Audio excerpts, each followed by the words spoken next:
I was reincarnated as a tree that could evolve endlessly as long as I was willing to spend my own lifespan. Every single part of my body could be evolved. Just a moment ago, I spent 1 year of my life to evolve a single leaf. Now I can control it with my mind just like a hand killing without a trace. But I don't dare evolve too much right now because I only have 9 years of life left, and I still have no idea how to get more. Just then a woodpecker started pecking at me. I showed no mercy. With a sudden whoosh, I commanded my evolved leaf. In the blink of an eye, it sliced into the woodpecker's body. An instant later, before it could even cry out, the woodpecker was turned into a mist of blood. And in that moment, I saw my status panel change. My lifespan had actually increased by 1 year. I was ecstatic. It seemed I'd figured out how to gain more life. I immediately tried to infuse that newly gained year of life into another leaf. That leaf also completed its evolution. At this point, I felt a powerful craving for more lifespan. Luckily, this mountain forest wasn't short on flying bugs and birds. A day went by quickly. Before I knew it, I'd gathered 10 years of lifespan, bringing my total up to 19. I immediately evolved 14 more leaves. Feeling that incredible power, my heart pounded in my trunk. I have a total of 500 leaves right now. If I evolved every single one of them, just imagining it made me giddy with excitement. But just then, a mournful, piercing cry suddenly echoed from above. A pair of crows descended from the sky. They seemed to sense something and quickly landed on me. My first thought was to kill them instantly, but then I noticed one of the crows appeared to be pregnant. That discovery made me pause. I abandoned the hunt. To my surprise, the pair of crows started building a nest on my branches. On the second day, they laid 10 eggs. I found the whole thing pretty interesting. Although I was desperate for more lifespan, a few crows weren't going to make much of a difference, so I decided to just let them stay. Over the next few days, the female crow incubated her eggs while I continued to hunt insects and birds. 20 days passed in a flash. By now, every single leaf on my body had been evolved. My height had also grown from about 30 feet to over 40 feet tall. But in this ancient forest, I was still completely unnoticeable. Just then, a series of loud, amusing chirps rang out. I scanned the area with my consciousness and saw that the eggs had hatched into baby crows. The moment they were born, they opened their beaks and squawked clearly, starving and waiting to be fed. But I realized the male crow who had flown off this morning still hadn't returned. I had a sinking feeling. The mother crow seemed to sense it too and flew out of the nest to find him. Half a day later, the mother crow came back with a mouthful of bugs, but she was covered in blood and barely alive. After feeding the insects to her chicks, the mother crow fell from the nest to the ground lifeless. I was stunned again. The thing is, I kill so many insects and birds every day. Was my method too brutal? They always turned directly into a bloody mist. Because of that, the 2 adult crows still had to go out and hunt every day. I never even thought about that before. If I don't take care of them, these 10 chicks will definitely die. These 10 chicks will definitely die. I guess I'll help you guys out. In the days that followed, the young crows I was taking care of grew closer and closer to me. By now, all my leaves had completed their spiritualization. Alright, next up, it's time to spiritualize my roots. My root system is divided into main roots and fibrous roots. I have 3 main roots and 100 fibrous roots. 15 years of lifespan isn't enough to spiritualize a main root, so I can only work on the fibrous ones. Without much hesitation, I poured my lifespan into one of the fibrous roots. During the spiritualization process, I felt a sharp stinging pain. A moment later, the spiritualized fibrous root became noticeably stronger. It dug much deeper into the ground, growing from 1 foot to 3 feet long. Another month flew by, and I finally finished spiritualizing all of my fibrous roots, and I'd grown to a height of 55 feet. Around me, the young crows had learned to fly, cawing endlessly as they circled me. Just then, a fierce roar entered my consciousness. The next moment, I saw a wild boar charging straight for me. Without the slightest hesitation, I whipped my 500 leaves into motion, killing the boar in an instant. When I saw that my lifespan had increased by 50 years, I was stunned. How is that possible? A normal pig's lifespan is only about 20 years, you know. But I quickly realized this was no ordinary wild boar. It must have been a spiritualized one. I was instantly relieved and then filled with joy. With 50 years of lifespan, I could finally try to spiritualize a main root. Soon, dense specks of light poured into the main root. In the next instant, the main root, which was originally 22 feet long, grew to an incredible 55 feet. I even felt that with enough effort, I could use this root to pull myself free from the soil. At that thought, I couldn't resist trying to move it. Under my control, the thick dark root broke through the earth. But as the root left the soil, I immediately felt an unbearable tearing pain. It wasn't just pain, I also sensed that my life was in danger. Not good! I didn't dare hesitate, and quickly plunged the spiritualized main root back into the ground. So it's true. A tree's roots aren't meant to be moved. After that little incident, I noticed my status panel had changed. Under the abilities section, a new one appeared, Condensed Ginkgo Spirit Fruit. However, before I could take a closer look, a flash of white shot past. It was a snow eagle. It had flawless snow-white feathers, and its dark glistening eyes were incredibly cute. But this was clearly no ordinary snow eagle. It was twice the size of a normal one. The snow eagle's gaze was wary, as this area was quite unfamiliar to it. It shouldn't have come here, but it couldn't resist an inner impulse. A mysterious aura drew it in, and it finally landed right in front of me. Just then, I shot out several roots and wrapped them around it. No matter how far or fast it tried to flee, it was useless. But I had no intention of killing this snow eagle because I could feel a mystical energy fluctuating from it. This mystical energy was similar to that of my own spiritualized body parts. The wild boar from before was unusual, but it didn't have such a distinct aura. I decided to try and tame it, since I possess human intelligence. As for how to tame a wild beast, knowing what to expect, I had an idea and let the snow vulture go. And just as I predicted, it immediately tried to escape. I didn't hold back, instantly capturing it again with my tendrils. After repeating this cycle over and over, a look of despair filled the snow vulture's eyes, and finally, its spirit broken, it collapsed on the ground. Having successfully tamed it, I needed to test the effects of the Ginkgo Spirit Fruit. The Ginkgo Spirit Fruit materialized. In an instant, spiritual energy surged through one of my branches, and soon a single white ginkgo fruit condensed into existence. At the exact same moment, one of my leaves quickly withered. It turns out the price for creating a spirit fruit was sacrificing a part of my own body. Thankfully, the leaf only withered and lost its spiritual power. It didn't disappear completely. Otherwise, the loss would have stung a lot more. This ginkgo spirit fruit was useless to me, so it was obviously meant for other plants or animals. And right at that moment, the snow vulture clearly sensed something. It snapped its head up to look at the ginkgo spirit fruit in the air, its eyes filled with an intense craving. Without waiting, the snow vulture devoured the ginkgo fruit, then let out a pained shriek. Its fluffy body began to thrash around wildly, slamming into everything around it. During this process, the snow vulture's body grew rapidly. It was clearly undergoing a spiritual transformation. A few moments later, its transformation complete, the snow vulture became much more affectionate toward me, often rubbing its soft feathers against my trunk. Suddenly, I noticed a new level category had appeared on my status screen. My current level was Tier 1, high grade.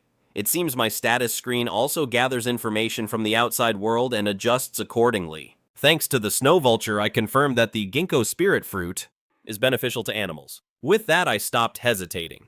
After creating 10 ginkgo spirit fruits, I sent them flying directly toward 10 crows. After a short while, they too completed their spiritual transformation. The 10 crows were now massive, looking more like giant eagles. Their feathers and talons had become as sharp as weapons. Soon their status screens appeared before me, and as I was checking their information, the moment they moved, a powerful gust of wind kicked up, and they shot forward like arrows loosed from a bow. I was stunned by their speed. It was a full 3 times faster than before. This had to be the effect of their skill gale force. But just then, a sharp cry pierced the sky, and my consciousness immediately locked onto a massive eagle. It was him, the same giant eagle I encountered when I first arrived here. This time, I could see the eagle's status screen. This eagle actually had 2 abilities, and its level was on par with mine. The Azure Spirit Eagle wasn't just passing by. I immediately grew wary. I could clearly feel its gaze locked onto me. Or to be more precise, it had its eyes on the spirit crows and the snow spirit vulture. It seemed the only thing keeping it from descending was me. At the same time, the 10 spirit crows and the snow spirit vulture all sensed the Azure Spirit Eagle's presence. They stopped messing around and immediately took cover beside me. I could even feel them trembling with fear. Even though they had now ranked up, there was still a massive gap in power compared to the Azure Spirit Eagle, making them get down here immediately. Otherwise, I'd be in trouble if I attracted other beasts. This Azure Wood Eagle is refusing to come down. Clearly, it's wary of me. Since that's the case, I'll just have to use this trick to lure you down. My method is simple: pretend to be weak. The Azure Wood Eagle is intelligent, but it's not a genius. This plan is guaranteed to work. I immediately suppressed my mysterious powers, preventing their aura from leaking out. In just a few moments, my aura plummeted, making me seem about as powerful as the Snow Spirit Condor. And just as I expected, the moment the Azure Wood Eagle sensed the change from high above, it dove straight for me. But in that instant, 500 leaves formed an inescapable net, completely enveloping and sealing off the Azure Wood Eagle's body. But when the leaves struck the azure wood eagle, it was like hitting black iron. Man, its defense is on a whole other level. But I wasn't the least bit panicked. The azure wood eagle's defense is this strong. Most likely due to the power of its azure wood feathers. I was already prepared for this. The next moment, a dense web of tendrils erupted from the ground like sharp swords and pierced toward the azure wood eagle. Finally, bloody marks appeared on its body. But the wounds still weren't fatal. In the next instant, however, my main root moved. In a flash, my main root shot out like an unrivaled spear. In a split second, the azure wood eagle's body was pierced through. Final age, 3.1415926 seconds. After I absorbed its essence, my lifespan stat immediately skyrocketed by 150 years. I didn't hesitate. I immediately infused 100 years of lifespan into my other two main roots. Once both main roots were spiritualized, my level shot up to the peak of the First Order. Now, with the help of the Snow Spirit Condor and 10 Spirit Ducks, the rate at which I accumulate lifespan has increased dramatically. I can gain an average of 30 years of lifespan per day. After 9 days, I had already saved up 325 years. Alright, it's time to enhance this Trent body. Filled with anticipation, I immediately poured all 300 years of lifespan into my Treant form. An hour later, my status panel underwent a massive change. My level reached the lower stage of the Second Order. My height shot up to a towering 11 zhang. My lifespan also jumped from 25 years to 300, and I even gained an innate talent. The ability to copy. Before this, I was completely unremarkable in this forest. But that's all changed now. I tower over most of the nearby trees. My main roots also grew from 5 zhang long to a depth of 20 zhang. It was then that I sensed something 20 zhang deep underground, an underwater cave. An underwater cave means probably an underground river down there. It's just, my roots aren't long enough yet. I can't reach it to investigate for now. This just gives me more motivation to grow. Meanwhile, as I was leveling up, the energy in this area surged, and the Snow Spirit Condor used this boon to advance directly to the upper stage of the First Order. The Spirit Ducks all advanced to the middle stage of the First Order. Seeing this made me feel quite satisfied, and it's all thanks to my new innate talent, the ability to copy. It allows me to copy the abilities of other living creatures.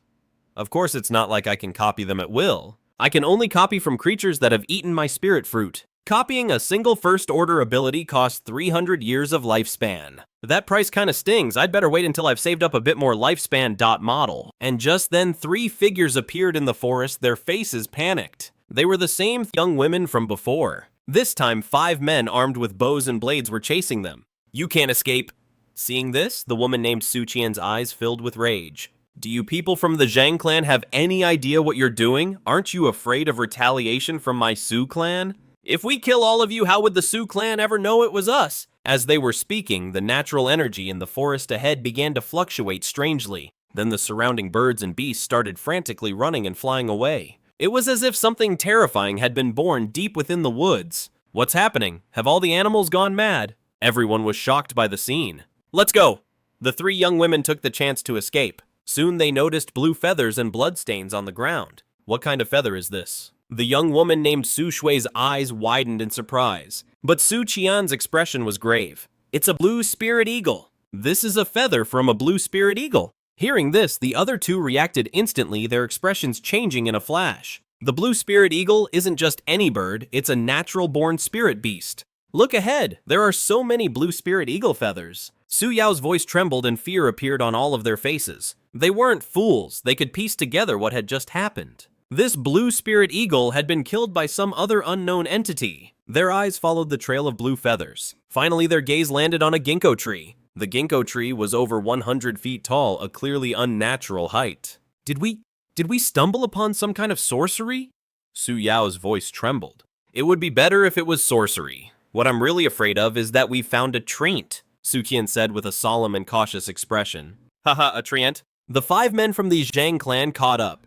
Get them, then hurry and report this to the clan leader. But before they could make a move, the ground around them suddenly began to shake. Then everyone saw a dark mass surging toward them from all directions like a tidal wave. Oh no, it's a beast tide! Su Qian looked horrified. She never would have imagined a beast tide could occur in this part of the forest where animals were usually scarce. The pupils of the Zhang clan men constricted in fear as well. They watched as countless birds and beasts charged madly toward them. Su Qian and the others quickly dropped to the ground. At the same time, I suddenly sensed the disturbance. I spread my consciousness outward. In an instant, I saw the tide of beasts surging toward me. My gaze turned cold. It was obvious that my advancement had caused a fluctuation in the natural energy, which in turn attracted these creatures. To them, I was an irresistible temptation. Devouring me would allow them to achieve their own evolution. Humph, you want to eat me? Let's see if you have what it takes to survive. I have no mercy, no sympathy. From what I could sense, most of the beasts charging over were just ordinary animals. Kill them all! In an instant, my leaves and roots shot out like countless sharp blades. The area in a 20 zang radius around me immediately turned into a giant meat grinder. Without exception, every single beast that charged in was torn to shreds. Just then, an enraged roar echoed out and a white phantom appeared. This white phantom darted into the horde and began a frenzied slaughter. After it, 10 eerie black figures appeared in the sky, moving with ghostly speed. Any beast in their path was instantly annihilated. This sight pleased me greatly. My efforts in raising the snow spirit eagle and the spirit crows had not been vain. Amidst the slaughter, the information on my status panel was changing rapidly. The numbers in the beast source column were jumping wildly. This beast tide gave me a deeper understanding of my own immense power. Suddenly, a tiger's roar shook the forest. My senses locked onto a particularly striking tiger within the horde. Soon its information appeared before me. It was a peak first-tier spirit tiger. Its power was terrifying. Its charge in particular could probably unleash 50 tons of force. But entangled in my branches, it couldn't break free at all. After my evolution into a tree spirit, my branches and trunk had become incredibly strong. A dozen tendril-like roots shot out like lightning, and in the blink of an eye, the ferocious tiger was dead. Killing this spirit tiger instantly increased my lifespan by 200 years. The spirit tiger's death completely shattered the horde's will, and they all turned and fled. But it wasn't that easy. Any beast still within my 20 zang range was slaughtered. Those that escaped the 20 zang radius were hunted down by the snow spirit eagle and the 10 spirit crows. In the end, in less than an hour, the entire chaotic beast tide disaster was over. After this beast tide, my lifespan had increased by a full 1,200 years. This was an unprecedented harvest. The same was true for the snow spirit eagle and the spirit crows. I gained beast source, while the corpses of the beasts and spirit creatures became their meal. And just then I noticed the spirit crows had captured 8 humans. The spirit crows already possessed intelligence, so they could distinguish these 8 people from the other creatures. That's why they brought them before me. My mind stirred. These 8 people were a rare chance for me to learn about the outside world. As I pondered, an idea began to form. It was time to use my ability copy. In the end, I consumed 300 years of my lifespan and successfully copied the Snow Spirit Eagle's demonic blood exchange ability. At the same time, I received new information copied abilities could be upgraded. All it would take was consuming 500 years of lifespan to advance it to the next tier. And after successfully copying the demonic blood exchange, my cultivation level rose once again. I felt I was very close to reaching the middle stage of the second tier. With a single thought, 500 years of my lifespan vanished. The demonic blood exchange ability instantly leveled up to the second tier. At that moment, my own level broke through to the middle stage of the second tier, and just as it did, I heard a series of gasps. It was the 8 humans waking from their unconscious state. Before they even had a chance to fully wake up, I cast the blood exchange magic on them. They immediately felt their consciousness begin to blur. "Where do you come from?" To them, the voice sounded like a deity's. Their dulled minds were incapable of complex thought, leaving them to answer on instinct alone. By questioning them, I began to learn more and more. The 8 humans came from 2 villages, the Jiang family village and the Su family village. This world is called the Profound Heaven World, a realm ruled by cultivators. According to what they knew, cultivator ranks are divided into Qi Refining Foundation Establishment and Golden Core. These correspond to the 1st, 2nd, and 3rd orders for demonic beasts. So it seems my own cultivation is equivalent to a human foundation establishment cultivator. What gave me some peace of mind was that the vast majority of people in both the Jiang and Su villages were mere mortals. The only one with any cultivation was the chief of the Su family village, a man named Su Yan. Years ago, he had accidentally eaten a spirit fruit which gave him spiritual power and made him an early-stage Qi refining cultivator. 800 li from the 2 villages, there was a place called South Spirit City. South Spirit City did have high-level Qi refining cultivators, but it had no mighty foundation establishment experts. Based on this information, it seemed I was safe within this 800 li radius. The Jiang and Su villages were both average in strength, so I didn't need to be too concerned. Of course, I didn't kill the 8 of them just yet. Before that, I decided to try one more experiment. These 8 people were, after all, rare test subjects. I materialized 8 ginkgo spirit fruits and had them eat them. I made them all eat one because I was worried their different constitutions might prevent some from being able to absorb the fruit's power. However, that didn't happen. The villagers immediately began to transform just like the crows had. Seeing this, my eyes lit up. It seems my ginkgo spirit fruits aren't just effective on beasts, but on humans as well. And the fact that it worked regardless of their constitution sent a shiver through me, because it meant I held a fatal allure for humans too. And humans are often far more dangerous than beasts. Before long, they all completed their transformation, shattering their mortal limits to become early-stage Qi refining cultivators. When they came to and realized what had changed, they were all overcome with joy. The next moment, all of them turned to look at me in unison. Though they had been under the control of my blood exchange magic, they still had a vague awareness of what happened. They knew the source of their transformation was this very ginkgo tree. The villagers from the Zhang family exchanged a look, then decisively turned and walked away. They knew their own limits. This ginkgo tree was no ordinary being, and they knew they had no hope of controlling it. So they were going to report this secret to someone far more powerful. It wasn't just them. Su Qian and Su Shui from the Su village were just as decisive. "We're leaving," Su Qian said, her voice firm. "Senior sister, if you're going, then go on ahead without me." "What do you think you're doing?" Su Qian's brow tightened. "We survived, and we even gained spiritual power, all thanks to this divine tree. I want to stay and pray to it for a while." Su Yao looked utterly devout, but this only infuriated Su Qian. Divine tree.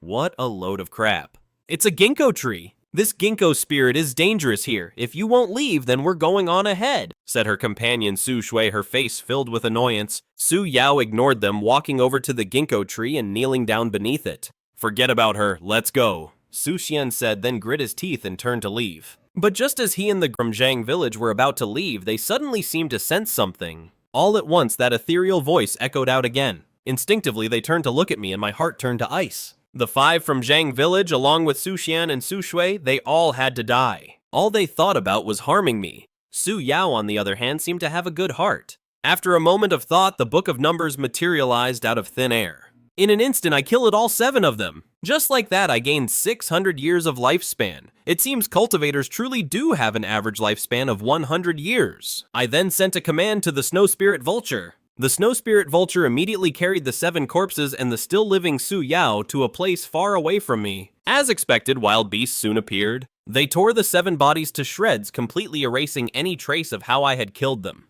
As for Su Yao, the Snow Spirit Vulture stood guard right beside her. No other beast dared to approach. An hour later, Su Yao slowly began to wake. Her expression was full of confusion, as if she had no idea what had happened. "How did I get here?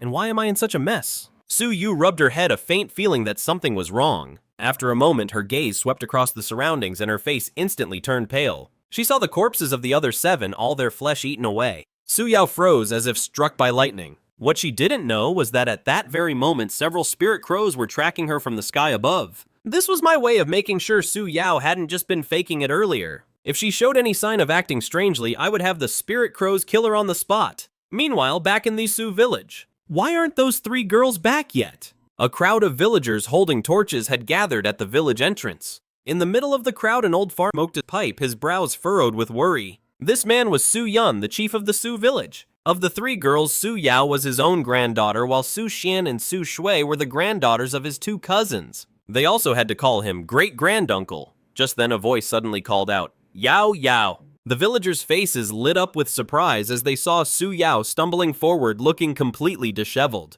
"Good heavens, what in the world happened to you?" Su Yin asked in a grave voice when he saw her state, but in the next moment his eyes shot wide open. "How did you become a cultivator?" Hearing this, the other villagers were also filled with astonishment. "Grandpa." Su Yao's eyes instantly filled with tears. "Tell your grandpa, what did you encounter?" Su Yan asked solemnly. Without hesitation, Su Yao recounted what had happened, omitting only the parts about me. Su Yan's expression grew complicated upon hearing her story. "Then, how did you become a cultivator?" I don't know." Su Yao looked lost, but at that moment a faint image began to surface from the depths of her memory. The most profound presence in the frame is a ginkgo tree. How could this be? Another old man let out a sorrowful wail. He was Su Shui's grandfather, Su Ming. "My condolences," old brother Su Yun sighed. But Su Ming whipped his head around to look at Su Yao. Why did both Shui and Shun die in the beast tide, yet Yu Yao managed to come back unharmed? What are you trying to say? Su Yun's gaze turned ice cold, but Su Ming clenched his jaw. This involves Shui and Shun. I can't help but have my doubts. Yao, you said all 7 of them died in the beast tide and you just happened to wake up next to their bodies. In that case, you should still remember where their bodies are, right? How about this? You take us there for a look. Su Yan's father Su Tao suddenly spoke up. Su Yan's face darkened with displeasure. Su Tao's words were also clearly meant to cast suspicion on Su Yao. But Su Yao didn't hesitate at all. Fine, I'll take you there. An hour later, the villagers arrived at the place Su Yao had described. The gruesome state of the 7 bodies and the dense web of beast tracks nearby had already revealed the truth. Brother Ming and Tao, I can understand how you feel, but if anyone uses this matter to slander Yao again in the future, don't blame me for turning hostile. Su Yan let out a cold snort. The next day, I was absorbing life essence. At this point, I no longer need to act myself. 10 spirit crows and the snow spirit eagle will constantly capture prey for me. And just then, a figure appeared within my perception. This figure was none other than Su Yao. I was taken aback only because I sensed a wondrous power emanating from her. At this moment, I could feel Su Yao's spirit. I immediately checked Su Yao's status panel. In the abilities column, there was an entry called Heart of Faith. I understood in an instant. The reason I could perceive her spirit was most likely because of this. It seems this Su Yao has developed a certain faith in me, truly seeing me as a divine tree. Copy Heart of Faith. Without a word, I copied this ability. Though they shared a name, my Heart of Faith was different from Su Yao's. Su Yao's Heart of Faith allowed her to listen to my will, while my Heart of Faith allows me to perceive the will of my believers. Not only that, but the Heart of Faith came with another pleasant surprise. I noticed that a faint stream of life essence was being transferred from Su Yao's body, which is to say, the power of faith can be converted into life essence. I made another discovery. I was able to perceive the images within Su Yao's field of vision. This meant that wherever Su Yao went in the future, my perception could extend there as well. This also gave me a plan for the future. Soon, 8 days had passed.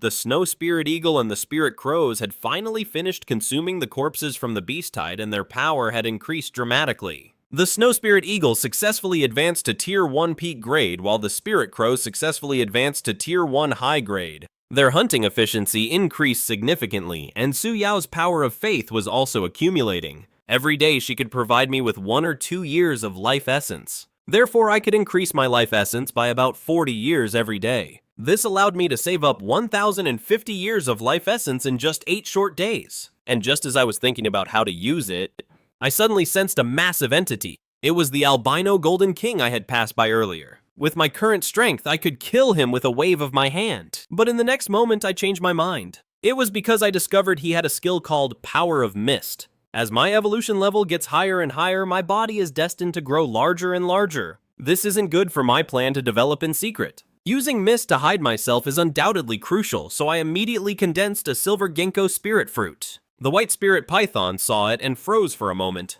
Clearly, even with its low intelligence, it could feel the allure of the silver ginkgo spirit fruit. I broke the fruit into 10 pieces, fed it a small bit, and then started whipping it with my branches. After repeating this 10 times, the white spirit python's eyes filled with despair and it started flicking its tongue as if trying to please me. Seeing as you have a decent ability, I'll give you one more. I once again condensed a silver ginkgo spirit fruit. After the white spirit python excitedly ate the fruit, it quickly advanced from a first rank mid-grade to a first rank high-grade beast. After it ate my fruit, my consciousness successfully connected to the white spirit python's mind. Power of Mist copy. I decisively copied the white spirit python's ability, and then I couldn't wait to try it out. The air around me began to churn, then condensed into a thick fog. A quarter of an hour later, a dense white mist shrouded a 3-mile radius around me. I also discovered that my senses became much sharper within the mist-covered area. But this range wasn't enough, so I immediately infused 500 years of my life force into the ability. The power of Mist instantly leveled up to the 2nd rank, and its range expanded from a 3-mile radius to a 10-mile radius. Plus, not even a gale force wind could blow it away. I also advanced from a 2nd rank mid-grade to a 2nd rank high-grade being, and my perception became even sharper. Meanwhile, hundreds of miles away in the city lord's mansion of Nanling City, a middle-aged man with a commanding presence was frowning. This man was the city lord of Nanling Li Qianjue, a master at the peak of the qi refining stage. Standing behind Li Qianjue was a young man whose eyes were filled with reverence for the city lord. Vice General Wen, what's the situation? Li Qianjue asked. According to our arrays detection, the density of spirit qi across Nanling is rising rapidly. This proves the Imperial Court's judgment was correct. The era of the Great Calamity has passed, and the world's spiritual energy is gradually reviving. Wen Yuchao immediately replied. Hearing this, Li Qianjue's eyes revealed a look of hope and ambition. Seeing this, Wen Yuchao continued. My lord, corresponding with the rise in spirit qi, there has been a sharp increase in violent incidents in the forests. Many of our men have discovered spirit beasts in the mountain forests. Li Qianjue's expression turned grim. This kind of situation was indeed tricky. If the human race can use the revival of spirit qi to prosper and cultivate, then so can the beasts and plants. Continue to closely monitor and survey all of Nanling. I don't care what happens elsewhere, but nothing can go wrong in my Nanling, Li Qianjue commanded sternly. Wen Yuchao was highly efficient, and that very afternoon he returned with the results, his face grave. Looking at the report in his hand, Li Qianjue's expression immediately turned grim. The South Ridge spans 1,000 miles, and within it there are 11 forested areas where the spirit energy levels are off the charts. The largest of these is the desolate ancient mountains. 7 of the 11 high-energy areas are located in the desolate ancient mountains. Li Qianjue's pupils suddenly contracted. A spiritual land inside the desolate ancient mountains with energy levels reaching 9,000 realms? Are you absolutely certain there's no mistake in this analysis? We ran it through the Yiqian Scroll Spirit Formation 3 separate times to ensure it was completely accurate. Li Qianjue's face couldn't help but pale. The South Ridge is in Qing province, and not even Qingqiu, the most famous cultivation sanctuary in the entire province, reaches 9,000 realms. He couldn't begin to imagine what kind of horrifying entity might have been born in those mountains. Yuchao, you will go to the desolate ancient mountains yourself. You must investigate this and bring me back the truth, Li Qianjue commanded. In the desolate ancient mountains, Su Mu's branches couldn't help but stretch out. The air around him felt increasingly crisp and clean. The spirit energy in this world is getting richer and richer, Su Mu mused. Boom, boom, boom. A series of violent crashes rang out. Su Mu's consciousness swept over the area, and he immediately spotted 2 massive figures locked in combat, a black ape and a leopard. The black ape was much stronger than the leopard, which was being completely overwhelmed. A few minutes later, the ape snapped the leopard's spine, killing it instantly. After finishing off the leopard, the black ape beat its chest with its fists, looking incredibly arrogant. Race Gibbon Ape. Height 30 feet, beast age 200 years, level peak first tier, ability adamantine strength. This gibbon ape's power was truly immense, and its personality was just as domineering. After killing the leopard, it immediately set its sights on the ginkgo tree. It could sense the dense spirit energy emanating from the ginkgo, and it wanted to tear the tree apart and devour it. Thump, thump, thump, it charged toward the ginkgo, but just then a snow spirit eagle and a white spirit python appeared. Roar! The gibbon ape let out a furious roar. The snow spirit eagle and the white spirit python refused to back down and launched into battle with the ape. Su Mu didn't join the fight. After spending so long in this forest, he was getting a little bored. Watching 3 powerful beasts go at it was a decent way to kill some time. Besides, while the gibbon ape was strong, the snow spirit eagle and white spirit python were not weak. They were also adapted to the mist, which gave them an edge. Su Mu was confident they could take care of the gibbon ape on their own. While Su Mu was enjoying the show, a unit of cavalry arrived outside Su family village. The rider in the lead was Wen Yuchao. He pulled on his reins and his warhorse immediately stopped. At the exact same moment, the cavalrymen behind him all pulled up in perfect unison. It was easy to see this was a highly disciplined unit. Sitting on his horse, Wen Yuchao gazed at the endless rolling mountain range in the distance. The desolate ancient mountains. In ancient times, this was a forbidden land for humans. After the spirit energy withered away, it became less terrifying than before, but it remained a dangerous place. Knowing he had to enter the desolate ancient mountains, Wen Yuchao had made thorough preparations this time, equipping himself with numerous lethal talismans. Deputy General Wen said, a middle-aged bearded cavalryman from behind him. Su family village is just ahead. It's been standing for over 1,000 years. If we're going into the mountains, we should find a local from the village to guide us. It would minimize the risk. Good. Wen Yuchao nodded. He then looked seriously at all his men. Everyone on your guard. Once we enter the mountains, we cannot afford to be careless for even a second. Sure, but we've been to the desolate ancient mountains plenty of times before. It's dangerous, I know, but with this many of us, don't you think this is making a big deal out of nothing? One of the soldiers remarked dismissively. That was then. This is now, model, Qingqiu said sternly. The desolate ancient mountain range isn't what it used to be. If your carelessness gets you killed, that's a small matter, but if you get someone else killed, could you live with yourselves? The cavalryman instantly fell silent. To show how seriously he was taking this, Qingqiu walked into the middle of the cavalry troop. In the center was a horse-drawn carriage, and inside it was a long box. Seeing the long box, a solemn look appeared in the eyes of every cavalryman. Inside this long box was a spirit sword. 3,000 years ago, a spirit sword would have been nothing special. But after the long era of decline, most spirit artifacts have been destroyed with only a few preserved. When the cavalry troop appeared outside Su family village, the villagers panicked. Qingqiu had anticipated this and immediately sent the riders at the front to calm them down. Once the villagers learned that the cavalry was from the city lord's manor in Nanling City, and seeing how gentle the soldiers were, they relaxed quite a bit. A quarter of an hour later, Qingqiu entered the village and spoke with the village chief Su Yan. Chief Su, I see 2 households in the village are wearing mourning clothes. Did something happen? Qingqiu asked. Su Yan let out a sigh and explained what had happened a while ago. 3 of them had become cultivators, but 2 died in the beast tide. Only 1 survived. Qingqiu was visibly moved by the story. After a moment, he said in a low voice, the 5 from Jiang village were all strong men, and the 3 girls from Su village had already become cultivators. Under normal circumstances, even if they ran into a beast tide, it's impossible that only 1 person escaped. It seems there was likely a demonic beast in that tide. A demonic beast? Su Yan and the other villagers present erupted in an uproar. They had heard there were demonic beasts in the desolate ancient mountain range before, but none of them had ever actually seen one. Chief, I'd like to meet the young girl who survived. Your granddaughter, Qingqiu said after a moment of thought. Su Yan said, to be honest with you, sir, ever since that incident, my granddaughter has been going to the desolate ancient mountain range often. I can't talk her out of it. Fortunately, she's gone a few times and been fine, so I just let her be. Qingqiu was stunned. You're saying she went to the desolate ancient mountain range? When will she be back? She's usually not gone for too long. Su Yan replied, actually, it's not just her. Many of the girls from the village used to love going there, including Ah Shui and Ah Qian. There's a spring in the mountains that the girls really like. Then we'll wait here, Qingqiu said.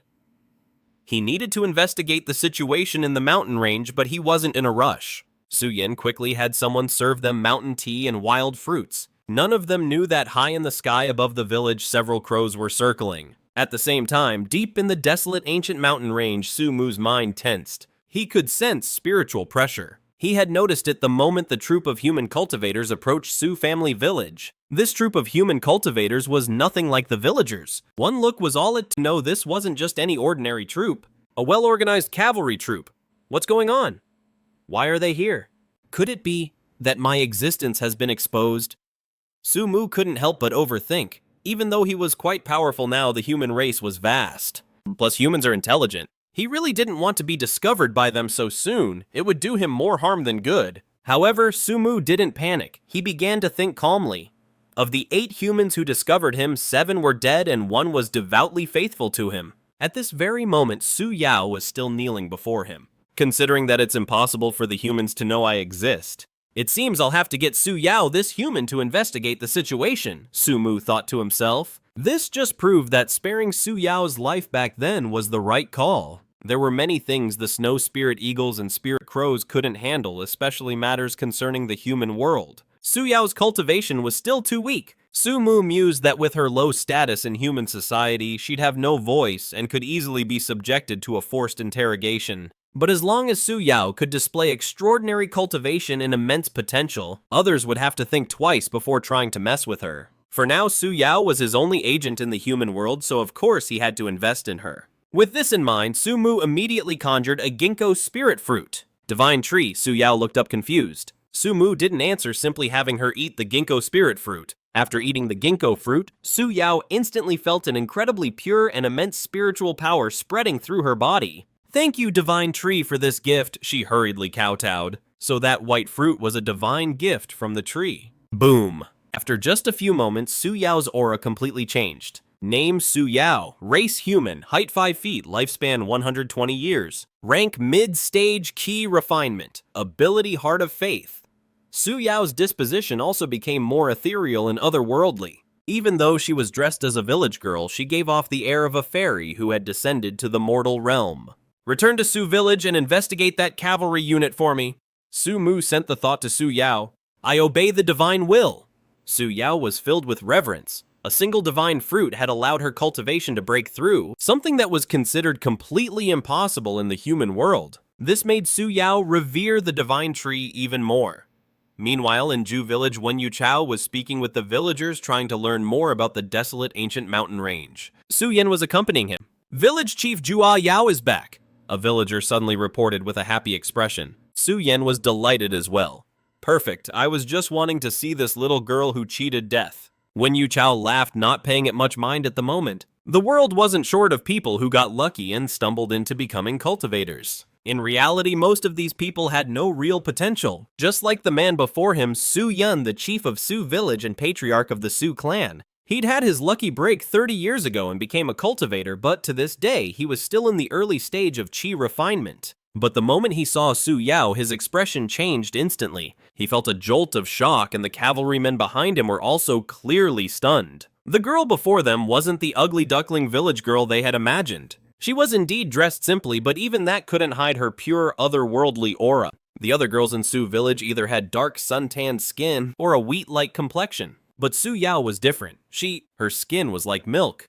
The people of Su Village were also a bit surprised. Su Yao's skin had been fair before, but it was nothing as exaggerated as this. Now Su Yao truly looked like a white jade doll. Mid-stage qi refinement. Wen Yuchao's gaze grew faintly intense. The young woman before him was not only at the mid-stage of qi refinement, but she also radiated a dense green wood aura. This meant she very likely possessed a high-quality wood spirit root. Back in the Spirit Grotto era, a high-level spirit root talent didn't mean much. But now in the Spirit Star era, a talented spirit root was incredibly significant. As the Vice General of South Spirit City, he knew very well that all the major cities were secretly searching for promising talents with high-quality spirit roots. Nanling City was never very competitive, always losing out to the other major cities, but Su Yao?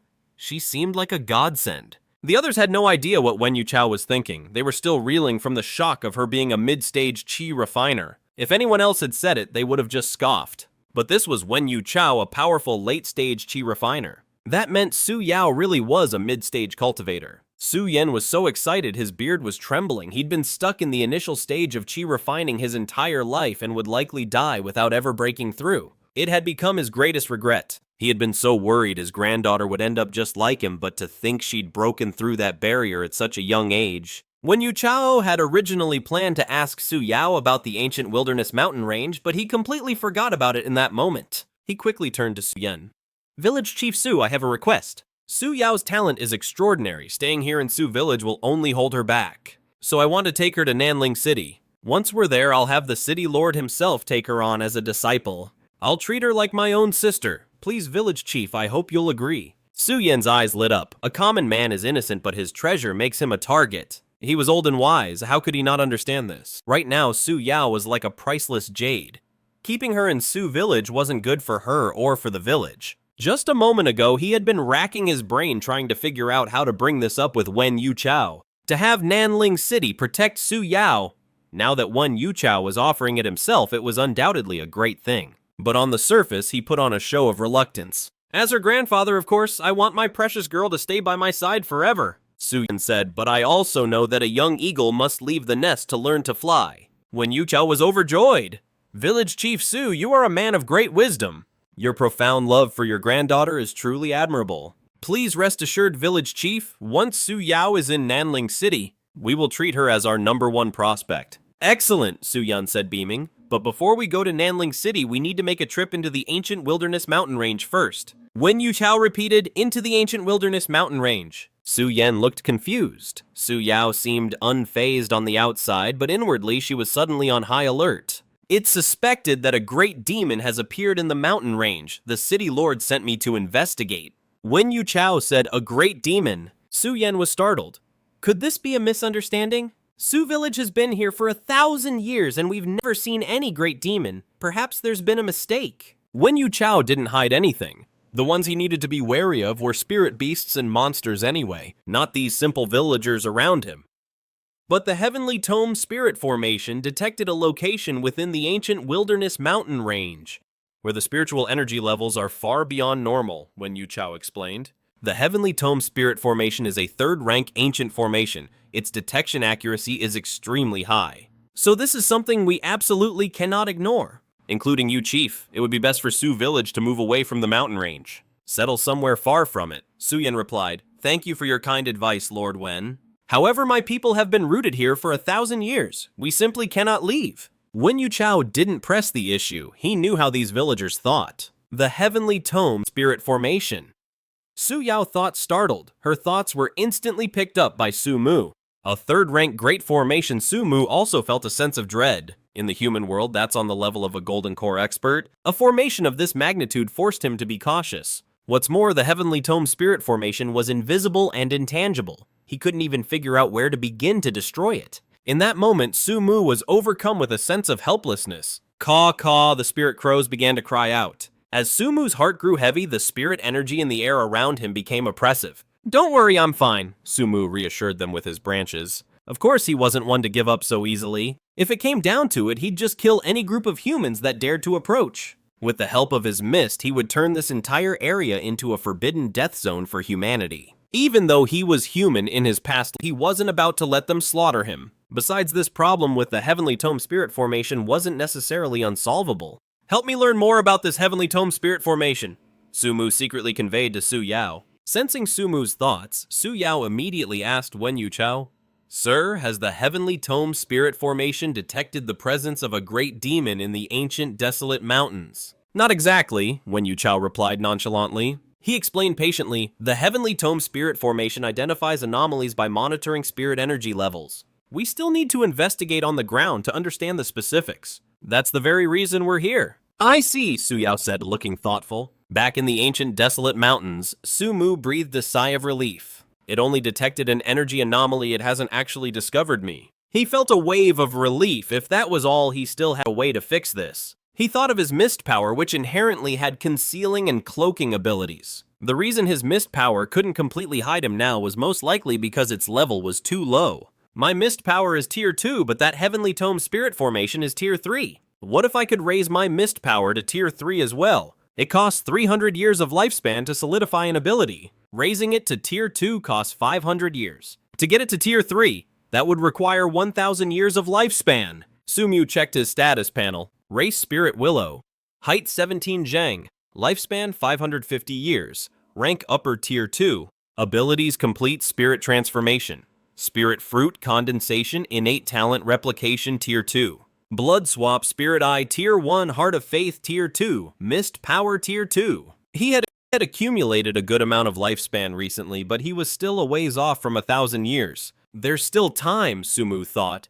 The humans are just suspicious for now. They haven't confirmed my existence yet. I just have to do everything I can to slow down their investigation. He immediately sent a message to the surrounding spirit beasts. If any humans enter these mountains, stop them. Keep them from getting close to me. Other than that, I want you to hunt with everything you've got. The snow spirit eagles, white spirit horses, long-armed apes, and spirit crows immediately sprang into action. At the edge of the ancient desolate mountains, a cavalry troop of 30 had already departed from the Su family village. They had just stepped into the ancient desolate mountains. It was mid-morning and the sun was already high in the sky. After a night's rest, the cavalrymen were revitalized and in peak condition. Deputy General, the fog seems to be getting thicker the farther we go, remarked a cavalryman named Luo Sanhu. Su Mu controlled the mist power, which was primarily concentrated within a 10-li radius. But the fact that the mist was spreading to other areas as well was certainly unusual. Wen Yuchao frowned. Fog in the mountains was normal. But by this hour, the fog should have lifted. Something's not right. But there's no need to worry, Wen Yuchao reassured his men. The spiritual energy of the world is different these days. It's not unusual for strange things to happen in the mountains. As their captain, he had to remain calm and composed to keep morale high. However, the situation turned out to be more troublesome than Wen Yuchao had expected. As they ventured deeper, the fog didn't thin out. Instead, it grew even thicker. Not only that, but they felt the surrounding mist was interfering with their senses. Before they knew it, an hour had passed. Yet Wen Yuchao felt as if they had barely moved forward at all. To test his theory, he had been leaving marks on the trees they passed. 15 minutes later, Wen Yuchao's eyes fell upon a nearby tree and he frowned. The mark on it was unmistakable. It was one he had left earlier. This meant that for the last 15 minutes they had been walking in circles. The other cavalrymen realized it too, and looks of unease appeared on their faces. What's there to panic about? Wen Yuchao snapped, pulling a compass from his coat. Seeing the compass, the cavalryman's eyes lit up. This was the child compass of a mother-child pair. The mother compass was back in Nanling City. The child compass could sense the location of the mother compass. Therefore, wherever the needle pointed was the direction of Nanling City. They could use it to determine their bearing. Nanling City is to our southeast, Wen Yuchao said. We just need to walk in the opposite direction and we'll be heading northwest. Deeper into the ancient barren mountains. The compass, the cavalry unit, was no longer lost. 6 miles away, Sumu snorted coldly. These cavalrymen from Nanling City. They certainly have a lot of tricks up their sleeves. Having the fog confuse those human riders was the ideal scenario. But since they're so resourceful, it seems I'll have to resort to force. Wen Yuchao and his men had no idea what they were up against. They were all smiling, thinking they were finally about to uncover the secrets deep within the ancient barren mountains. Rustle, rustle, rustle. A strange sound echoed through the trees. What was that? A cavalryman shouted. Vaguely, he thought he could see a colossal creature rapidly approaching from the depths of the forest. Before the other riders could even turn their heads, they heard a roar. It was the cry of an ape. Luo-san, whose pupils shrank. The other cavalrymen tensed up. A few ape beasts wouldn't have been a problem, but it felt like the entire mountain was covered in them. It's apes, everyone be careful. Wen Yuchao's expression turned grim. Apes have always been common in the ancient barren mountains. Get ready. As he spoke, he was the first to grab the longbow from his back. The other riders quickly followed suit. With longbows in hand, their nerves steadied considerably. These weren't ordinary longbows. They were armor-piercing bows capable of punching through an iron gate. There's one, a rider exclaimed, aiming his longbow at an ape. Whoosh! Before the rider could loose his arrow, a sharp whistling sound cut through the air. The next moment, caught completely off guard, the rider let out a pained scream. Only then did the others see it. A sharpened bamboo spear had pierced clean through the rider's abdomen. Damn it, these apes, they know how to use weapons. Wen Yuchao barked, quick, the moment you see an ape, shoot to kill. The conflict between man and beast was on full display. This also helped Sumu understand his own place in the world. Although he was human in his past life, in this one, he was a ginkgo tree. When humans felt threatened by the apes, they would shoot them down without a second thought. So in the future, if humans discovered him and saw him as a threat, they would surely try to eliminate him at the first opportunity. The cavalrymen drew their bows and fired without hesitation. Armor-piercing arrows flew out in all directions, killing many apes on the spot. But among this troop of apes was an extremely massive great ape. This great ape stood 30 feet tall. It charged forward fiercely, swatting away the armor-piercing arrows aimed at the other apes. Arrows powerful enough to pierce iron gates couldn't even harm this great ape. At least a high-grade Tier 1 spirit beast. Wen Yuchao's face turned pale. He couldn't believe something so terrifying existed in these barren mountains. Could the aura level here be so high because of this gibbon? No. Wen Yuchao instantly became more vigilant. Even a peak Tier 1 spirit beast would only have an aura level of around 3,000, but the aura level in this part of the ancient barren mountains was 9,000. Before Wen Yuchao could figure out how to respond, a terrifying white python as thick as a water bucket lunged out from the forest. A giant python! The other cavalrymen were even more terrified. It wasn't that they'd never seen giant pythons, but they had truly never seen one this massive. Just look at it, that python had to be 60 feet long, a high-grade Tier 1 beast. Wen Yuchao's expression changed once again. At that moment, even a battle-hardened cultivator like him felt his scalp tingle with fear. Whoosh! The python's terrifying tail whipped towards him. Wen Yuchao didn't dare hesitate, quickly channeling his spiritual energy to block it. Bam! The next moment, the immense force sent Wen Yuchao flying. Crack, a tree as thick as a man's thigh behind him was snapped in two by the impact. This just went to show how terrifyingly powerful the python's strike was. Quick, the talismans! Wen Yuchao yelled urgently. A few of his trusted cavalrymen immediately took out several jade boxes. Each box opened to reveal a paper talisman. Sir? The other cavalrymen looked at Wen Yuchao. The talismans were extremely expensive. They didn't dare use them without orders. Our lives are on the line. There's no time to worry about the cost, Wen Yuchao said. The talismans the cavalry carried this time were all flame talismans, the main type available in Nanling City. Because the talismans were so precious, the cavalry had only brought 10 with them. Swoosh! A talisman flew out, bursting into flames in midair and instantly transforming into a fireball. The fireball shot forward and then exploded over 100 yards away. The forest was engulfed in a sea of flames, the power of which was nearly at the tier 2 level. The white spirit python was powerful, but even it couldn't withstand the might of the talisman. It was grievously wounded on the spot and forced into a pathetic retreat while many of the surrounding apes were burned to death. However, Su Mu's side had more tricks up its sleeve. Several spirit ducks flew out, unleashing a gale force wind to blow against the flame talisman. While this couldn't stop the flame talisman, it greatly weakened its power. The fierce wind even caused the flames to blow back, threatening to harm the cavalrymen themselves. The cavalrymen's faces turned pale.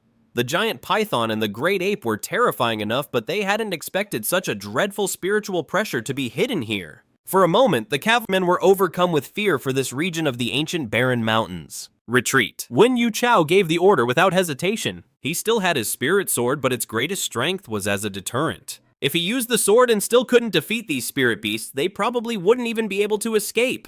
2 hours later, the cavalrymen fled the ancient wilderness mountain range in a sorry state. The original cavalry unit had 30 members, but now only 20 managed to escape. What's more, all 20 of them were injured. When they staggered back to Su family village, the villagers were stunned. This cavalry unit was supposed to be one of the best from Nanling City, and their leader was none other than Wen Yuchao. To think that such a powerful cavalry unit would end up in this state after entering the ancient wilderness mountain range. Deep within the ancient wilderness mountain range, Su Mu received feedback from his spirit beasts, and the tension in his heart finally eased. That cavalry unit had given him a sense of danger, so he was certain they still had a trump card they hadn't played. A trump card that could pose a real threat to him. Fortunately, the cavalry was afraid of taking more losses and didn't dare to fight to the death in these mountains. Otherwise, even if he had managed to drive them off in the end, he probably would have exposed his own existence. Now, those humans will probably assume the source of the overwhelming spirit energy is the white spirit python, the arm-backed ape, and the spirit crows. Su Mu thought calmly. This is actually a good thing for me. It allows me to stay hidden. As long as the people from Nanling City are rational after a loss like this, they won't dare to venture into the ancient wilderness mountain range again anytime soon. This was crucial for Su Mu. What he needed most was time. As he was thinking, Su Mu suddenly felt Su Yao's consciousness reach out to him. Back in Su family village. We have a rough idea of the situation in the ancient wilderness mountain range now. Wen Yuchao said to the villagers, my assessment was correct. A terrifying spirit creature has indeed appeared in these mountains. There's a peak first-rank arm-backed ape, a high first-rank white spirit python, and several spirit crows. Altogether, their spirit energy value is around 9,000. The people of Su family village were terrified. They never imagined the ancient wilderness mountain range was so dangerous. In any case, it's no longer safe to live near the ancient wilderness mountain range. Wen Yuchao said, my advice to all of you is the same as before. You should move away from here as soon as possible. Of course, Nanling City will not force anyone. The final choice is up to all of you. However, Lady Su Yao, I must ask you to come with us to Nanling City this time. That sounds for the best, Su Yan said.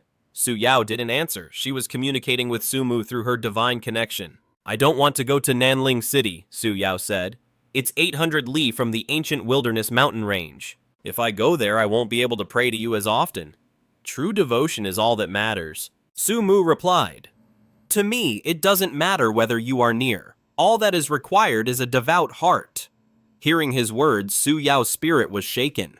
She immediately stopped resisting and agreed to go with Wen Yuchao. This eased Wen Yuchao's grieving heart considerably. The devastating losses his unit suffered had left him grief-stricken and frustrated, but now he had succeeded in recruiting Su Yao. At the very least, from a strategic standpoint, Nanling City had been compensated for its losses. As Su Yao embarked on her journey with the Nanling City cavalry, Su Mu kept a close watch on her. When he discovered that he could still sense Su Yao's mind even as she traveled far away, Su Mu was finally able to put his worries to rest. Meanwhile, Su Mu was rewarding the white spirit python, the arm-backed ape, and the spirit crows. Their reward official ginkgo spirit fruits. He needed to show the spirit beasts that fighting for him had its rewards. This way, they'd be more motivated the next time they faced a similar situation. The spirit beasts who fought in the mist had all been seriously injured. The Nanling City cavalry was certainly a force to be reckoned with. However, thanks to the healing properties of the ginkgo nuts, their injuries recovered quickly. In the days that followed, Su Mu focused on cultivating his life essence, which continued to grow steadily.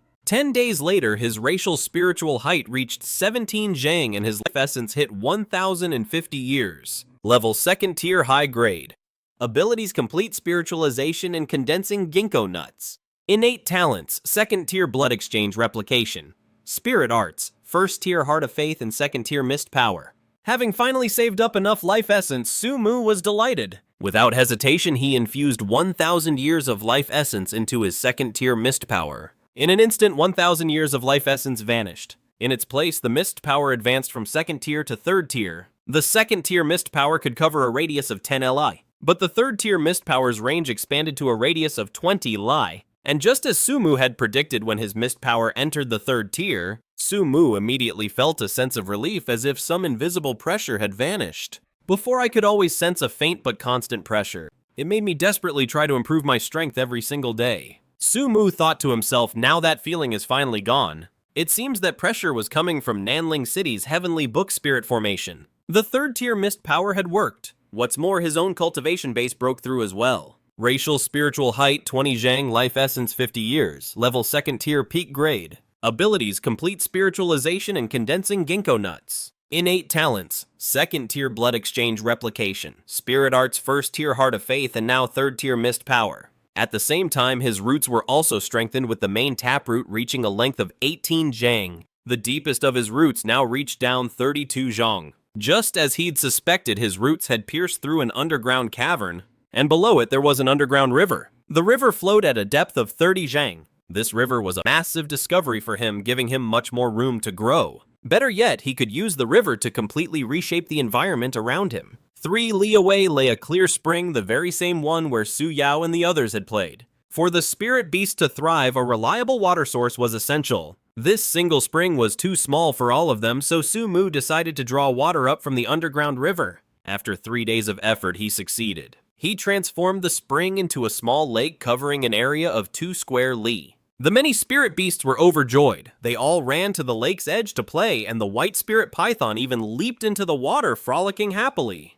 While Sumu was busy strengthening his domain, Wen Yuchao and his cavalry had already returned to Nanling City. Deputy Sun, I won't forget your contributions on this mission. I'll be sure to report your merits to the Imperial Court. Li Qianjue looked at Wen Yuchao, who sat opposite him, noting the numerous bandages on his body. Merit, that is the last thing on my mind, Wen Yuchao said grimly. What's more important is that the wild ancient mountain range has become incredibly dangerous. The thought of the white spirit python and the Tongbei ape still sent a shiver down his spine. Li Qianjue's expression grew stern. Report everything to me, from the beginning. Don't leave out a single detail. The Tianchu spirit array's monitoring wasn't wrong. Wen Yuchao then told Li Qianjue everything about his experience in the desolate ancient mountain range. After listening, Li Qianjue mused, it is indeed dangerous, but even so, the level of danger isn't beyond our control. Should we send a large force to wipe out all those spirit beasts? Wen Yuchao asked. There's no need for that. Li Qianjue shook his head. The spirit beasts of the desolate ancient mountain range are strong, but the ones elsewhere aren't much weaker. If we try to exterminate the spirit beasts everywhere, we simply don't have enough forces, nor can we afford such losses. That area you mentioned is filled with mist. For now, let's designate it as the desolate ancient mountain range's misty forbidden zone. As for its classification, we'll tentatively list it as calamity level. Yes, sir, Wen Yuchao nodded. The human clan divides forbidden zones into 5 levels: disaster, calamity, catastrophe, tribulation, and apocalypse. Currently, the highest level zone is a catastrophe level. For example, a forbidden sea has appeared off the East Sea of Dragon Prefecture containing something that terrifies even peak Foundation establishment masters. That is a catastrophe level forbidden zone. As for tribulation level and apocalypse level forbidden zones, none have appeared yet. Basically, disaster corresponds to Qi, refining calamity to foundation establishment, catastrophe to golden core, tribulation to nascent soul, and apocalypse to soul formation. For Li Qianjue to classify the misty forbidden zone as calamity level showed he was taking it very seriously. Let's put this matter aside for now. Li Qianjue's expression softened. I must say I didn't expect you to bring back such a cultivation genius this time. I was just lucky. Wen Yuchao smiled. Who would have thought a disciple like Su Yao would appear in a small mountain village? From now on, focus on training Su Yao, Li Qianjue said. In this Spirit Star era, people with high spirit root talent are strategic resources. Back in the desolate ancient mountain range, Sumu was still unaware of Nanlin City's classification system for forbidden zones. After some thought, he decided not to conceal his aura completely, keeping it at its previous level. If his spiritual energy signature suddenly vanished, it would only arouse the human suspicion. Another 3 days passed. According to news from Suyao, Nanlin City had no plans to send anyone else to investigate. Sumu began to relax. It seemed the threat from Nanlin City was over, at least for the time being. He wasn't afraid of Nanlin City itself, but based on his understanding of the human clan, if Nanlin City existed, there must be other human cities. No matter how powerful he became, he couldn't withstand a relentless assault from the entire human clan. Furthermore, the mysterious items Wen Yuchao had carried last time made him wary. Su Yao had also spent this time subtly fishing for information about those mysterious items. She learned they were the legendary magic sword gourd magic artifacts and a grand formation. Sumu wasn't afraid of them at all, but he didn't dare to be careless. The wisdom of the human clan was often demonstrated through their use of tools. In this regard, beasts were at a great disadvantage. Additionally, he controlled the aura he emitted to be around the level of a high-grade second realm. Su Yao told me Nanlin City sent people to investigate because they detected the spiritual energy value in my area had reached 9,000 units. But in reality, with my cultivation base plus the auras of all the spirit beasts, the spiritual energy value far exceeds 9,000 units. From this, it's clear that the power of the mist did have some effect. It just couldn't completely deceive the third realm Tianshu spirit array. Because of this, Sumu didn't hide his aura completely. Concealing it too thoroughly would only make the humans think something was wrong. During his downtime, Sumu turned his attention to his group of spirit beasts. The snow spirit eagle, white spirit horse, Tongbei ape, and the spirit ducks. Among them, the snow spirit eagle and the Tongbei ape were top-grade tier 1. The white spirit horse and the spirit ducks were high-grade tier 1. In Sumu's opinion, the snow spirit eagle was probably the strongest in a fight. The Tongbei ape had immense strength, but the snow spirit eagle possessed the illusory snow spirit eyes and was also incredibly fast. If they were to truly fight, the Tongbei ape would never even get a chance to get close to the eagle. It was about time he gave these guys some names. An idea sparked in Sumu's mind. Naming them didn't seem difficult to him. He could name them based on their abilities. The snow spirit eagle would be called Huanshui, the white spirit horse would be Miwu, and the Tongbei ape Jinggang. As for the 10 spirit ducks, Sumu mused that their ultimate form should be a golden crow. I might as well call you Jin Da Jin or Jin San. When Sumu conveyed these names to the spirit beasts through his thoughts, they were all overjoyed. You could even say they were excited, and not because the names were so great. It was because in their simple way of thinking, Sumu giving them names meant that he truly considered them his own. The benefit was that they became much more motivated when hunting. As a result, Sumu's beast source also began to grow at an accelerated rate. In the days that followed, Sumu also noticed the influence of spiritual energy on the world. Even without his influence, the number of spirit beasts in the desolate ancient mountain range was increasing. He could tell just by looking at the prey the snow spirit eagle and the others were catching. Before, the prey they caught were all ordinary wild animals. But recently, 1 or 2 spirit beasts would occasionally show up among their kills. This made Sumu's decision to build a small lake nearby seem incredibly far-sighted. The small lake was a huge draw for both wild animals and spirit beasts. Even though the snow spirit eagle and the others hunted there often, a large number of creatures still showed up every day. Of course, his beasts had some intelligence. Sumu didn't even have to tell them. They already knew to control the scale of their hunts. If they actually killed every single creature that came to the lake, the number of visitors would surely dwindle. It was just like draining a pond to catch all the fish. By keeping the number of kills within a certain limit each time, they greatly reduced their long-term impact. For the time being, however, Sumu didn't go out to tame any new spirit beasts. This was mainly because he hadn't encountered any with abilities that truly impressed him. The spirit eagle, Tongbei ape, and white spirit horse all had extremely unique abilities. As for the spirit ducks, their abilities were pretty average. But he had raised personally from birth, so the bond he shared with them was naturally different. While keeping an eye on his spirit beasts, Sumu didn't forget about Su Yao. Su Yao was being treated with great importance in Nanling City. You could say she was their #1 prodigy. All kinds of human cultivation techniques and secret manuals were available for her to choose from and practice. Not only that, but the Lord of Nanling City, Li Qianjue, even pulled some strings. He managed to secure a disciple spot for Su Yao at the Qingqiu Manor. Nanling City was part of the Great Xia Empire, and the empire was divided into 13 provinces.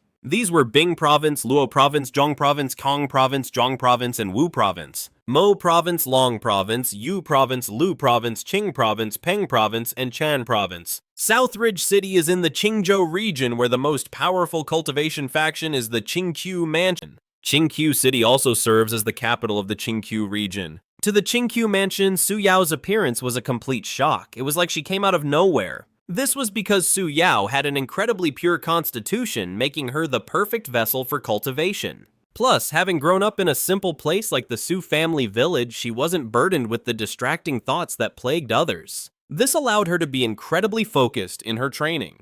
Top-tier talent combined with unwavering concentration made Su Yao the prize jewel of the Qingqiu mansion's leadership. The mansion's leaders directly bestowed upon her their ultimate secret technique, the Qingqiu art. The Qingqiu art is an ancient legacy so old that its origins have been lost to time. Legend has it that Lu Chunqiu from the 10 clans of Qingqiu had a Dao law embodied by a 9-tailed fox. The Qingqiu art was created by Lu Chunqiu himself based on that very Dao law. Practicing this art not only boosts one's cultivation level, but also grants the user the power of the 9 tails. This power allows a person to awaken 9 times, and each awakening grants them a unique, innate magical art. Su Yao's talent was so exceptional that she mastered the basics of the Qingqiu art in just 7 days. The first ability she awakened was called Heart Peeker. This power allowed Su Yao to faintly perceive the thoughts of others, capturing their fleeting ideas. This left Su Mu absolutely amazed at Su Yao's incredible talent. He knew his ginkgo spirit fruit must have played a part, but it certainly wasn't the deciding factor. This proved that Su Yao truly possessed an innate gift for cultivation. From Su Mu's perspective, Su Yao seemed just like the protagonist of a story. But Su Mu wasn't worried. After all, he possessed the ultimate status screen. No matter how amazing Su Yao became, she could never surpass him and his status screen. Before he knew it, 2 months had slipped by. In those 2 months, Su Mu had accumulated 5,000 years of lifespan. He spent 1,000 years of that lifespan to upgrade the Tier 2 Blood Rejuvenating Spirit Demon to Tier 3. Then he spent another 1,500 years to raise the Tier 1 Heart of Faith to Tier 3. The biggest benefit of upgrading the Heart of Faith was the increase in lifespan that Su Yao provided him. Before, he would only get 1 or 2 years of life per day, but now that had increased to 5 years. He used another 1,800 years of lifespan to copy Su Yao's Heart Peeker ability, and upgraded it to Tier 3. This completely transformed Su Mu's status screen. His race was now listed as Spirit, with a height of 300 feet. Lifespan 750 years, rank peak of the 2nd tier. Abilities complete spiritualization and condensing ginkgo spirit fruit. Innate talents copy Tier 3 Blood Rejuvenation, Tier 3 Spirit Plot, Tier 3 Heart of Faith, Tier 3 Power of Mist, and the Heart Peeker ability. His next challenge advanced to the 3rd tier. But advancing to the 3rd tier wouldn't be easy. As Su Mu saw it, the only way to reach it was to first upgrade one of his abilities to the 4th tier. Upgrading an ability from Tier 2 to Tier 3 cost 1,000 years of lifespan. This meant upgrading a Tier 3 ability to Tier 4 would require a whopping 3,000 years. The amount of lifespan required was undoubtedly immense, and even then, Su Mu couldn't guarantee that upgrading an ability to Tier 4 would actually cause his own level to break through to the 3rd tier. According to human standards, a 3rd tier non-human is equivalent to a human golden core expert. Humans have a saying, swallow the golden core and your fate is in your own hands, not heaven's. Once a cultivator enters the golden core realm, their very existence undergoes a fundamental transformation. By that same token, reaching the golden core realm is an incredibly difficult feat. So it must be pretty tough for other species to reach the 3rd rank too. But I already have an unparalleled advantage over other living beings. At least my path to advancement is clear. As long as I keep harvesting life essence, I'll advance eventually no matter how difficult it is. For other creatures, the failure rate for advancement is incredibly high. Looking around, the environment has already changed drastically. Thanks to Su Mu's continuous efforts, the small lake had expanded to 3 miles around. More and more wild beasts were gathering by the lake's shore, and Su Mu himself now stood at a height of 300 feet. While he wasn't the tallest tree in the ancient barren mountains yet, there were few that could match his height. Su Mu had worried that the other towering trees might awaken their own consciousness as well. Fortunately, he had sent other spiritual beasts to investigate. These massive trees were indeed becoming spiritualized, but none had developed consciousness. I wonder what'll happen when I reach the 3rd rank. Su Mu was filled with anticipation. While focusing on his own growth, Su Mu didn't forget to keep up with the human race's activities through Su Yao. To him, the greatest threat still came from humanity. He was already the undisputed ruler of the ancient barren mountains, and he would continue to outpace everyone in his growth. No matter how much the other spiritual beings grew, they could never surpass him. It was just that the humans' deep heritage and profound wisdom meant he couldn't afford to underestimate them. He had to be vigilant. Chapter 17, The Ancient Cavern and the Divine Art. I'm still doing quite well over here. Su Yao said respectfully to Su Mu, something huge has happened recently among the humans. They say an ancient cavern has been unearthed in Qingqiu.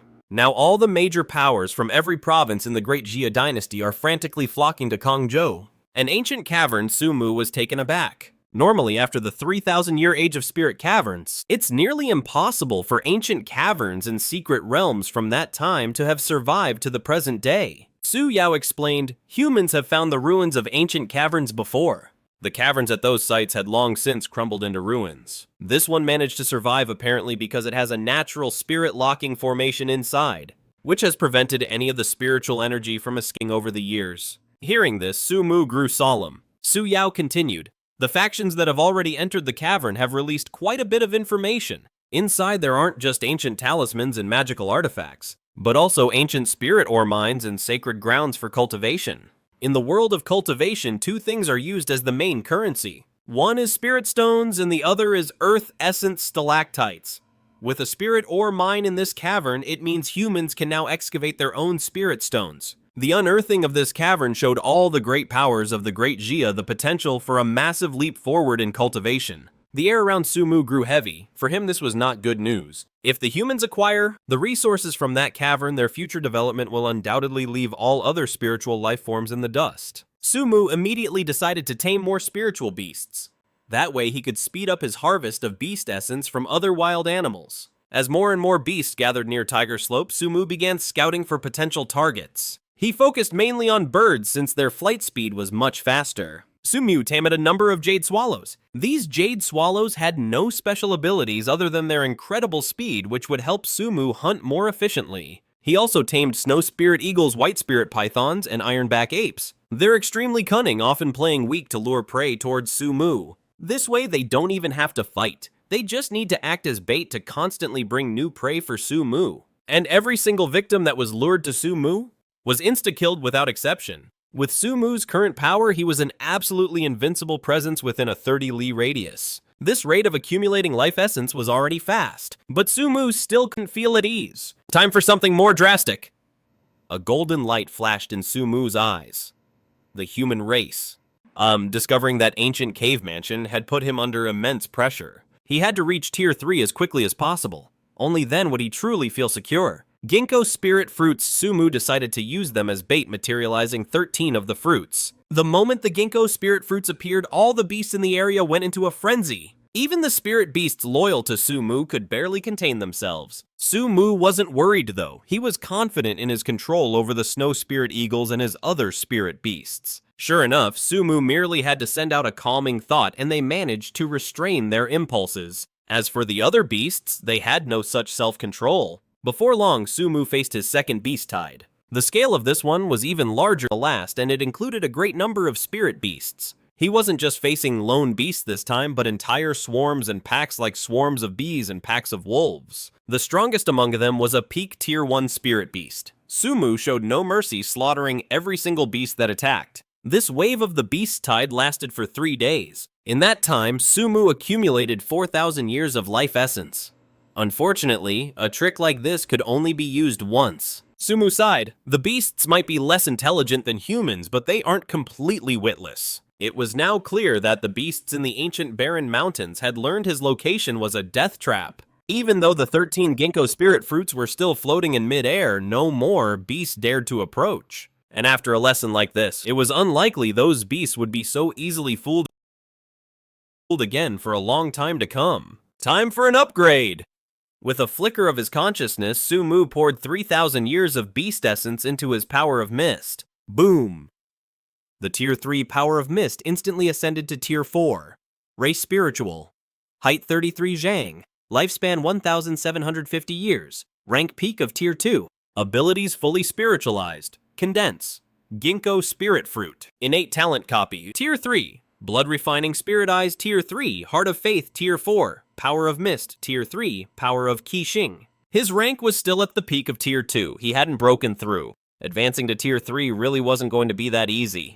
Although Su Mu was eager to advance, he knew some things couldn't be rushed. Fortunately, the advancement of his power of mist had further increased his level of security. He could finally relax a bit. Previously, his power of mist covered a 20-li radius. Now, that range had expanded to a 30-li radius, and the mist had already spread to the outskirts of the ancient barren mountains. Wisps of it were even drifting into the Sioux family village.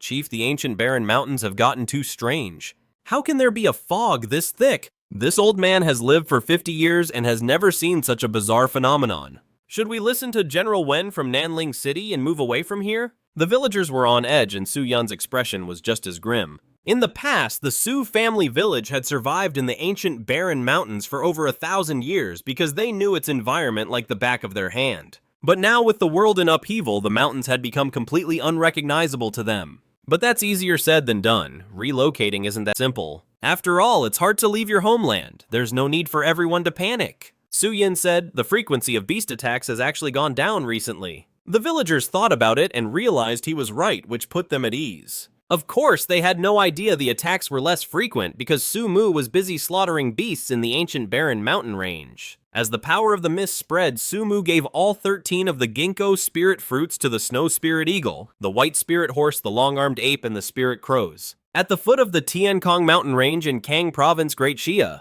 this place was once a desolate wilderness rarely touched by human feet. But now all the major factions have set up camp here. The reason for this was a massive fissure within the Tiankong mountain range. Passing through this fissure leads to an ancient cave dwelling. Meanwhile, in one of the camps, Wen Yuchao and Su Yao were present. Lord City Master, how is the exploration of the cave dwelling coming along? Wen Yuchao asked. Su Yao stood beside him silently, her clear eyes filled with curiosity. With a grave expression, Yi Qianjui replied, "Progress is slow. The situation inside the cave is more complex than we anticipated. The discovery of this ancient cave hasn't just attracted humans, it's drawn in spirit beasts as well. Spirit beasts from all over are now converging on this location. This has created a massive obstacle for our human forces exploration. This is a real problem." Wen Yuchao's heart sank as he listened. He learned not to underestimate spirit beasts after his journey through the ancient barren mountain range. Inside the cave dwelling was its own separate little world. The major human factions used magical artifacts to calculate that the cave's interior space spanned nearly 1,000 li, an area equivalent to a medium-sized country. As of now, human exploration had only reached a depth of less than 50 li. Even so, the human cultivators faced immense challenges. Chapter 18, The Terrifying Giant Crocodile. At this moment, in a region 50 li deep inside the ancient cave, several thousand human cultivators were gathered. Dense volleys of armor-piercing projectiles rained down ahead. Normally, an offensive like this would be enough to wipe out everything in its path. But now, the faces of the human cultivators present were incredibly grim. Under the human assault, numerous beasts and even some spirit beasts were shot down. But this also enraged some of the more powerful spirit beasts. Suddenly, a cultivator let out a blood-curdling scream. The other cultivators nearby whipped their heads around and were instantly horrified by what they saw. A hornet the size of a fist was attacking the cultivator. Just the sight of a hornet that big was enough to make one's skin crawl. Obviously, this was a spirit hornet. The spirit hornet was incredibly aggressive. In the blink of an eye, the cultivator it attacked was disfigured beyond recognition. Junior brother Zhao. A cultivator nearby roared in fury, turning his bow to shoot at the spirit hornet. Thwack! The spirit hornet was knocked away by the shot, but to everyone's horror, it wasn't dead. That wasn't even the most terrifying part. Just then, everyone watched in horror as a dense swarm of hornets poured out of the forest. The cultivators at the front were instantly swallowed by the swarm. The other cultivators farther back were terrified, and the human army's formation instantly fell into chaos. A cold snort cut through the air, and the surrounding cultivators seemed to regain their composure. The elite human cultivators had arrived, and the one leading them was none other than Wen Yuchao. Appearing with him were other elite cultivator teams from Qingqiu. This contingent wasn't large, numbering only 50 people. But this was a hand-picked force from Qingqiu, its members all renowned experts from the major cities. As expected, this elite force was extraordinary. The moment they arrived, they held back the hornet swarm, otherwise the main human army would have suffered devastating losses. However, it was one crisis after another. Roar! A terrifying roar suddenly erupted. A black bear came into view, standing nearly 50 feet tall. Matching its size was its incredible strength. A human cultivator was caught directly by the bear, and then torn in half. "Brother!" Someone behind him, his eyes red with grief and rage, immediately took out a box and used a talisman. The talisman flew out instantly, transforming into a fiery serpent that lunged at the bear. The bear was clearly injured, but even this talisman couldn't kill it. Spurred on by the pain, it charged madly toward the cultivator who had attacked it. The cultivator's face filled with despair. "You beast!" At the critical moment, a figure shot forward. He actually met the black bear head on. Humph! The bear was knocked back. Then everyone saw a burly young man land. He stood 9 feet tall, his skin the color of bronze like a statue cast from copper. This beast is a peak first-order monster. It's not something you can handle. Let me take care of it. The burly young man showed no fear, clashing directly with the bear. His arrival was a huge morale boost for the human army. But no one noticed that in the forest on the opposite mountain, a patch of swamp suddenly began to tremble. If someone had been by the swamp's edge, they would have seen a terrifying dark shape moving faintly within. After several dozen breaths, a column of water over 100 feet high shot into the air. A cultivator over there noticed the disturbance. His eyes went wide and his body began to shake uncontrollably. "What's going on?" The others looked over, curious. One look and a chill ran down everyone's spine. From the swamp crawled a massive black crocodile 100 feet long. Its body was covered in spines, each one looking like it was forged from copper and iron. As it let out a roar, an aura beyond anyone's imagination erupted from it. Second order, it's a second-order demonic beast. Many of the cultivators cried out in fear. A second-order demonic beast was equivalent to a human Foundation establishment master. The elite cultivators looked even more grim because they knew this wasn't just any second-order beast. It was at least a peak second-order demonic beast. When the crocodile appeared, the army of beasts went into a frenzy. Then, led by the giant crocodile, the beast army launched a counterattack. The human forces were routed. The next day, Su Yao was stunned by the news. He hurriedly used his consciousness to contact Su Mu. "What is it?" "Yesterday, something terrible happened in the ancient cavern," Su Yao said. While the Qingqiu cultivator army was exploring the ancient cavern, they encountered a peak second-order giant crocodile. The army suffered heavy losses. Su Mu's heart skipped a beat. Peak second order. Although that rank was still beneath his own, the gap wasn't large. Most importantly, the appearance of such a monster meant that his own power in the grand scheme of this world wasn't as dominant as he thought. What do the humans plan to do about this now? Su Mu said, knowing humans as he did, their cultivators would never let this go. Even though this giant crocodile is incredibly strong, its fate is probably sealed. This giant croc is inside an ancient cave dwelling. Su Yao explained that the human army is still quite wary of the ancient cave, so for now they won't do anything to the giant crocodile. In fact, for a short period, the human army will switch from offense to defense. Of course, this situation won't last long. Once the human army has scouted out the situation ahead, they will definitely come back to deal with this crocodile. Su Mu's branches tapped lightly. This strategy was indeed typical of how humans operate. After getting Su Yao's report, Su Mu's sense of urgency grew even stronger. The humans are exploring the ancient cave. I need to take control of the ancient desolate mountain range as soon as possible, Su Mu thought to himself. He couldn't interfere with other places, but he already considered this mountain range his territory and he had to secure it quickly. Although my current location is within the range, it's not yet considered the heartland. The humans have a lot of information on the ancient desolate mountain range. Su Yao had been gathering a lot of related intel for him during this time. The ancient desolate mountain range stretches 2,000 li from north to south and is 500 li wide from east to west. Right now, the area covered by his mist power is a 30 li radius centered on him, which is less than even 1/10 of the mountain range's total area. Of course, Su Mu wasn't the type to overreach. He wouldn't rush to envelop the entire mountain range at once. For now, it was best to first completely secure the area immediately around him. He could say that he had full control over the surface area of the foggy Forbidden Zone, but underground the deepest he could reach was only 60 zhang. It'll take time for my roots to go deeper, but that doesn't mean I have no way of probing what's below. Su Mu smiled faintly as his consciousness shifted to the white spirit python. Ordinary pythons are very lazy. Aside from hunting, they spend most of their time sleeping. But the white spirit python was different. When Su Mu first met this python, it had a real personality, stubborn and hardworking. It was a total anomaly among pythons. At this very moment, the white spirit python was burrowing underground, showing incredible persistence. This made Su Mu not know whether to laugh or cry. This guy really loved to tunnel. Chapter 19, Earth Spirit Milk. Ever since the white spirit python submitted to him, it had been constantly tunneling downward. Su Mu knew the python was building its own snake den. It was just that this guy's den was getting a bit too deep. The white spirit python had now dug down to a depth of 300 zhang. The place it was digging was already at the bottom of an underground riverbed, which was exactly where Sumu wanted to investigate. For Sumu, he absolutely had to understand this underground river completely.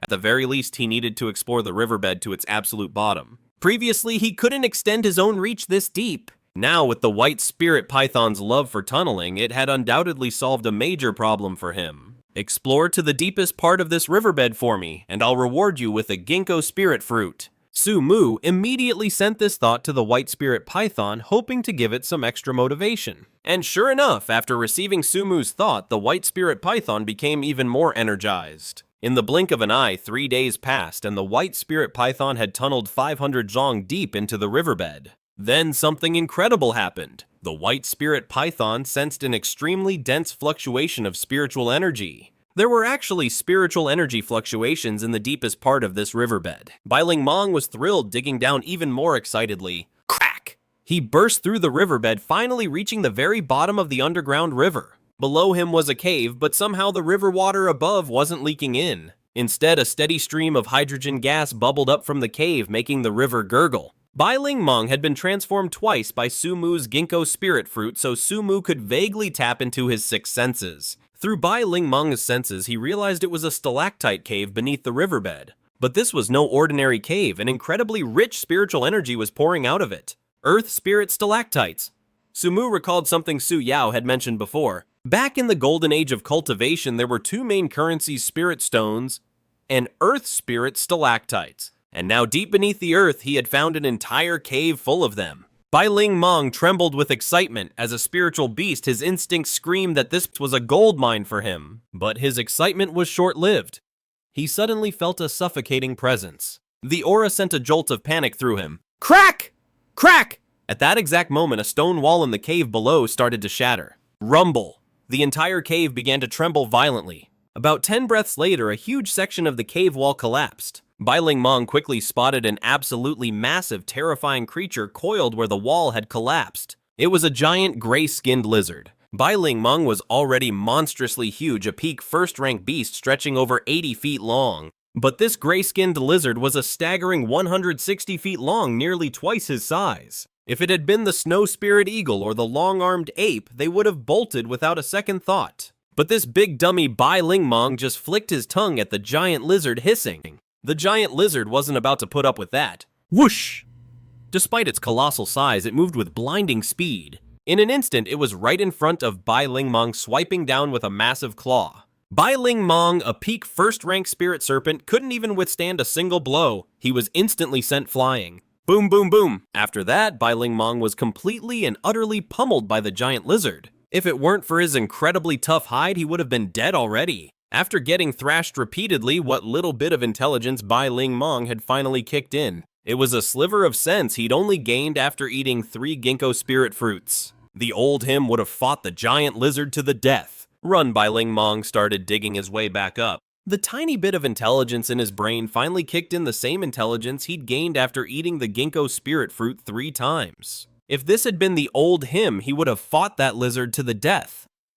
Run Bai Ling Mong scrambled upward for a full 15 minutes. After a while, the ground beneath Sumu suddenly erupted. A massive serpent covered from head to tail in blood burst out of the soil. The moment Sumu saw his condition, a murderous rage boiled up inside him. After all, Bai Ling Mong was his spiritual beast. An attack on him was an attack on his master. How could Sumu not be furious? A mile away by the shores of the lake, Sumu had named Foggy Lake every animal froze. As one, they all turned to look at the 350-foot-tall ginkgo tree a mile away. Many of the beasts dropped to the ground trembling in fear. They could feel the ginkgo tree's fury. By now, within a 30-mile radius of these mountains, there wasn't a single beast that didn't know of the ginkgo tree. To the animals of this forest, that ginkgo tree was the undisputed ruler. Some beasts even regarded it as a divine tree. And at this moment, the divine tree was furious. Despite his rage, Sumu remained rational and quickly formed a ginkgo spirit fruit. He had the white spirit python eat it, and the python's body instantly began to heal at a rapid rate. Lord Divine Tree, what's wrong? Su Yao, who was communicating with Sumu, could feel his fury. This shocked her greatly. It was the first time she had ever seen the Divine Tree angry in all the time she'd known it.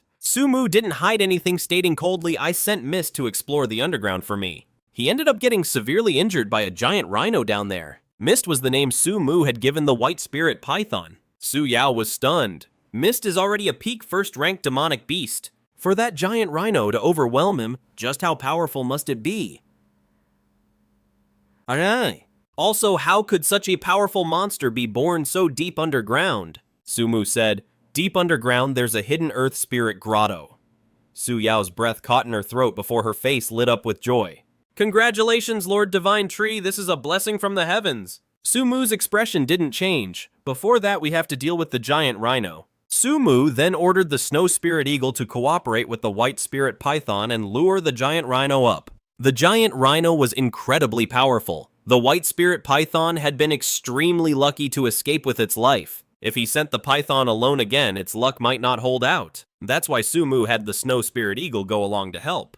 The snow spirit eagle possessed the illusory snow spirit eyes which could interfere with the giant rhino. With the two of them working together, he believed they could successfully lure the giant rhino up. Upon receiving Su Mu's command, the snow spirit eagle didn't hesitate for a moment. Once the white spirit python had healed about 70 to 80% of its injuries, it set out with the snow spirit eagle. Any other spirit beast might have backed down, but the white spirit python was just plain stubborn. Even though the gray-skinned giant rhino had nearly killed it before it showed no fear, its eyes burning with hatred. Soon it led the snow spirit eagle back down into the underground grotto. Roar! Seeing the white spirit python dared to return, the gray-skinned giant rhino grew even more furious than before and charged madly towards it. The snow spirit eagle quickly used its illusory snow spirit eyes to disrupt the rhino's attack. Its power was also no match for the gray-skinned giant rhino, which snapped out of the illusion after only a brief moment. It lunged forward with even greater rage, and the white spirit python would act as a shield to block it. The snow spirit eagle was responsible for weakening the power of its attacks, but the white spirit python still got injured. However, the wounds it took each time were clearly less severe than before. This kept it from fleeing as quickly, and it would even stop every so often to provoke the gray-skinned giant rhino. The gray-skinned giant rhino seemed accustomed to its underground grotto and was reluctant to stray far from it. Last time, it had only chased the white spirit python for less than 100 zhang before turning back, which is precisely how the python managed to escape. This time, however, thanks to the constant taunts from the python and the eagle, it was provoked again and again. It didn't turn back, but instead chased them all the way up. In about 15 minutes, the three spirit beasts had entered the range of Su Mu's roots. Chapter 20. The Stone Dragon. As the gray-skinned beast entered his sensory range, Su Mu was finally able to scan its detailed information. Race Stone Dragon, height 15 zhang, beast essence 900 years. Rank high grade 2nd rank, abilities profound steel claws, 7 color transformation. So it's a high grade 2nd rank demonic beast. No wonder its power is so terrifying. It's a good thing the underground grotto is only 500 zhang from my position. Any farther and I doubt the snow spirit eagle and the white spirit python could have escaped even together. It truly was a high-grade 2nd-order demon beast possessing 2 abilities. At that same moment, the gray-skinned giant lizard seemed to sense the danger as well and turned to retreat back underground. But Su Mu wasn't about to give it the chance. Whoosh! A dense thicket of tree roots shot out like countless snakes coiling toward the gray-skinned giant lizard. They wrapped around the beast, holding it fast. Roar, the gray-skinned giant lizard, was furious, but unfortunately for it, it was facing Su Mu. Su Mu was at the peak of the 2nd order, 2 full ranks higher than the lizard, and had mastered far more abilities. Trapped by the endless roots, the gray-skinned giant lizard couldn't break free. In this moment of crisis, the gray-skinned giant lizard unleashed its own ability, Profound Steel Claws. A blade-like energy erupted from its front claws, an aura that was terrifyingly sharp. With a tearing sound, it actually managed to sever one of Su Mu's tendrils. The severed root sent a slight sharp pain through Su Mu, which only enraged him further. Illusory blood spirit eyes. Did this lizard really think it was the only one with special powers? The gray-skinned giant lizard was instantly lost in a daze. Seizing the opportunity, Su Mu used his roots to yank the lizard completely out of the earth. Slam Su Mu smashed the gray-skinned giant lizard onto the surface. When it came to, it was thrown into a panic. It had spent its entire life underground. Down there, it had the combat advantage. Up here on the surface, it was completely out of its element. The dense fog covering the ground was especially disorienting, severely limiting its vision and senses. Su Mu gave it no time to think. His roots and branches assaulted the gray-skinned giant lizard all at once. The beast was effectively blind, its fighting power drastically reduced, and Su Mu was already stronger to begin with. In an instant, the gray-skinned giant lizard was being torn apart by Su-mu as more and more wounds appeared on its body. The other spirit beasts watched this scene unfold their reverence and awe for Su-mu growing by the second. You have to understand, just seeing the gray-skinned giant lizard from afar had filled them with an instinct to submit. And yet a creature of that caliber was being utterly crushed before the divine tree. The divine tree was truly worthy of the name. The gray-skinned giant lizard was powerful, but it was for that very reason that Su-mu had no intention of taming it. Besides, the lizard's abilities were useless to him. There was no point in keeping it around. In less than a few minutes, Su-mu pierced the gray-skinned giant lizard's skull, killing it instantly. Just like that, a high-grade second-order demon beast had been slain by Su-mu. If any humans had been here to witness this, they would have been absolutely stunned. The giant black crocodile from the ancient cavern was about as strong as this gray-skinned giant lizard. That black crocodile had inflicted heavy losses on the human army, and to this day it was still alive and well. And yet this gray-skinned giant lizard was killed by Su-mu in just a matter of minutes. With a rush, as the gray-skinned giant lizard died, its life essence was instantly absorbed by Su-mu. Racial spiritual height 33 zhang, lifespan 2,850 years. Level peak of the second order. Abilities complete spiritualization. Condense ginkgo spirit fruit. Innate talent replication. Third order blood exchange spirit eye, third order heart of faith, fourth order power of mist, third order power of a guilty conscience. Su-mu's lifespan was once again approaching 3,000 years. As for the gray-skinned giant lizard's corpse, it became a feast for the other spirit beasts. Su-mu continued to accumulate life essence. The next day, however, he was startled. His senses detected a small human squad at the edge of the forbidden misty zone. He could feel fluctuations of spiritual energy coming from them. More cultivators had entered the mountains. Judging from their attire, this squad of humans didn't seem to be from Qin province. They must have been explorers from out of town. Unfortunately for this little human squad, their luck was terrible. Su-mu sensed that less than a mile away, a brown bear was watching them. This bear was one of the titans of the ancient desolate mountain range. Besides Su-mu, there were several other titans within the mountain range, just like this brown bear. Although Su-mu couldn't read its detailed stats, he could judge by its aura. He figured it was in existence on the same level as the gray-skinned giant rhino. Being targeted by a beast like that, the fate of this human squad was already sealed. And just as he thought, 30 seconds later, the humans spotted the bear. Terror flooded their faces. When the bear stood on its hind legs, its towering, powerful form was absolutely horrifying. Run! They scrambled desperately to get away. But the bear's speed was terrifying. It was on them in the blink of an eye. A few moments later, the entire human squad had been annihilated. Afterwards, the bear cast a wary glance toward the depths of the mist before turning and leaving. At least you know your place, Su-mu scoffed. He considered any area the mist covered to be his territory. The bear had only been standing at the very edge of the misty forbidden zone, which was barely within his limits of tolerance. But if the bear had dared to venture any deeper, that would have been a direct provocation. Even though he didn't have the power to kill the bear yet, if it had truly dared to challenge him, he would have definitely marked it down for later. 4 days passed in a flash. Su-mu's total lifespan had once again exceeded 3,000 years, making his third-order blood exchange spirit art eligible for an upgrade. Without hesitation, Su-mu poured all 3,000 years of lifespan to the third-order art. Boom, the third-order blood exchange spirit art broke through, advancing to the fourth order. At the same time, the immense spiritual power Su-mu had accumulated began to boil over. He was about to break through. Su-mu's heart pounded with excitement and anticipation. Crack, crackle. His tree body and roots began to grow at a shocking rate.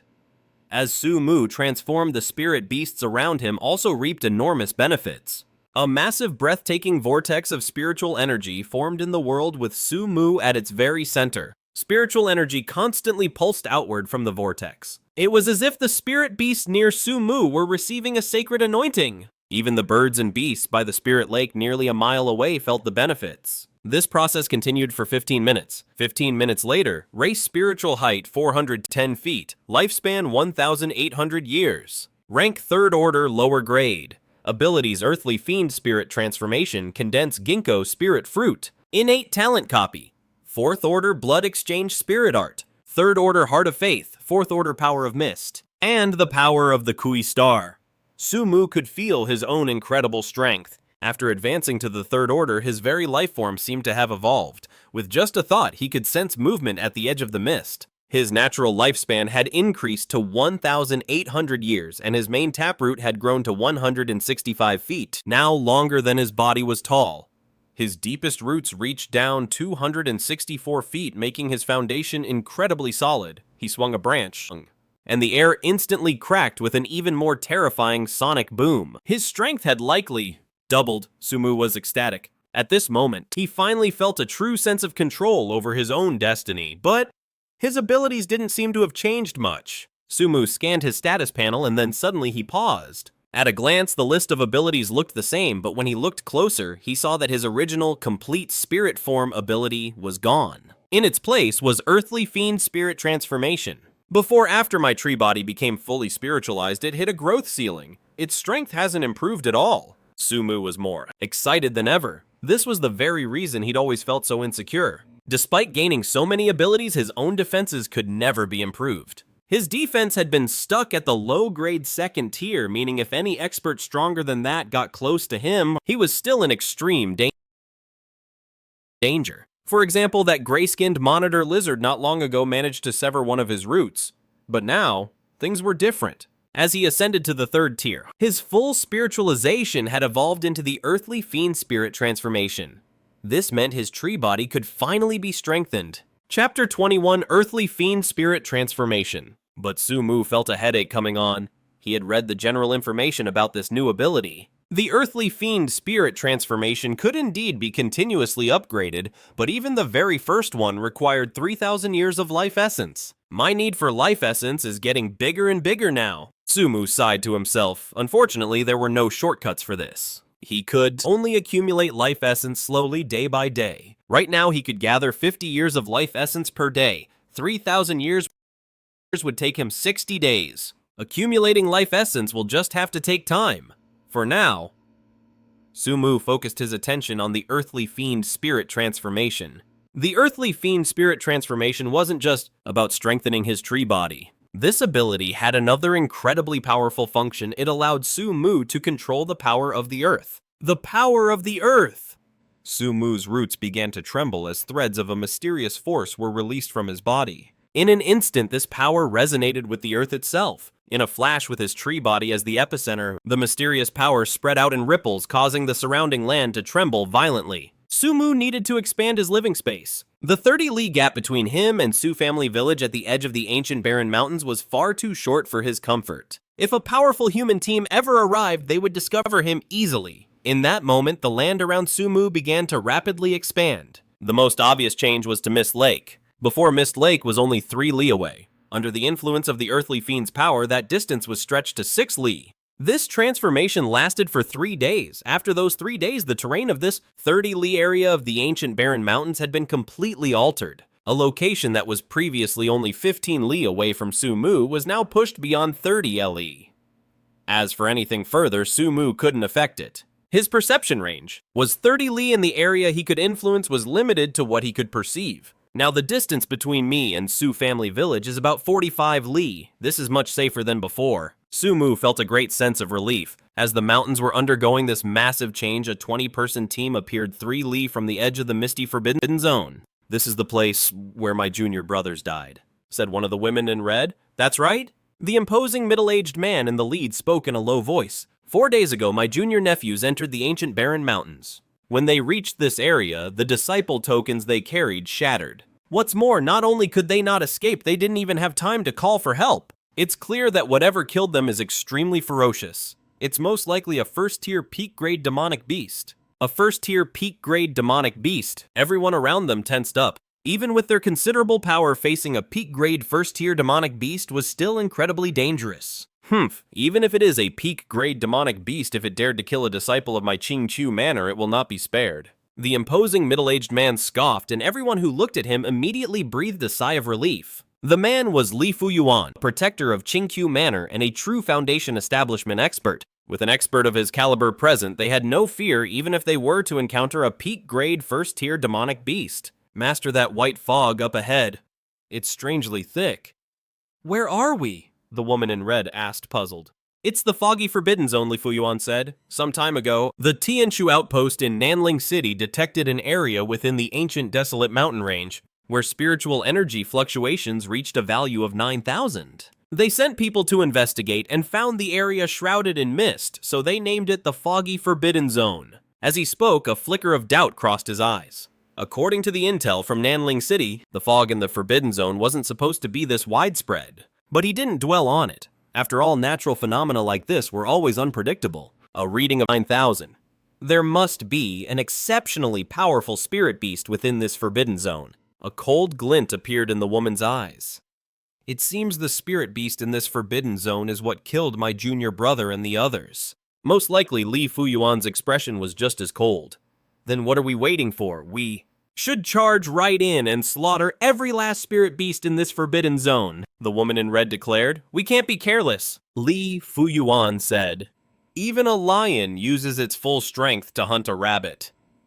Remember, when you're out in the world, you can never let your guard down no matter the situation. Bring those villagers over here. As soon as he spoke, someone from the back of the group dragged 5 villagers forward. These 5 were from the Su family village. Have these 5 villagers go in and scout the path. We'll follow behind them, Li Fuyuan said, his gaze indifferent. The woman in red's eyes lit up. Oh, so that's why you had us capture them, master. Brilliant. Having them scout ahead will certainly help us avoid any danger. The others all laughed. Among the 5 villagers, one young man glared at the group from Qingqiu Manor, his eyes filled with hatred. The young man's name was Su Qingsu Yao's cousin. How dare you glare at us? Get in there and scout or we'll slaughter your entire village, the woman in red sneered. Su Qing's body trembled. No matter how much hatred he felt, he didn't dare to defy the people of Qingqiu Manor. And so the 5 from Su family village walked ahead while the group from Qingqiu Manor followed close behind. Someone else is here. At that moment, Sumu felt a stir. Because of his connection to Su Yao, Sumu had some familiarity with the people of Su family village. Though he didn't know the 5 people up ahead by name, Sumu recognized them as villagers from Su family village at a single glance. And now it seemed those villagers were being used as human shields by the 20 people following them. Being forced to scout for danger, Sumu mused that Su Yao's departure from the village for Nanling City now seemed to have its pros and cons. The upside, Sumu thought, is that she can gather information for me on the human higher-ups. The downside is that my cave at the edge of the ancient desolate mountain range is left unguarded. People had entered the mountains twice recently, and he hadn't been alerted either time. This was a serious problem. It seemed he needed to cultivate some allies outside the mountains. And the first place that came to mind was Su family village. After all, his closeness to Su Yao already gave him a natural connection to them. Bringing Su village under his control was naturally the next logical step. This was all thanks to Su Mu's newfound strength. Before, he was afraid of being exposed and definitely wouldn't have dared to support anyone on the outside. That's exactly why he killed Su Qian and Su Shui. But now he didn't have so many worries. Having advanced to the 3rd tier, he had his own source of confidence. Besides, as long as he handled it well, even if he supported Su village, they wouldn't easily reveal his existence. Thinking of this, Su Mu sent a telepathic message to the spirit beasts around him. He told them not to harm the 5 people from Su village, and at the same time to keep an eye on the other wild beasts. Under Su Mu's command, his group of spirit beasts were now at the top of the food chain in this 10-mile radius. With them watching, the other wild animals naturally wouldn't dare to attack the 5 from Su village. And so the 5 villagers traveled safely, heading deeper into the Foggy Forbidden Zone. This Foggy Forbidden Zone doesn't seem all that dangerous. The people from Qingqiu Mansion who were following behind them said in surprise they had been to other Forbidden Zones before. In those places you had to fight your way through every step, but now they had already advanced more than 10 miles. Yet they hadn't encountered a single beast attack. They did sense the presence of quite a few beasts, but whenever those beasts saw them, they would flee from a distance. It felt as if the beasts in this Foggy Forbidden Zone had exceptionally docile personalities. There's a lake up ahead, someone suddenly said. Chapter 22. Heart-stopping terror. About a mile away, a small lake came into the view of the Qingqiu Mansion group. To their astonishment, hundreds of wild beasts were gathered by the lakeside. Among them were even quite a few spirit beasts. Gulp.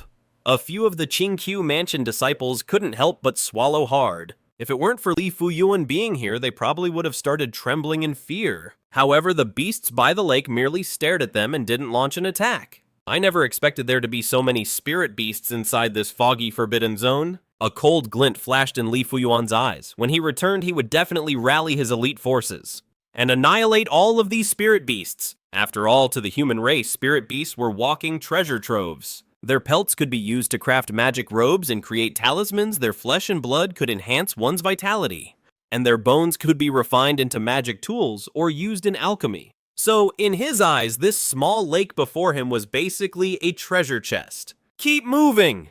Then a golden light flashed in Li Fuyuan's eyes. He sensed that this wasn't the core of the foggy forbidden zone yet. In the deeper regions, he detected a much denser fluctuation of spiritual energy. It was a good thing the spirit beasts here were so docile, allowing him to advance more easily without having to fight. Caw, they hadn't gone much further when the group heard the sound of crows cawing. When they looked up, their hearts instantly leaped into their throats. Flying high in the sky were 10 enormous crows. These crows were 5 feet long, about the size of a human teenager. This was truly terrifying. Peak first tier. Li Fuyuan's face grew grim. The aura emanating from these 10 giant crows was actually at the peak first tier level. This is bad. In that instant, Li Fuyuan felt a sense of dread. Are the people over at Nanling City just a bunch of freeloaders? Just these 10 peak first tier spirit crows plus the spirit beast by the lake.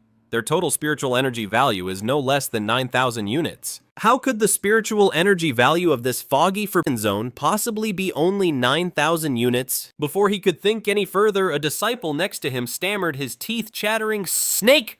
A snake!" Li Fuyuan was about to scold the disciple for being so jumpy. What was there to be afraid of a python? The next instant, his own pupils shrank to pinpricks. An ordinary python, or even a common spirit python, was nothing to worry about. But what came into view was a behemoth, a massive creature over 80 feet long, an undeniably shocking sight. First-tier peak-grade Li Fuyuan's heart leaped into his throat. The aura emanating from this giant python was also first-tier peak-grade. Run! All thoughts of exploring this place vanished from Li Fuyuan's mind. Just moments ago, he was still thinking about finding Hashiji's killer and bringing them to justice. But in that moment, all he wanted was to save his own skin. He was a second-tier master, but if so many first-tier peak-grade spirit beasts were to attack him at once, even he wouldn't stand a chance. But Li Fuyuan had still underestimated the situation. Just as he turned, he saw another behemoth, a Tongbei ape, standing 30 feet tall. The Tongbei ape grinned, baring 2 rows of sharp teeth as if it were mocking them. Then a few hundred yards away from the ape, a white eagle appeared. This white eagle was also quite large, about 6 feet long. It seemed insignificant compared to the Tongbei ape and the giant python, and yet wherever it flew, all the other wild beasts gave it a wide berth. From this alone, it was clear this white eagle was not to be underestimated. It might even be more terrifying than the python and the ape. Another first-tier peak-grade panic seized Li Fuyuan. A spiritual energy level of 9,000 Nanling City had screwed him over. This many first-tier peak-grade spirit beasts, the spiritual energy level had to be at least 15,000. The giant python, the great ape, the white eagle, and the crows began to menace the group from Qingqiu Mansion. They didn't attack, but instead herded them deeper into the foggy forbidden zone. Li Fuyuan didn't dare make a rash move and could only keep retreating. After retreating like this for 4 li, the members of Qingqiu Mansion all came to a halt. As if sensing something, they all snapped their heads to look forward in unison. The ancient forest was filled with countless towering trees, but their eyes were immediately drawn to a single ginkgo tree. This ginkgo tree wasn't the tallest one there. The tallest tree was an almond eucalyptus standing a full 50 zhang high. The ginkgo was about 38 zhang tall, but there was something extraordinary about it. Its bark and leaves were unlike those of any ordinary tree. The bark of a normal tree is dry and withered, but this ginkgo's bark looked as if it were cast from bronze. And its leaves, each one looked as if it had been carved from precious jade. It gave off the aura of a divine tree. Everyone from Qingqiu Mansion was left in awe. Hearing a strange cry, Li Fuyuan reacted instantly, shouting, "Something's not right!" There was something seriously wrong with this place, especially this ginkgo tree before them. With his expert eye, he could tell that it had definitely become a spirit. But that alone wasn't enough to fill him with such dread. What truly made his blood run cold was the realization that the surrounding spirit beasts were looking at this ginkgo tree with eyes full of reverence, as if they were gazing upon a god. That's why his first thought wasn't to run, but to call for help. He had a gut feeling that he couldn't escape this place on his own. But Li Fuyuan quickly fell into despair. When he fired his signal talisman, it was completely blocked by the white mist in the sky. "I'll stay behind and hold them off. The rest of you run," Li Fuyuan immediately roared at the other Green Fox Abode disciples. The other disciples looked bewildered, not yet understanding what was happening. In their eyes, this place might have been a little strange, but with Li Fuyuan's power, handling any crisis should have been no problem. So why was he suddenly telling them to run for their lives, his voice so desperate and tragic? "Run, all of you run!" Li Fuyuan screamed. Just then, the ground below began to tremble and countless tree roots burst from the earth like lightning. Swish, swish, swish, caught completely off guard. The Green Fox Abode disciples were instantly killed by the roots. Su Mu had no intention of letting any of them escape. Although he was reluctant to kill humans, letting them go back would pose too great a threat to him. "You fiend!" Li Fuyuan's eyes turned bloodshot. He drew the wooden sword from his back and spat a mouthful of blood onto it. In an instant, the sword flew out, aiming straight for the ginkgo tree's trunk. But before the sword could even get close, countless branches from the ginkgo's trunk whipped out from all sides, smacking the blade away. Li Fuyuan's pupils contracted in growing terror. Schlick!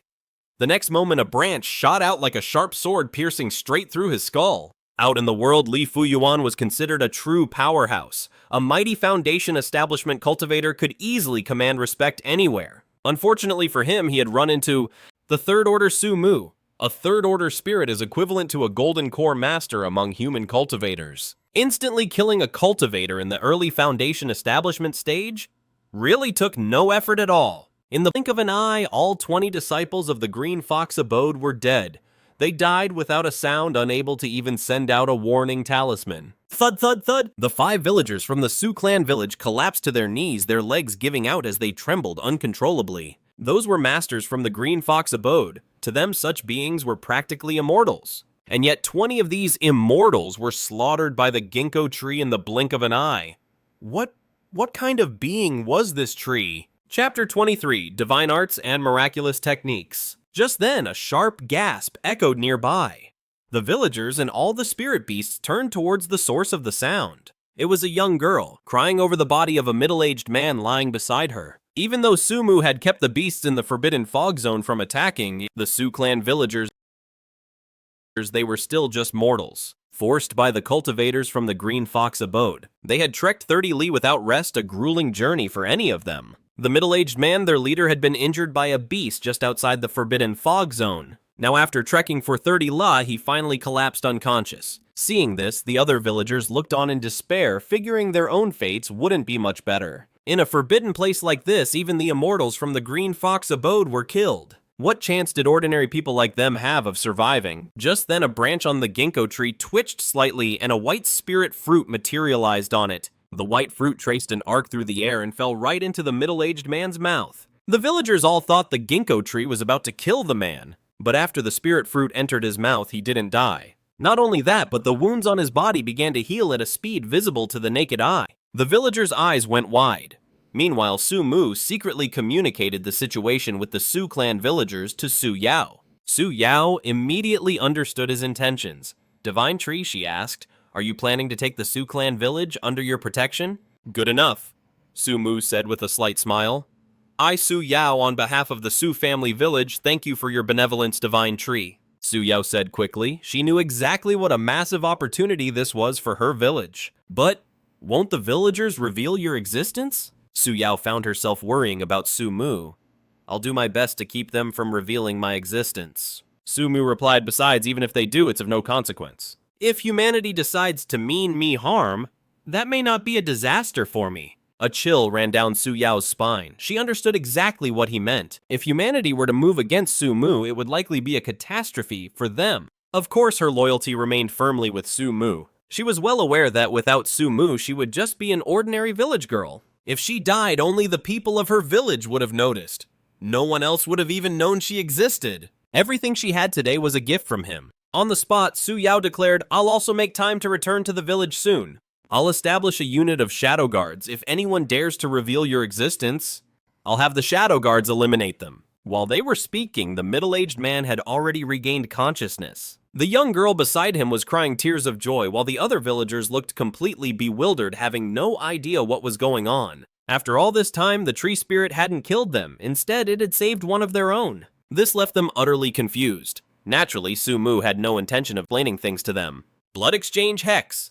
He immediately activated the Blood Exchange Hex. The 4th tier Blood Exchange Hex possessed an unimaginable power. For an ordinary person, it could completely reshape their perception of reality. Su Mu used the hex to implant new memories into the minds of the 5 villagers. These memories told them that the Su family village had worshipped the divine tree for 1,000 years, and that only the core members of the village were permitted to know of its existence. The tree was sacred and inviolable, and its existence must never be revealed to outsiders. To do so would be to invite divine punishment.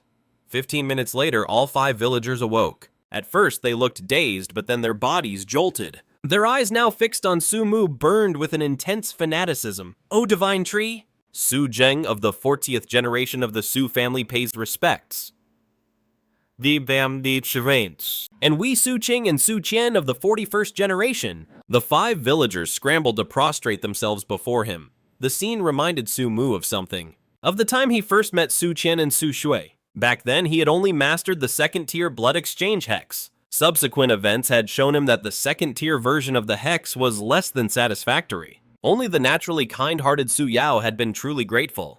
Su Qian and Su Shui still harbored ulterior motives. But the fanatical devotion of these 5 villagers proved just how powerful the 4th-tier hex truly was. Su Mu then bestowed a ginkgo spirit fruit upon each of the other 4 villagers. In an instant, all 5 of them broke through to the initial Qi refining stage. Afterwards, Su Mu had his spirit beasts escort them back to their village. 5 returned, the rest of the village was overcome with joy and relief. They had all assumed that the 5 who entered the mountains had met certain death. The village chief Su Yin was stunned. He could clearly see that all 5 of them were now cultivators. The ancient, desolate mountain range was incredibly dangerous, but it seemed it also held incredible opportunities. Su Yan thought to himself, when Su Yao, Su Qian, and Su Shui entered these mountains, all 3 of them returned as cultivators. And these 5 villagers were no different. However, he didn't broadcast any of this publicly. "Come with me," Su Yan said, leading the 5 men to his house to speak privately. "What exactly is going on?" Su Yan's gaze swept over the 5 of them. "Chief," said Su Zheng, the eldest of the 5, "we can't tell you the specific details." Su Yan's eyes suddenly sharpened, but he wasn't the type to be reckless. He knew very well that many things in the cultivation world were taboo. "All right," Su Yan nodded immediately. "In that case, I will issue an order forbidding any discussion of this matter. The people from Qingqiu Mansion were never here in our Su village, and we, the Su village, know nothing of their affairs." "A wise decision, Chief." Su Zheng and the other 4 breathed a sigh of relief. Although they were burdened with a great secret, they still deeply respected Su Yan as their chief. "By the way, Chief, we noticed many parts of the village seem to be in disarray." "Did something happen after we left?" Su Zheng asked. Su Yin's expression darkened. "It was Zhang Village. We haven't even settled the score with them for what they did before. And now they've come looking to settle a score with us." "What does Zhang Village want?" Su Zheng asked. "They're demanding we marry Ah Yao to Zhang Wei, the son of the Zhang Village chief. Otherwise, they'll make our Su village pay." "How dare they?" Su Yan said enraged. "That Zhang Wei is nothing but a lowlife, and he has the audacity to go after Ah Yao."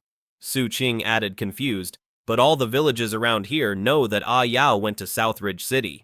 Even if Zhang Village isn't afraid of us, aren't they afraid of Ah Yao's retaliation?" "It seems they really aren't," Su Yan said. "This time Zhang Village has joined forces with Wang Village and Zhong Village, and it looks like they have the backing of cultivators now too." The expressions on the faces of the Su villagers turned grim. There were 4 main villages on the edge of the ancient barren mountains: Su Village, Zhang Village, Wang Village, and Zhong Village. In the past, Su Village held the advantage, but the 4 villages had always been in conflict with one another. They never expected the other 3 villages would actually unite against them. How they managed to team up, Su Zheng couldn't understand. Chapter 24, The 3 Great Villages. It's nothing more than Ah Yao's very existence making them feel threatened. Su Yin snorted coldly. "Or perhaps someone is trying to get to Ah Yao indirectly by targeting our Su village." "Then let them come." A cold light glinted in Su Zheng's eyes.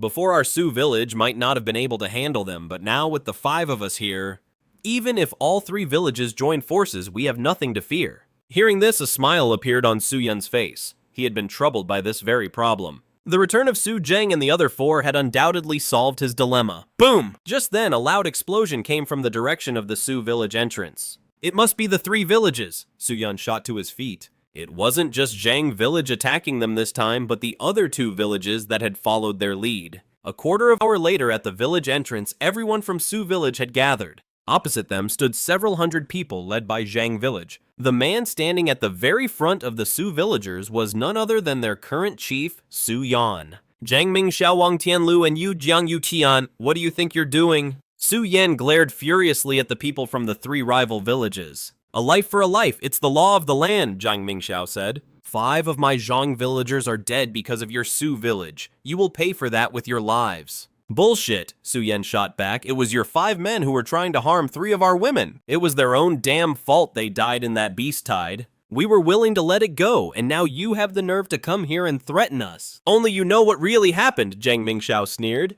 In any case, today you will either marry Su Yao to me, or we'll flatten your entire village. Don't you push us too far, Su Yan was furious. Push you too far, Jiang Mingxiao laughed mockingly. So what if I am? What can your precious Su village possibly do about it? The people of Su village were filled with righteous fury. This only deepened the cruel amusement on Jiang Mingxiao's face. His gaze fell upon a middle-aged man among the Su villagers, Su Tao. Instantly, all eyes in Su village turned to Su Tao. He was Su Qian's father. Su Tao's eyes darted around a clear look of guilt and shame on his face. But steeling himself, he grit his teeth and started walking toward the Jiang village contingent. Su Yan and the others stared their eyes wide with disbelief. But that wasn't all. Dozens more followed Su Tao's lead and defected. Then Su Shui's grandfather, Su Ming, also left, taking dozens with him. In an instant, only 18 members of Su village remained. Worse, Su Tao had taken most of the village's able-bodied young men, leaving behind only 18 people, mostly women, children, and the elderly. Su Tao, you're all betraying the village, Su Yan roared. I'm sorry, Su Tao said slowly. We didn't want this either. But we're not going to die with Su village, we just want to survive. Humph, Su Yan, don't you act so high and mighty. Su Ming sneered when my Shu and Qian died under mysterious circumstances. You should have known this day would come. Hearing this, Su Yan fell silent. He suddenly realized he didn't even have the right to blame Su Tao and Su Ming. After all, they just wanted to live. What was so wrong with that? In the end, the root of the problem was his own weakness. His inability to protect his people. Seeing this, Wang Tianlu and Jiang Yuqian both smiled. Meanwhile, Su Mu was getting a real-time feed of the situation in Su village through the thoughts of Su Zheng and the other 4. After a moment's thought, he relayed the information to Su Yao. Upon hearing the news, Su Yao remained remarkably calm. She knew that even without her, Su village now had 6 cultivators. So the village wasn't in any real danger, which meant the actions of the 3 rival villages were highly suspicious. Su Yao mused, even if marrying me benefits Jiang village, it's not enough of a reason for Zhang village and Wang village to back them up like this. For all 3 villages to act so erratically, they must be after something else. Lord Divine Tree, please wait. I just remembered some recent intel. I'm going to look into it more carefully. Before long, Su Yao replied, Lord Divine Tree, I found some news from the Qingqiu prefecture. It seems they're planning to build a city on the edge of the ancient desolate mountain range. Su Mu was slightly taken aback. The root cause was the development of ancient alchemy formulas. Su Yao explained. After the ancient formulas were developed, various methods for alchemy and talisman crafting became widespread. This caused a major shortage of materials on the market, so the Qingqiu prefecture wants to develop the resources in the Great Mountain Ranges. The ancient desolate mountain range is one of those targeted. By establishing a city on its border, developing the ancient desolate mountain range will become much easier. Alarm bells went off in Su Mu's head. If humans were to build a city on the edge of the ancient barren mountains, it would be a disaster for him. It was clear now. The 3 major villages wanted to wipe out the Su village because they'd gotten word of this. Su Yao explained, of the 4 villages on the edge of the ancient barren mountains, our Su village holds the most land. If they can carve up our territory, they'll be able to rake in massive profits when the city is built. Su Yan of the Su village, don't say we're not giving you a chance. Wang Tianlu said scornfully, have the younger generation of your Su village compete against the youth from our 3 villages. If you come in last, you'll pack up and leave on your own. The 3 villages were still somewhat wary of Nanlin City, which is why they came up with this scheme. This way, they'd have a legitimate excuse to drive the Su village out in the open. Su Yan, don't even bother fighting it, Jiang Yuqian laughed. I suggest you just pack your bags and get lost. Otherwise, with the few weaklings you have left, stepping into the ring would just be a death sentence. Hearing this, the people of Su village were first filled with fury, then fell into despair. The shamelessness of the 3 villages was unbelievable. They poached all of their strongest young fighters and then challenged them to a competition. It was blatant bullying. Who says the people of Su village are just here to die? Suddenly, a voice tinged with defiance cut through the air. Everyone stared in shock, their gazes shifting to the back of the Sioux village crowd. Qianqian, stop this nonsense, a Sioux village elder snapped urgently. The speaker was none other than Su Qianqian. A girl from the Zhang village ranks sneered, "You, with those pathetic skills of yours, what gives you the right to talk? In this world, those who can't cultivate usually learn some martial arts for self-defense. But Su Qianqian's skills were mediocre at best, making her a laughingstock to everyone else." "Zhang Yue," Su Qianqian said, looking straight at the girl. "Since you're so confident, I challenge you." "Qianqian, get back here!" the Sioux village members cried out in a panic. "I accept your challenge." Zhang Yue's eyes lit up as she instantly accepted, clearly trying to prevent Su Qianqian from backing out. But of course, Su Qianqian had no intention of retreating.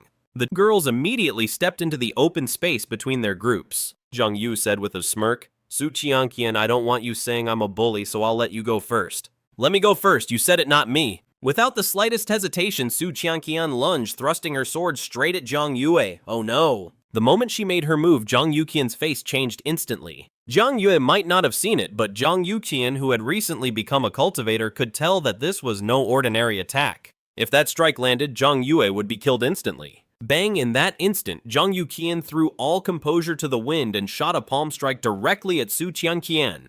"Zhang Yuqian, you're forcing us to fight you to the death." Seeing Zhang Yuqian attack, the eyes of the Sioux village members turned red with fury. It was as if they could already see Su Qianqian being instantly obliterated by Zhang Yuqian. After all, Zhang Yuqian had just become a cultivator. But then, boom! Although Su Qianqian was startled, she didn't back down. Her sword clashed head-on with Zhang Yuqian's palm strike. In an instant, the force sent Su Qianqian and her sword flying back more than 10 meters. Seeing this, the onlookers were so shocked their eyes nearly popped out of their sockets. Su Qianqian actually blocked an attack from Zhang Yuqian. If they hadn't seen it with their own eyes, they never would have believed it. How is that possible? The younger generation from the 3 major villages, her own peers, were in complete disbelief. You've become a cultivator." Zhang Yuqian stared daggers at Su Qianqian. Those who hadn't realized it before gasped in shock at her words. Su Qianqian was a cultivator. Zhang Yue's face turned pale. Before, he hadn't understood why Zhang Yuqian attacked. But now, he just felt lucky to be alive. No matter how skilled he was in martial arts, he was no match for a cultivator. "I never thought your Sioux village was hiding an ace up its sleeve," Zhang Mingxiao said, his expression darkening. The members of the Sioux village looked just as confused. They had no idea what was happening either. Su Qianqian's gaze was calm. Her newfound power was entirely a gift from a divine art. Of course, that was something she could never reveal. "Su Qianqian, a talent like yours is wasted in the Sioux village. Come to our Wang village and we will pour all of our resources into training you," offered Wang Tianlu. "That's a laugh," Zhang Ming scoffed. "As if your Wang village can compare to mine. Come to the Zhang village and I'll treat you like my own daughter." Only Zhang Yuqian's eyes glinted with a cold light. She had already attacked Su Qianqian. There was no way the girl wouldn't hold a grudge. Even if Su Qianqian were to join another faction, she would never choose the Zhang village. That case... Zhang Yuqian's eyes turned vicious as she lunged at Su Qianqian once more. She had to eliminate Su Qianqian now, and this time she used a fatal technique. A white jade scorpion shot out from her sleeve, flying right at Su Qianqian. The scorpion was lethally venomous. One bite and Su Qianqian would be dead for sure. Fear flashed in Su Qianqian's eyes. The scorpion was too fast, she couldn't even react. Just as the scorpion was about to strike, a mysterious gust of wind suddenly whipped through. Bam! The white jade scorpion was sent flying backward. Zhang Yuqian felt a violent shock and coughed up blood. Her white jade scorpion had been pierced clean through. As its master, she suffered from the backlash. What kind of power was this? Zhang Yuqian cried out in disbelief, and she wasn't the only one. The cultivators from all 3 villages were staring in absolute horror. To command the wind itself, such unbelievable power was enough to make their skin crawl. "Caw-caw," high up in the clouds, a crow called out cheerfully. It was Su Mu who had ordered it to protect the Sioux village from the shadows. No one paid any attention to the crow's cry, but Su Yan, struck by a sudden idea, bowed deeply and called out, "Your unworthy descendant, Su Yan, greets the old ancestor." The people from the 3 villages were utterly stunned. The Sioux village was hiding a mysterious old ancestor. Before, they never would have believed it, but after seeing someone command the wind, they had no choice but to. The old ancestor. The Sioux villagers paused for a second and then erupted in ecstatic cheers. But the traders from their village had the opposite reaction. They were thunderstruck, their hearts filled with bitter regret. In the Su family crowd, an idea began to form in Su Zheng's mind. He knew a unique technique how to bluff by borrowing a tiger's might. and combined with his spiritual power, he was sure it would have an incredible effect. Even though that gust of wind had nothing to do with the Su family, he knew this was the perfect opportunity to put on a show. The next moment, he began to project his voice from his stomach. Meanwhile, in the Zhangwang and Zhang villages, "You must have a death wish strutting around my Su village like you own the place." An ancient voice echoed from an unknown source. It wasn't loud, yet it carried an air of absolute authority. "We wouldn't dare." Zhang Mingxiao broke out in a cold sweat. He stammered, "This humble one, I only wanted our young ones from Zhang village to have a friendly spar with the disciples of Su village. If I had known we would disturb you, senior, I would have never dared to take a single step into Su village." Wang Tianlu was just as terrified. But Zhang Yuqian was the most panic-stricken of all. After all, among the 3 village chiefs, he was the only one who had actually attacked someone from Su village. Sometimes your worst fears have a way of coming true. Just as Zhang Yuqian was consumed by terror, the ancient voice spoke. "You little brat from the Zhang village, who gave you the nerve to lay a hand on one of my Su village disciples?" "Senior one, I just wasn't thinking straight." Zhang Yuqian tried to explain but was cut off. "Cut off your own arm, then get lost," the ancient voice commanded. Zhang Yuqian's face turned white. Behind him, the people of Zhang village looked on, filled with righteous indignation. They looked ready to fight Su village to the death if Zhang Yuqian just gave the word. However, Zhang Yuqian knew better than anyone just how terrifying that previous attack had been. He considered that it might be some kind of bluff from Su village, but he didn't dare to take that gamble. Because if he lost, the price was his life. Besides, Zhang village was the true mastermind today. Zhang village was just following along. There was no need to take such a risk. With a sickening squelch, the next moment, with terrifying resolve, he swung his blade and severed his own left arm. His decisiveness and ruthlessness made the people from the other villages shudder. "Let's go!" Zhang Yuqian picked up his severed arm and leaped onto his horse. He galloped away at top speed with the other members of Zhang village scrambling to follow. The people from Zhang village and Wang village just stood there stunned, not knowing what to do. "What are you waiting for?" "An invitation to dinner.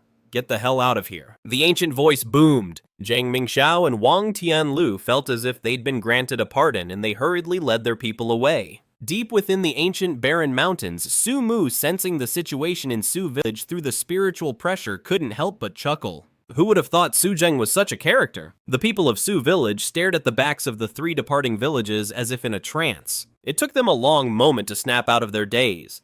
Then they immediately dropped to their knees, kowtowing and crying out, "We welcome the old ancestor." Tears of joy streamed down their faces. At that moment, they finally understood why Su Qianqian had transformed so completely. It turned out a mysterious old ancestor had been secretly training her all along. "Old ancestor, we were wrong." Su Tao, Su Ming, and the other traders were all weeping uncontrollably. Their answer came. "Su Tao, Su Ming, you all need to leave."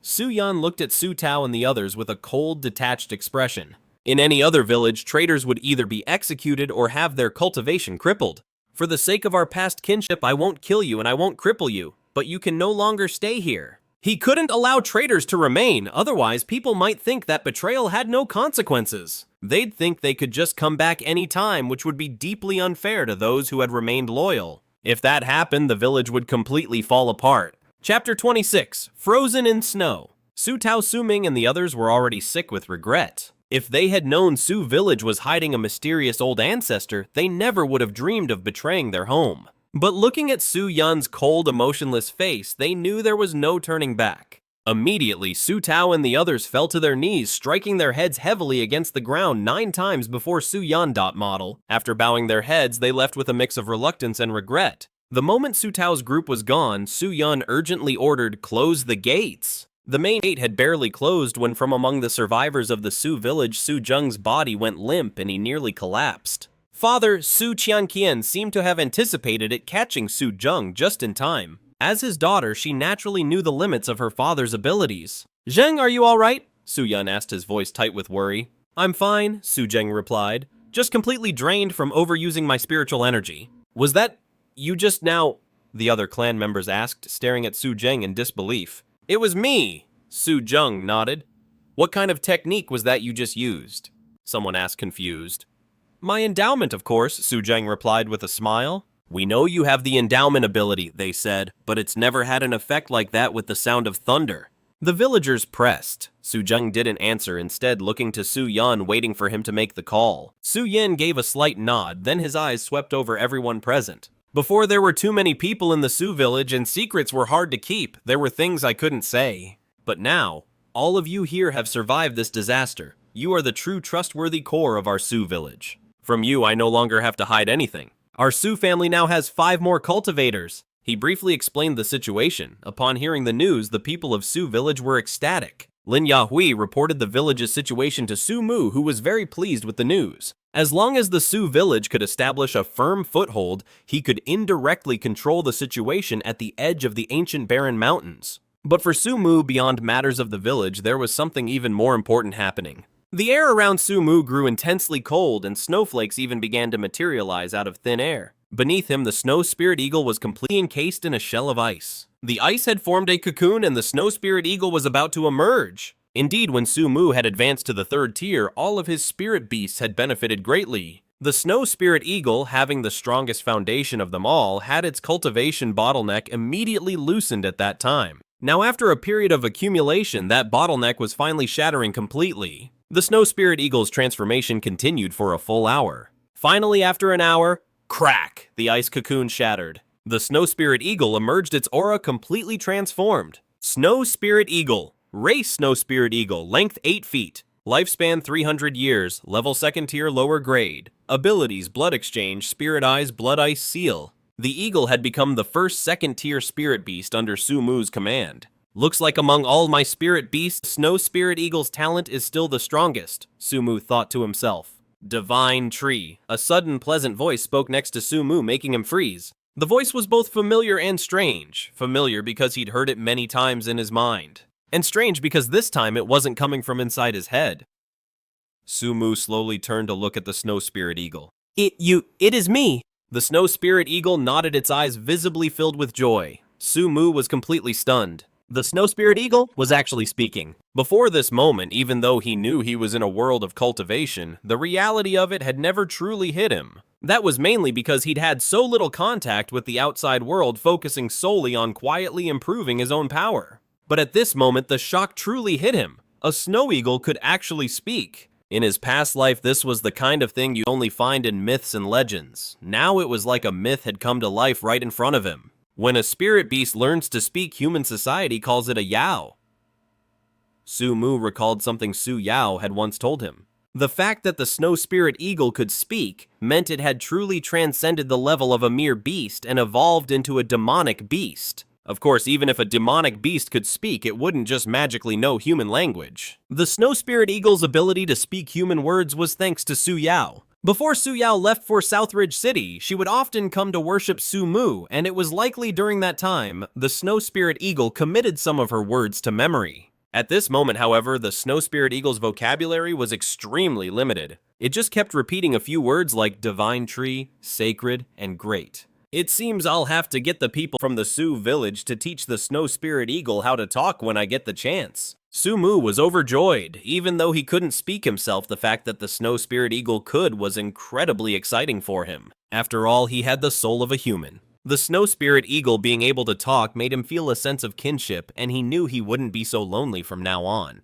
3 more days passed when suddenly a long howl that shook the heavens and the earth echoed in all directions. Following the Snow Spirit Eagle, the long-armed ape also advanced to the 2nd order. Species long-armed ape. Height 40 feet, lifespan 300 years, rank 2nd order low grade. Abilities: adamant tyrant, strength 1000 Jin heavy fall. Divine tree.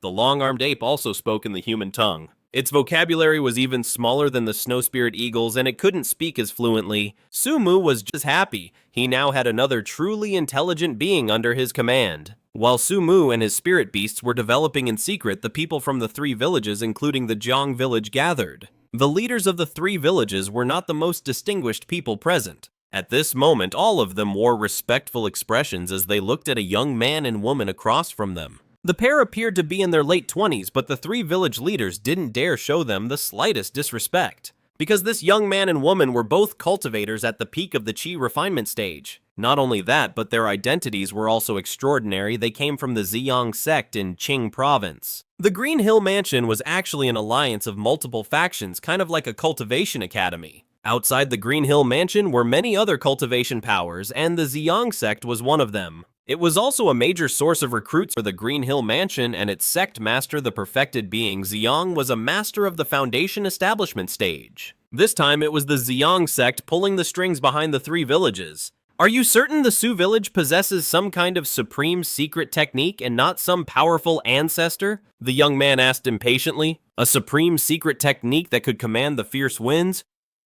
The very thought of it made his heart race. It was precisely this that had drawn him here. I'm absolutely certain, Zhang Yuqian said, her face twisted with hatred. We're quite familiar with the Su village's ways. They are by no means a kind and benevolent village. Not long ago we laid siege to the Su village. Our village was repelled by a mysterious Su clansman using a technique that commanded the winds. After that we were terrified, fearing the Su village would come to settle the score, but nothing happened. If the Su village truly had some powerful ancestor, how could they possibly let it go like that? So the only possibility is that the Su village was just bluffing. They don't have any ancestor, they just possess some kind of technique that can control the wind. The former Su village elders Su Tao and Su Ming can also testify to this. That's right, Su Tao chimed in. I was part of the Su village's core. The current village leader Su Yan is my cousin. But I've never once heard of the Su village having any kind of ancestor. I was fooled last time, but after I calmed down and thought about it, I realized it must have been a trick by Su Yan. Su Ming also nodded in agreement. The young man's eyes glinted. Then why haven't you dealt with him yourselves? The young woman stared at Zhang Yuqian. Zhang Yuqian's expression froze, but she quickly regained her composure. She said respectfully, although we're certain the Su village has no ancient one, that supreme technique truly exists. If we make a move, our chances of success are slim. The young woman said nothing more while the young man burst out laughing. Well, at least you're honest. You didn't try to play any games with us. Senior brother Luo, I still think we should be cautious, the young woman said. Luo Jiangchen said dismissively, cautious about what? What do you think could possibly threaten me in a desolate place like this? But the young woman tried to say more. Junior sister Zhao, female cultivators are usually a bit timid, I get it. Luo Jiangchen continued, if you're scared, just stay here. I'll go with group leader Jiang and the others. Then you go ahead. Zhou Shuiqin didn't get angry at the taunt or feel pressured to go on the risky venture. She had left the sect mainly to clear her head. When she heard Zhang Yuqian tell Luo Jiangchen about the Su village, she thought it sounded interesting and decided to come along. But as for actually fighting and killing, she wasn't really interested. Hearing this, Luo Jiangchen wasn't angry at all. In fact, he was quite pleased. If Zhao Shuiqin didn't go, he could have the supreme secret technique all to himself, an opportunity he couldn't be happier about. Luo Jiangchen was a man of swift and decisive action. 15 minutes later, he was leading the men from the three major villages to attack the Su village. Clan leader, bad news. Our scouts outside the three villages have spotted them. They're heading this way to attack us again. Someone rushed in to report to Su Yan. Su Yan's hand trembled. The three villages. How could they be here so soon? We heard that a disciple from the Xiang sect has arrived, the messenger said. The color drained from Su Yan's face. No wonder. If it were just the three villages, they wouldn't dare to act so recklessly even with their suspicions. But with someone from the Xiang sect here, that gives them all the courage they need to act without restraint. Is this it? Are the heavens determined to destroy my Su village? Clan leader, our Su village might not be doomed just yet, Su Chengqian interjected. Su Yan sighed. Our true strength is enough to fend off the three villages, that's not the problem.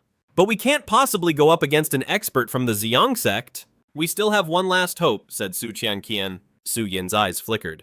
You mean? Clan leader, I need to enter the ancient desolate mountains. Go, Su Yan said decisively. And be quick. The men from the three villages could arrive at any moment. We have to hurry.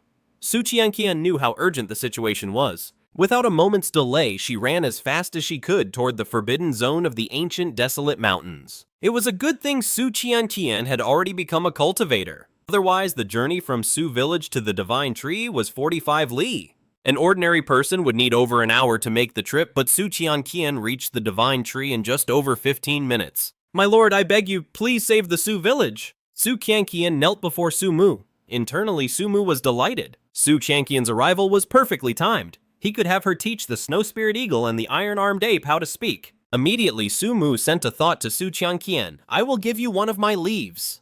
It can solve your village's crisis, but afterward you must come here and stay for a few days. His leaves contained his spiritual energy. They weren't enough to deal with a truly powerful expert. Up the sur, but resolving the Su village's crisis would be effortless. Su Xianxia didn't hesitate for a second. Yes, Lord Divine Tree. Zhang Yuqian of Zhang Village is here to see the great ancestor of the Su village. Zhang Yuqian's voice echoed, but there was no response. A smile spread across Zhang Yuqian's face. Now I'm certain the Su village was just toying with us last time. With their fears gone, the people from the 3 villages smashed open the Su village gate and forced their way inside. Moments later, Su Yan and his people were completely surrounded by the members of the 3 villages. Su Yan, where's that great ancestor of yours now? Zhang Yuqian sneered. Su Yan's face darkened. Enough, cut the crap. Hand over the technique that controls the winds and I might grant you a clean death. Luo Jiangcheng snapped impatiently. Looks of despair washed over the faces of the Su villagers. Today was truly the end for their village. Still not talking, Luo Jiangcheng's eyes glinted menacingly. Fine, seize them. We'll kill them one by one. I refuse to believe none of them fear death. Hearing this, the members of the 3 villages grinned with sadistic glee. Just as they were about to strike, Su Xianqian returned. Xianqian run the Su villagers cried out desperately. The master from the Ziyang sect is too powerful this time. Luo Jiangcheng's aura is nearly at the foundation establishment stage. He's on a completely different level. We can't fight him. Ah, a fish that slipped through the net. Zhang Yuqian sneered.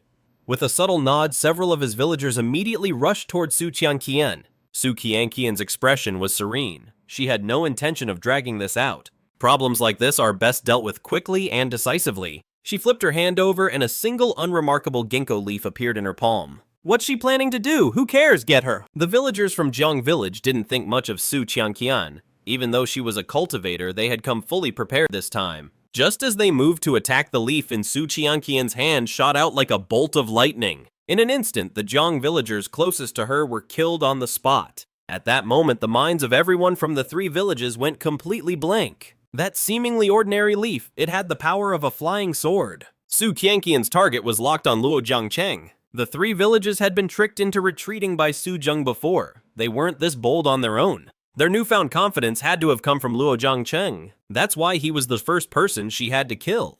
The sense of threat he posed was far greater than anyone else's. At that very instant, Luo Jiangcheng, the hair on Luo Jiangcheng's arm stood on end. He sensed a fatal danger, but the ginkgo leaf was too fast. He had no time to dodge. But he didn't despair. He was wearing a piece of grade 1 superior quality inner armor. With the armor's protection, he refused to believe the ginkgo leaf could kill him in a single strike. But just as that thought crossed his mind, the ginkgo leaf sliced through his inner armor with ease. Clearly, he had underestimated the leaf's power. The next thing he felt was the leaf piercing his flesh. And then his heart. Luo Jiangcheng looked down to see a bloody gash blooming over his heart. But Su Xianqian wasn't finished. She had already used a divine art. She might as well see it through to the end.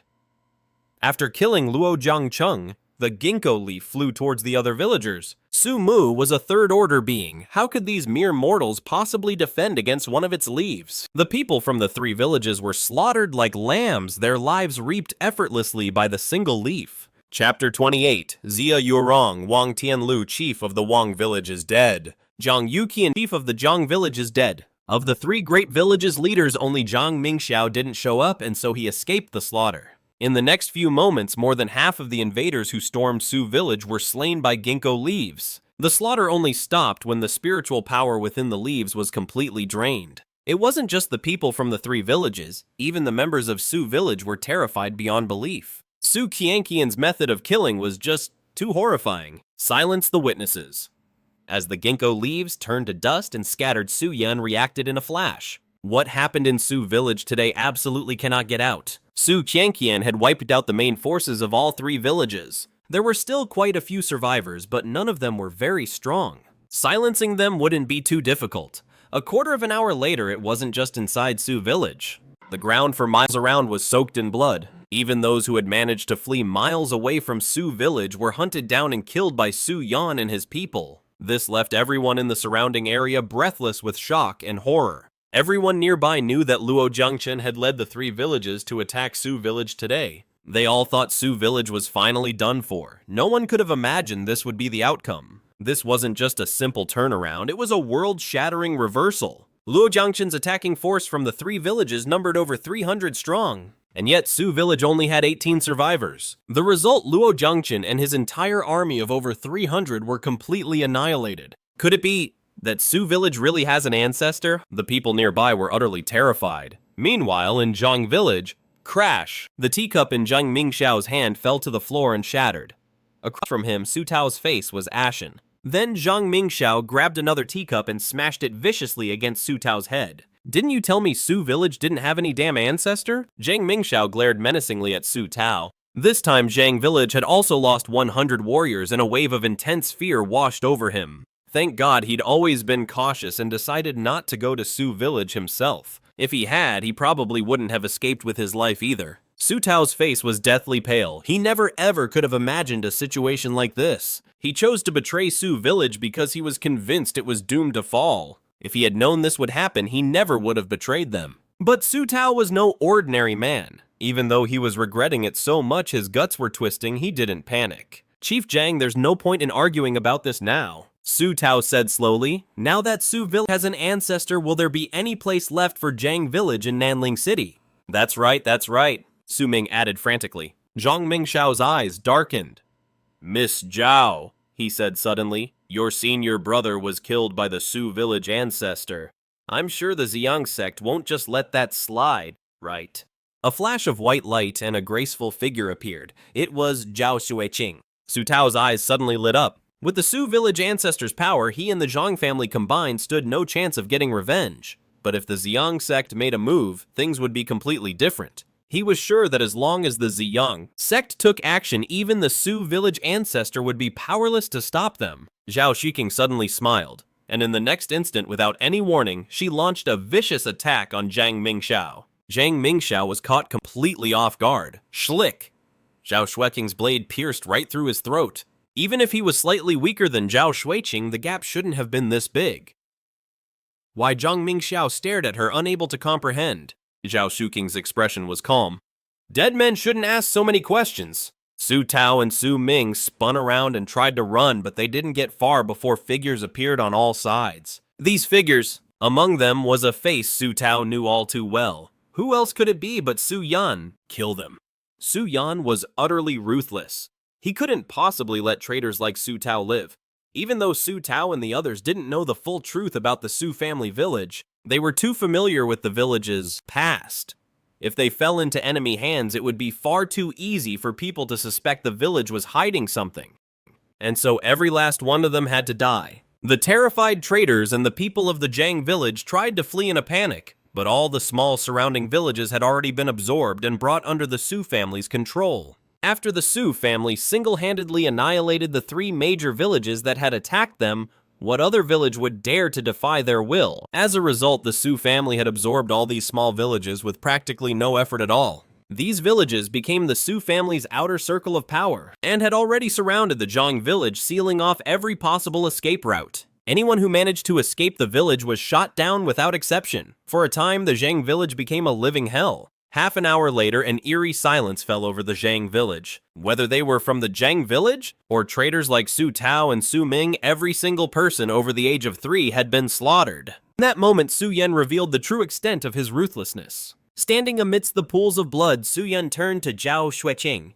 Miss Zhao, I have you to thank for this operation going so smoothly. If you hadn't taken out Zhang Mingxiao with that surprise attack, things definitely wouldn't have been this easy. For one, my Su family would have suffered heavy losses. For another, even if we had wiped out his village, we couldn't have guaranteed that word of this wouldn't leak out. You don't need to thank me. Zhao Xueqing's eyes were sharp.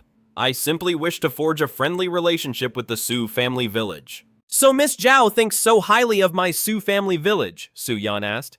A village in such a remote place, yet you possess such unfathomably powerful methods. Zhao Xueqing replied, that alone is enough to show that the Su family village is anything but ordinary. As for Luo Jiangcheng's death, once I return to my sect, I'll help you come up with a story to smooth things over. Furthermore, your Su family can send one person to come with me. I will take them to the Violet Sun sect to train. Su Yan's heart leaped at the offer. Even though the Su family already had Su Yao in South Mount City, the allure of the Violet Sun sect was still immense. It was, after all, one of the great powers of Qing province. Compared to a power like that, the Su family village was like a single grain of rice. You all should consider my offer. I'll be back in 7 days, Zhao Xueqing said with a smile. Ancient barren mountains, the foggy forbidden zone. This Zhao Xueqing is certainly interesting. Su Mu gave a slight smile, though he didn't pay it too much mind. With a mere thought, he transmitted everything that had happened in the Su family village to Su Yao, who was far away in Green Hill City. Meanwhile, things at the Green Hill Prefecture were accelerating thanks to Su Yao's progress. Her position within the Green Hill Prefecture was rising higher and higher. During this time, the Green Hill Prefecture had taught her a new magical art. This art originated from an ancient cave estate and was called the Art of the Mausoleum. The Green Hill Prefecture tested Su Yao's spirit root, which is essentially a measure of one's affinity with the natural elements of the world. The results showed that Su Yao had an exceptionally high affinity for the wood element, and she was judged to have a supreme grade elixir wood spirit root. This made the art of arboreal affinity a perfect match for Su Yao. At that moment, Su Yao opened his right palm and a cyan mist began to rise from it. After a moment, a green sprout materialized out of thin air in the center of the mist. Before long, the sprout transformed into a small blade of grass. With Su Yao's current power, he could only conjure a single blade of grass, but even that was an incredible feat. Your talent is truly one of a kind. A young woman entered the room. Her eyes lit up at the sight. Her name was Jia Yuerong. She was the great elder of the Green Hill Mansion and also Su Yao's master. Her cultivation level was extraordinary, a powerful master in the late stage of foundation establishment. Master, what brings you here? Su Yao dispersed the spiritual energy in his hand and the blade of grass quickly vanished. Weren't you curious about what I've been busy with lately? I'll take you to see it now. Jia Yuerong smiled. With such an outstanding disciple, she couldn't resist the chance to show off a little. Su Yao followed Xia Yuerong outside, but halfway there he suddenly stopped. He had received a mental message from Su Mu, and upon learning about the situation in the Su family village, a smile appeared on his face. After all, he was in the Su family village. He was naturally happy to see it thriving. What's wrong? Jia Yuerong looked at him curiously. Nothing. I just figured out a small problem with my cultivation, Su Yao said, brushing it off. Xia Yuerong didn't suspect a thing and said with satisfaction, "You're so dedicated. Always thinking about cultivation even while walking." 15 minutes later, the two arrived in the depths of the Green Hill Mansion's dungeon. And there inside the dungeon, Su Yao saw monsters. They looked human, but they all had bestial features. Master, what are these? Su Yao asked, shocked. These are demon cultivators created by your master using a secret art from an ancient cave, Jia Yuerong said proudly. They have the blood of demonic beasts fused into their bodies and have successfully undergone demonic transformation. Many others are attempting this, but your master's progress is fastest. Su Yao looked at her, his expression complicated. Master, but doesn't this turn them into monsters that are neither human nor demon? Xia Yuerong's expression turned solemn. Yao the human race is at a critical turning point. How we navigate this moment will determine the rise or fall of our people for the next 1,000, even 10,000 years. Therefore, for the future of humanity, certain sacrifices are necessary. Besides, we haven't forced anyone. Those who accepted the transformation were all volunteers. Most of them had no talent for cultivation. But after completing the demonization, they gained the ability to cultivate, to gain power surpassing that of a low-level cultivator in such a short time. For them, this is a blessing. Su Yao's heart trembled. Then Xia Yuerong smiled and added, the Qingqiu courtyard has already dispatched a team of demon cultivators to hunt demonic beasts. They're testing the demon cultivators' strength. We should be hearing news of their results soon. The Green Hill Mansion is divided into many spiritual courtyards. Xia Yuerong is in charge of the Longxi courtyard. The Qingqiu courtyard is controlled by the third elder. Su Yao immediately took note of this. Do you know where this team of demon cultivators went to hunt? I believe it's the Mist Forbidden Zone. Xia Yuerong said, the spiritual energy value there is 9,000, not too high, not too low. It's the perfect place for these demon cultivators to get some practice. Without hesitation, Su Yao relayed this information to Su Mu. In the Guanggu mountain range, the demon cultivator Su Mu was taken aback. Humans? Truly impressive. They always find a way to innovate in times of chaos. They already have advantages like talismans, magical artifacts, and grand formations. With demonized cultivators, the human race will definitely have an overwhelming advantage in this Spirit Star era. If nothing goes wrong, the other races will never be able to compete with humanity. His thoughts shifted and he landed at the base of the tree. Su Qianqian came before him as promised. For the next few days, you will teach Bloodswap and Kong to speak the human language. Su Mu conveyed this thought to Su Qianqian. Su Qianqian was shocked. Teach two beasts to talk. You want that snow spirit eagle and the gibbon to speak? This made Su Qianqian's eyes widen in disbelief. But before that, there's something else you need to do, Su Mu continued. Go back to the Su family village and tell them a human squad will be arriving soon. Don't let them see any cracks. The Su family village has only just started to get on its feet. This is no time for anyone to find out that the deaths of the Xiang sect disciples are connected to our village. Understood. Su Qianqian's expression turned cold, understanding the gravity of the situation. The next day, a 50-person squad appeared outside the Su family village. Thanks to Su Qianqian's warning, the village had already been cleaned and tidied up. Now there were no traces of the battle. At the front of the group was a rough-looking, middle-aged man. He walked up to the village entrance and said to a passing villager, "We're looking for your village chief." Not daring to be disrespectful, the villager reported it, and soon Su Yan came to the entrance to greet them. "I want to ask you for some information about this forbidden misty zone," the middle-aged man said. Su Yan remained calm. No matter what they asked, he played dumb. His excuse was that the ancient desolate mountains were shrouded in fog, and the villagers no longer dared to enter. Seeing they couldn't get any information, the squad didn't press the issue. "Let's go." They decided to explore it themselves. After stepping into the ancient desolate mountains, they found that the farther they went, the thicker the fog became. This place really is a bit strange. The middle-aged man said, "It's fine, we have Shuling with us. What's a little mist to be afraid of?" A tall, sturdy young man beside him laughed. As he spoke, everyone turned in unison to look at a young girl in the crowd. The girl's name was Huang Shuling. Originally, she was just an ordinary cultivator in the early stages of qi refining. But not long ago, she entered an ancient cave and received a mysterious opportunity granting her the ability to sense and avoid danger without seeing or hearing it. Whenever a crisis was approaching, Huang Shuling could sense it in advance. This ability was known as seeking fortune and avoiding disaster. Besides, we also have 40 demonized cultivators. The tall young man chuckled. In their squad, only 10 were true cultivators. The remaining 40 were all demonized cultivators. These cultivators were born for battle. When we run into danger, they're perfect for throwing on the front lines. It's their destiny. This time we're going to hunt down every last spirit beast in this forbidden misty zone, the tall young man declared.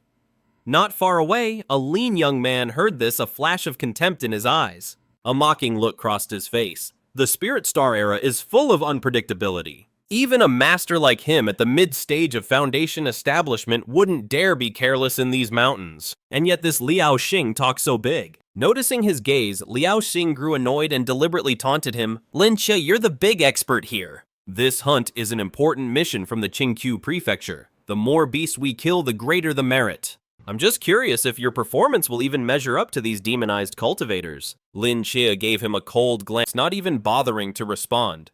Liao Xing could only snort. "Everyone be careful, I sense a little danger," Wang Shuling said at that moment. The others didn't pay much mind. If she said there was a little danger, it just meant a spirit beast was nearby.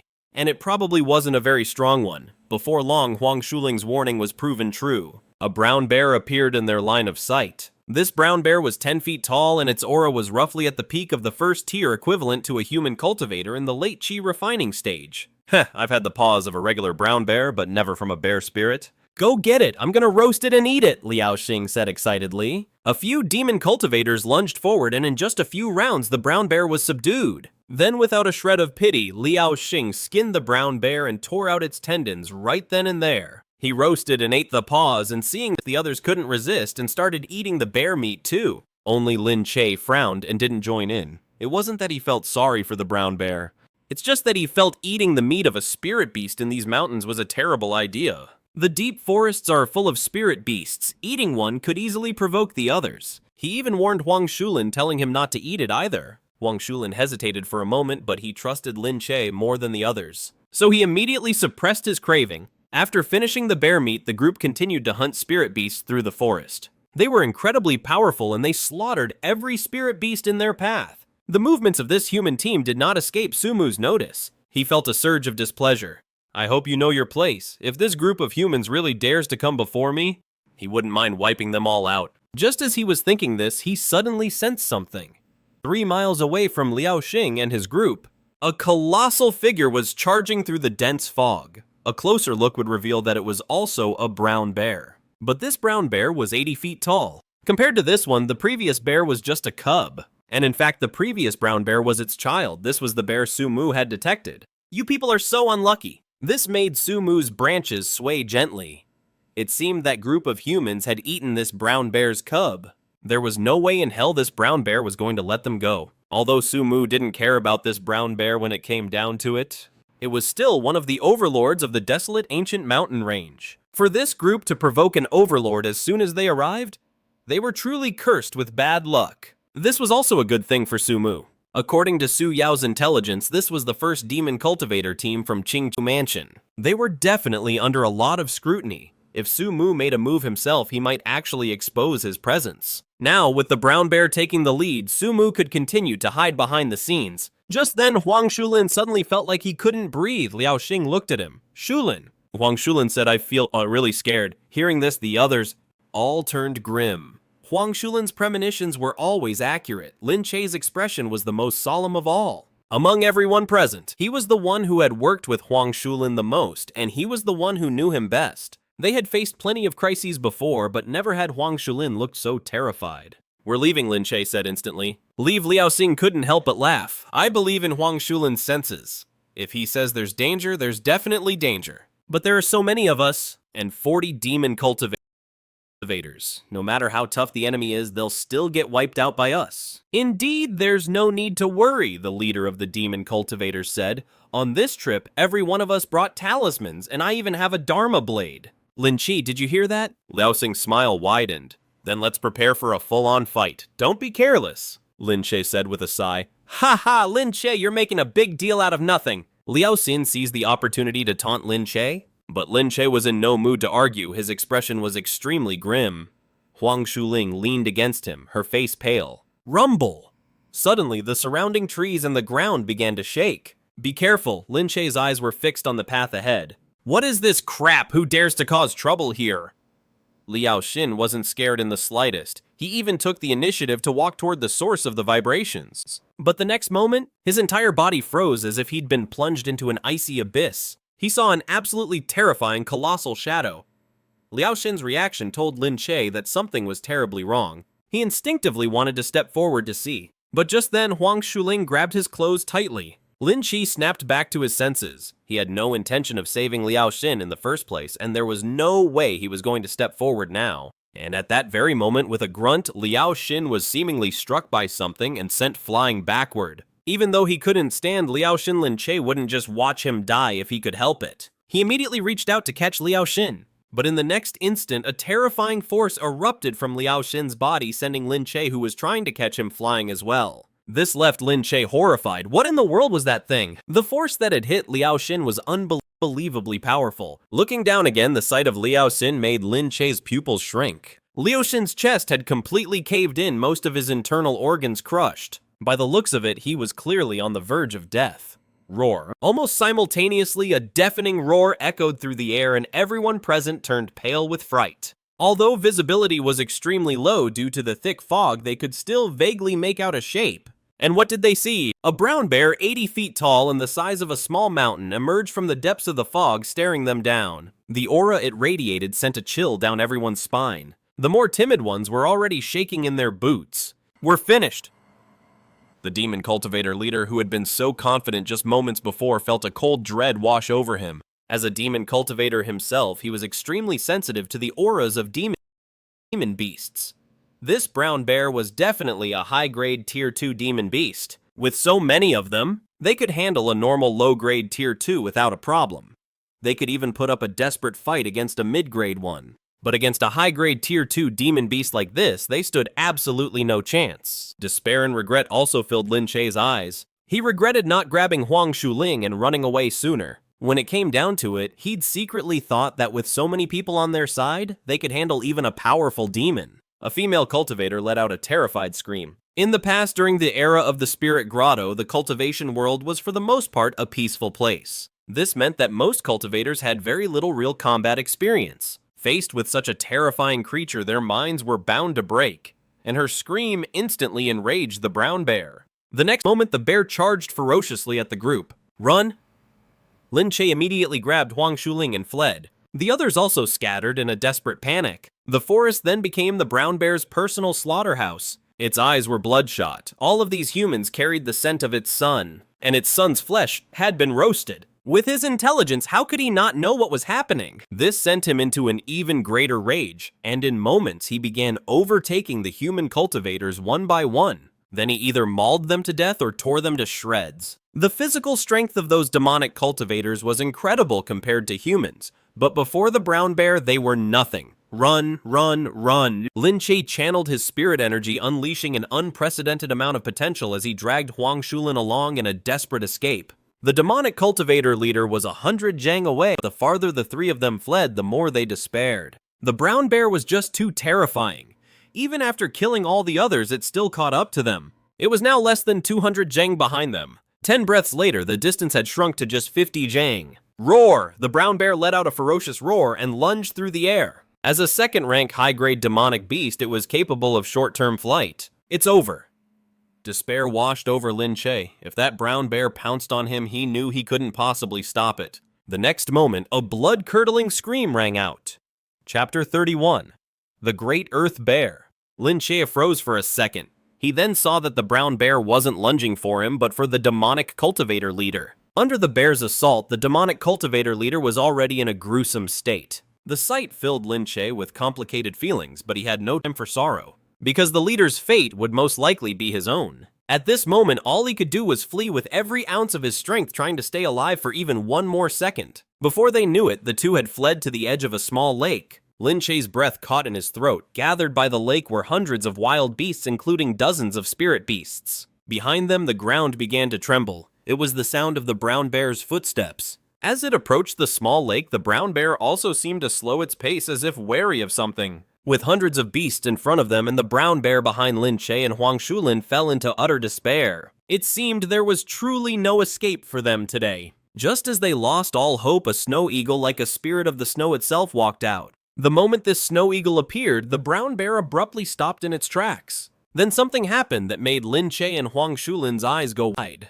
"You foolish bear, these two didn't use your child." A voice as crisp and clear as a mountain spring rang out. What shocked Lin Che and Huang Shulin was that the voice was coming from the snow eagle's beak, a beast that could actually speak the human tongue. A deep sense of dread washed over them.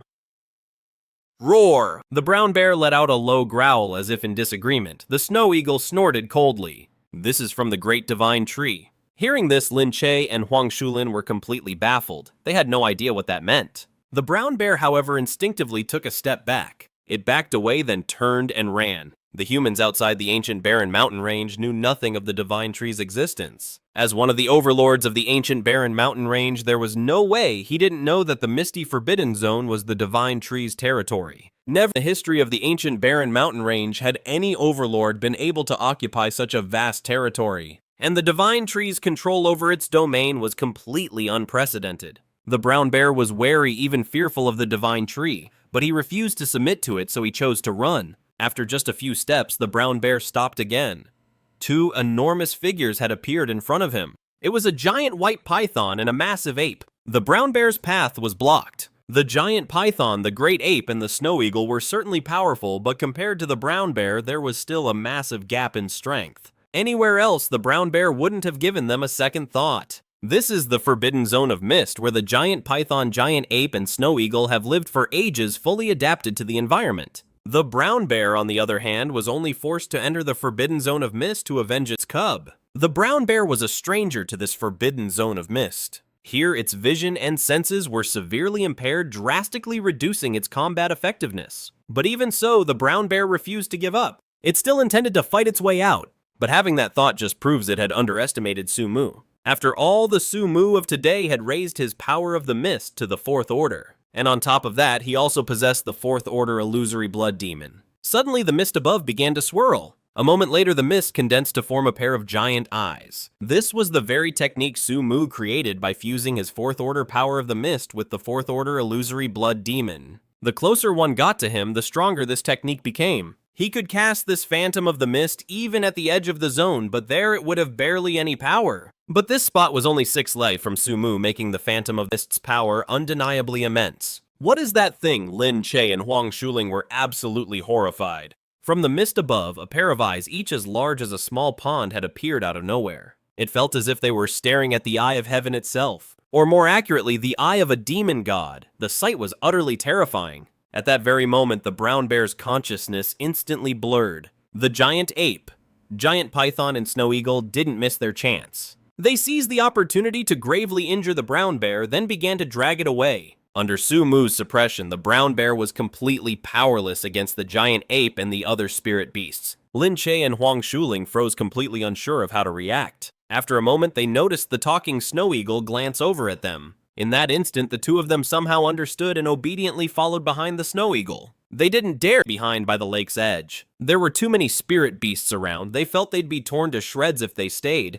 The snow eagle, on the other hand, could talk, which meant it possessed great intelligence. They thought they might even be able to negotiate with it. A short while later, the brown bear was brought before Su Mu. It looked up and its body immediately began to tremble. Being this close to Su Mu, it could feel his terrifying presence even more acutely. This was absolutely an existence it could never hope to defy. The once imposing mountain-like brown bear now lay on the ground looking like a docile little raccoon. The contrast was jarring. The scene was so surreal that Lin Che and Huang Shuling, who had followed from behind, felt like they were dreaming. Then they turned their gazes to the ginkgo tree, their eyes filled with utter shock. Their own cultivation levels weren't high enough to gauge the ginkgo tree's power, but judging by the brown bear's posture, they knew, unless they were complete fools, that this ginkgo tree was on a level far, far beyond the bear. And that brown bear was a second-order high-grade demonic beast. They couldn't even begin to imagine just how terrifying this ginkgo tree must be. Of one thing they were certain: if the higher-ups of the human race ever found out that such a terrifying existence was hidden in this forbidden zone of mist, it would cause an absolute uproar. Su Mu paid the two humans no mind for now. His attention was focused on the brown bear. Brown bear species, rampaging earth bear. Height 8 Jang. Lifespan 900 years. Rank high-grade second rank. Abilities Earth Force and Berserker Force. Su Mu was pleased. The Earth Tyrant Bear's abilities were very appealing to him. He'd run into other high-grade second-rank beasts before, but he wasn't impressed with their abilities, so he just killed them. But this Earth Tyrant Bear, he was determined to tame it. When he decided whether to tame a spirit beast, he never based his decision on its power level, but on its abilities. If they were useful to him, he'd keep it. If they were useless, he'd kill it. Right then, Su Mu materialized a ginkgo spirit fruit. The Earth Tyrant Bear's eyes lit up and it stared longingly at the white fruit floating in the air. Its instincts screamed that this was something good. Su Mu didn't keep it waiting. The ginkgo spirit fruit flew toward the Earth Tyrant Bear, which eagerly devoured it. Next, the bear's wounds began to heal at a visible rate. Not only that, but the aura it gave off also grew noticeably stronger. After absorbing the ginkgo spirit fruit, the Earth Tyrant Bear looked back at Su Mu. Rewards for merit, punishment for mistakes. Su Mu conveyed his rules to the Earth Tyrant Bear telepathically. The Earth Tyrant Bear was instantly displeased. It didn't just have tyrant in its name, it had a fiery temper to match. Even knowing how terrifying Su Mu was, the lure of greed combined with its own violent nature made it charge at Su Mu a moment later. But Su Mu's branches were waiting for it. With a series of harsh whips, the Earth Tyrant Bear was beaten until it howled in agony. In the blink of an eye, the Earth Tyrant Bear was covered in welts. The bear instantly calmed down, its body trembling uncontrollably, but Su Mu paid it no mind. Now that the ginkgo spirit fruit was integrated into the Earth Tyrant Bear, he could copy its abilities. He copied only the Earth Force, and 300 years of his lifespan vanished. Race Spirit Ginkgo. Height 38 Jang, lifespan 1,600 years. Rank low-grade 3rd rank. Abilities: Earthly. Fiend Spirit Transformation. Condense Ginkgo. Spirit Fruit. Innate Talents: Copy, 4th rank. Blood Exchange Spirit Art 3rd rank. Heart of Faith 4th rank. Mist Force 3rd rank. Qixing Force 1st rank, and Earth Force. Su Mu thought for a moment. He still had plenty of lifespan left. He decided to spend 500 years to upgrade Earth Force to the 2nd rank and converted the rest of his lifespan into a reserve of ginkgo spirit fruits. His lifespan instantly dropped to 800 years. Then Su Mu's attention turned to the humans. What should he do with these two humans? If they were ordinary people, Su Mu would have killed them on the spot to maintain his secrecy. But both of them had rather unique abilities, and for a moment, Su Mu wasn't sure how to deal with them. So he imprisoned the two humans underground. Su Mu had previously used his earthly fiend spirit transformation to reshape the surrounding terrain, and he took the opportunity to modify the earth beneath himself as well. 80 Jang deep. Su Mu crafted an underground space 300 Zhang high and 600 Zhang in diameter. Plus there was already an earthly fiend river down there. As long as there was air circulation, the place was completely habitable. But of course, no one was living there at the moment. So Su Mu tossed both Lin Che and Huang Shuling inside. His casual toss sent Lin, Qi and Huang Shuling both took a hard fall. and the two of them were already injured, completely exhausted from their earlier escape. They both passed out on the spot. The next day, Huang Shuling slowly came to still, a bit disoriented. Then something came back to her. Images from yesterday flooded her mind: the mist, the brown bear, the lake, the divine tree. No, I must be dreaming. These terrifying memories made Huang Shuling refuse to believe it was real. But when she looked at her surroundings, her face instantly turned pale. She was in a dark underground cave. Huang Shuling remembered that just before she passed out, she had been thrown into this very cave by that tree demon. What do I do? What do I do? Huang Shuling was terrified and helpless, and she couldn't help but start sobbing. How can such a terrifying place exist in this world? What forbidden foggy zone? This is clearly a kingdom of tree demons. The thought made her even more frightened. A kingdom of tree demons? Su Mu, who was observing her with his mind, couldn't help but chuckle. Then, with a slight flicker of his will, race human, height 6 feet, lifespan 120 years. Cultivation mid-stage, chi refining, ability heavenly human induction. So that was it. Huang Shuling's ability was called heavenly human induction. This astonished Su Mu. Such an ability was exceedingly rare. Human. Su Mu's thought entered Huang Shuling's mind. At first she was startled, but then she calmed down considerably. You're not afraid of me? Su Mu asked, his interest piqued. Huang Shuling replied, I can sense that you have no ill intentions toward me. Su Mu was thoughtful. This heavenly human induction was truly amazing. To test this ability further, Su Mu controlled a tree root and sent it striking toward Huang Shuling. Huang Shuling froze for a moment, then her pretty face turned pale. Her intuition told her that the tree demon had no killing intent. But having no killing intent didn't mean it didn't have other intentions. Especially since the root in front of her looked a lot like a certain part of a human male, which inevitably made her think of certain things. The tree demon wasn't going to kill her. Could it be that it wanted her to have its tree baby? She had read ancient texts that recorded many offspring born from unions between humans and demons. In the EC of today, there were even some snake people. It was pretty obvious how they came to be. The more she thought about it, the more terrified she became. If something so dry and withered were to enter her body, how much would that hurt? You're scared. The root stopped in front of Huang Shuling. Didn't she just say she could sense he had no ill will? Could it be that this heavenly human induction, Huang Shuling's sensing ability wasn't that strong, and of course she would be scared. She trembled and said, Lord Tree Demon, I'm still very young. I don't want to have a baby. Su Mu was speechless. What is this nonsense? But he was from Blue Star, so he knew about plenty of unspeakable things. After a moment's thought, he knew exactly what Huang Shuling was thinking. The fact that this girl actually thought he wanted to do that? Su Mu was so exasperated he had to laugh. Of course he wasn't going to hold it against a young girl. Swish. The root retracted. Huang Shuling was stunned for a moment. I'm not interested in you, Su Mu said. Huang Shuling let out a long sigh of relief, blushing as she said, It seems you're a tree with normal preferences. I misunderstood you. Even among humans, while there are some perverts, they're ultimately a minority. I imagine it's the same for other races. She subconsciously assumed Su Mu meant he wasn't interested in human women. Su Mu couldn't be bothered to argue with her. If you're not afraid of me, then eat this fruit. A white fruit materialized before her. Huang Shuling didn't resist. She knew it would be pointless.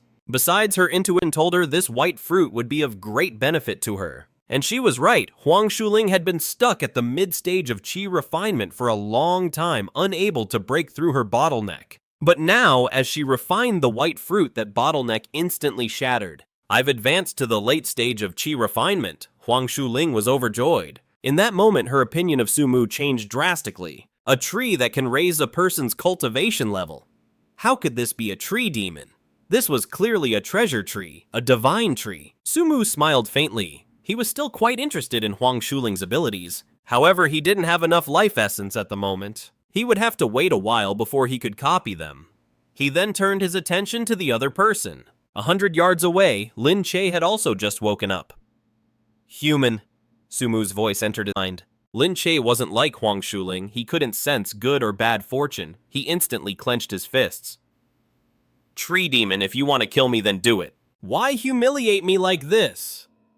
In his mind, the only reason the tree demon was keeping him alive was to torture him. Su Mu didn't bother explaining anything to him, instead leaving the matter to Huang Shuling. Wang Shuling walked over to Lin Che.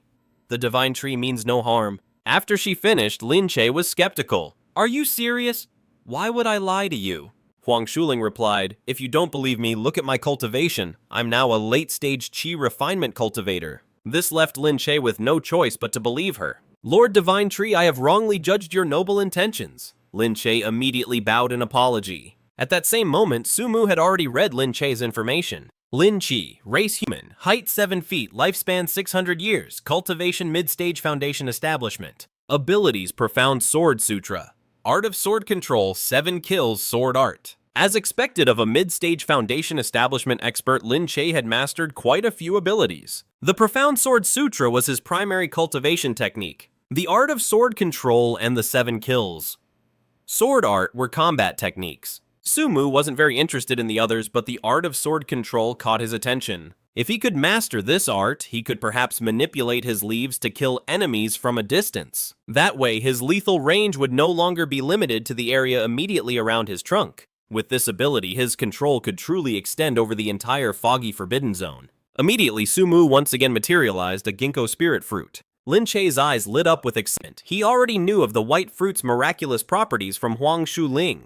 How could he not be thrilled to see that he was getting one too? Lin Che eagerly began to absorb the ginkgo spirit fruit. Once he had fully absorbed it, his cultivation level didn't break through, of course. His cultivation was already high after all, but Lin Che could clearly feel his spiritual energy becoming purer. The many impurities and hidden ailments within his body were now all cleansed. He felt a sense of clarity and refreshment he had never experienced before. Afterward, Lin Che also sat down in the small cavern world. Sumu certainly wasn't going to let them leave. After all, they were different from Su Yao. They hadn't developed the same devoted faith she had. Sumu didn't plan on using the blood rebirth spirit art on them either, mainly because both of them had strong willpower, so the effects of the art might not be very good. It was time to continue transforming the underground world. The underground world had a river and a spirit stalactite cavern, excellent natural conditions. How could Sumu let such an opportunity pass? He decided to build a vast underground kingdom on this foundation. Right now, the underground space was only 300 zhang high and 600 zhang in diameter. This was far from enough. With a deafening rumble, Sumu immediately combined his Earth Fiend spirit transformation and his Tier 2 power of the Earth. He began to further transform the small underground world. Time flew by, and in the blink of an eye, a month had passed. Under Sumu's continuous efforts, the underground world had undergone an astonishing transformation. Its height hadn't changed much, increasing from 300 zhang to 500 zhang, but its diameter had reached 2,000 zhang, which was already equivalent to a small town. However, in this small town, only 2 people currently resided. In addition to this, over the course of the month, Sumu had gained 1,500 years of lifespan. Without hesitation, Sumu decisively replicated the celestial connection and the art of premonition. But the celestial connection was harder to replicate than he'd imagined, costing him 1,000 years of his life. Combined with the art of premonition, these two abilities reduced Sumu's lifespan by 1,300 years. He was left with only 250 years of life. Racial spirit height of 40 zhang, lifespan of 250 years, rank of lower grade Tier 3. Abilities Earth Fiend Spirit Transformation Celestial Connection. Ginkgo Spirit Fruit Condensation Innate Talent Replication Tier 4 Blood Renewing Spirit Art Tier 3 Heart of Faith. Tier 4 Power of Mist. Tier 3 Power of a Guilty Conscience. Tier 2 Power of the Earth. Tier 1 Sword Kinesis Art. While Sumu was quietly improving himself, Su Yao didn't break contact with him. Su Yao continuously relayed information from the human race, telling Sumu that the Great Xia Empire was growing more and more chaotic. A terrifying tsunami had erupted in the forbidden waters of the East Sea. A colossal wave 1,000 zhang high carried hundreds of thousands of fish monsters to attack the dragon boat, the most terrifying of which was a 60 zhang long giant shark. Several Foundation establishment masters were devoured by it. In the end, the dragon boat was forced to activate the Mystic Dragon Pagoda, and only then did they manage to hold the defensive line. Speaking of this, Su Yao explained to Sumu that the Mystic Dragon Pagoda was a rare ancient treasure. Its power was said to be a threat even to Tier 3 demonic beasts. Every province of the human race possessed a similar treasure. For example, the treasure of Qing province was called the Green Autumn Sword, and it was equally terrifying. A chill ran down Sumu's spine. He never expected the human race to possess such deadly weapons. It was a good thing he had never underestimated them. He had always kept a low profile, otherwise if he had exposed himself too early, he might have already tasted the power of these ancient deadly weapons. It wasn't just Dragon Province, other provinces were also facing similar disasters. It seemed the demon races were using this method to warn the humans, telling them that this was no longer an era dominated by humanity alone. Su Yao said that while she was talking with Su Mu on the other side of this world, but this world was not limited to just the Great Jia Empire. To the southwest of the Great Jia Empire was another great nation, the Luoman Empire. On this day, an unprecedented disaster struck the Luoman Empire. In the northern part of the Luoman Empire lay a desert known as the Feituo Desert. The Feituo Desert spanned 1,000,000 li, its area truly vast. On the edge of the desert stood a large city with a population of 1,000,000. What? Is that someone in the city cried out in horror? Others quickly noticed the anomaly as well. In the distance, roiling yellow sand surged forward, blanketing the sky as an endless horde of desert spirit beasts charged toward the city. What was most terrifying was that this endless horde of desert spirit beasts had a leader. This leader was a 100 zhang long black-bellied sand rhino. Half a day later, the city had fallen. The Luoman Empire was shaken to its core. At the same time, the imperial court of the Luoman Empire descended into chaos. Someone tell me why this happened? Why was there no warning? Emperor Luoman roared in fury and a suffocating silence fell over everyone around him. Have you found out yet what was the spirit energy level of that black-bellied sand rhino? Emperor Luoman demanded. After a moment, someone from below, pale and trembling, spoke. We've confirmed it multiple times. That black-bellied sand rhino's spirit energy level reached 160,000 units. What everyone present turned pale with horror. A peak first-rank spirit beast has an energy level of 9,000 units. A second rank has 15,000 and a third rank has 100,000. 160,000 units. That would make it a mid-tier third-rank beast. A spirit energy level that terrifying has already broken the current record for the highest single spirit beast in the cultivation world. Are you sure that was its individual energy level and not the entire region's? Someone asked. It was its individual energy level. The messenger reported the energy level of the entire region has already reached 300,000 units. Quickly use the sumo magic wheel, destroy this black-bellied sand rhino for me. Emperor Luoman roared, his face grim. If they couldn't stop this thing, the Luoman Empire would suffer a devastating blow. The sumo magic wheel was the Luoman Empire's national treasure, a powerful artifact. Boom! 2 days later, a terrifying explosion echoed across the edge of the Feituo Desert. The shockwave of destruction blasted an area of 100 miles. After that massive boom, the Feituo's beast army retreated like the tide and the black-bellied sand rhino vanished. No one knew its whereabouts. News from the Luoman Empire quickly spread to the other nations, and the Great Jia Empire was the first to receive the report. This caused a massive shockwave within the Great Jia Empire as well. Such a terrifying beast forced the human race to be on high alert. In the ancient desolate mountains, Su Yao also relayed this news to Su Mu. It truly is a tumultuous time, Su Mu thought with a sigh. But this also shows just how formidable the human race is. Despite being attacked from all sides, they can still maintain their dominant position. Chapter 34. Su Yan enters the mountain. Everyone who heard this news was now very curious. They didn't know if the black-bellied sand rhino was actually dead or not. It's not, Su Yao said. Su Mu wasn't sure about that himself. But for an existence like the black-bellied sand rhino to be blasted into oblivion by a human artifact, it made Su Mu a bit more cautious. It seems he still needs to keep a low profile and under no circumstances draw attention to himself. It's a good thing his soul is human. If he were any other beast with his current power, he definitely wouldn't have been able to resist declaring war on the human race. After all, between beasts and humans, there is an irreconcilable hatred. After all, the territory occupied by the human race is just too vast.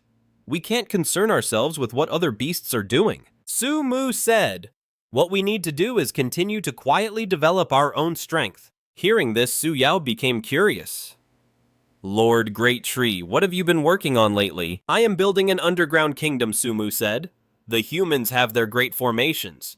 If I cause too much of a stir on the surface, I'll be easily discovered. So I'll just build a kingdom underground instead. Building a kingdom. Su Yao's heart pounded with excitement. Lord Great Tree, you should have done this long ago. In his view, with the Great Tree's abilities and power, not building a kingdom was a complete waste. That's easier said than done. It's not a simple task to build an underground kingdom, Su Mu said. Even with his power over the earth and his earth fiend spirit transformation, creating the current underground space had already taken considerable effort. But Su Yao just smiled faintly. Lord Great Tree, if you want to build an underground kingdom, why must you do all the work yourself? Oh, Su Mu's interest was piqued. Su Yao's words had just given him a new idea. For instance, the white spirit python was actually great at digging underground tunnels and could definitely be put to use. But even though the python's burrowing ability was impressive, it was still just one creature. Having it create a massive underground world all by itself was just unrealistic. Lord Divine Tree, you could raise a group of Hanta. They're the best at digging tunnels. Su Yao explained that Hanta, commonly known as marmots, were indeed expert diggers. But Su Mu replied helplessly, I know about the Hanta's abilities, but there aren't any in this forest. That's not hard to solve. Su Yao said, there are plenty of places in the human marketplaces that sell Hanta. I'll buy a batch for you and have them sent to the Su family village. Then you can have the villagers bring them to you. Su Mu was thrilled. If this worked, Su Yao would have unintentionally solved a huge problem for him. That very day, Su Yao went and bought 100 Hanta. No one found this suspicious.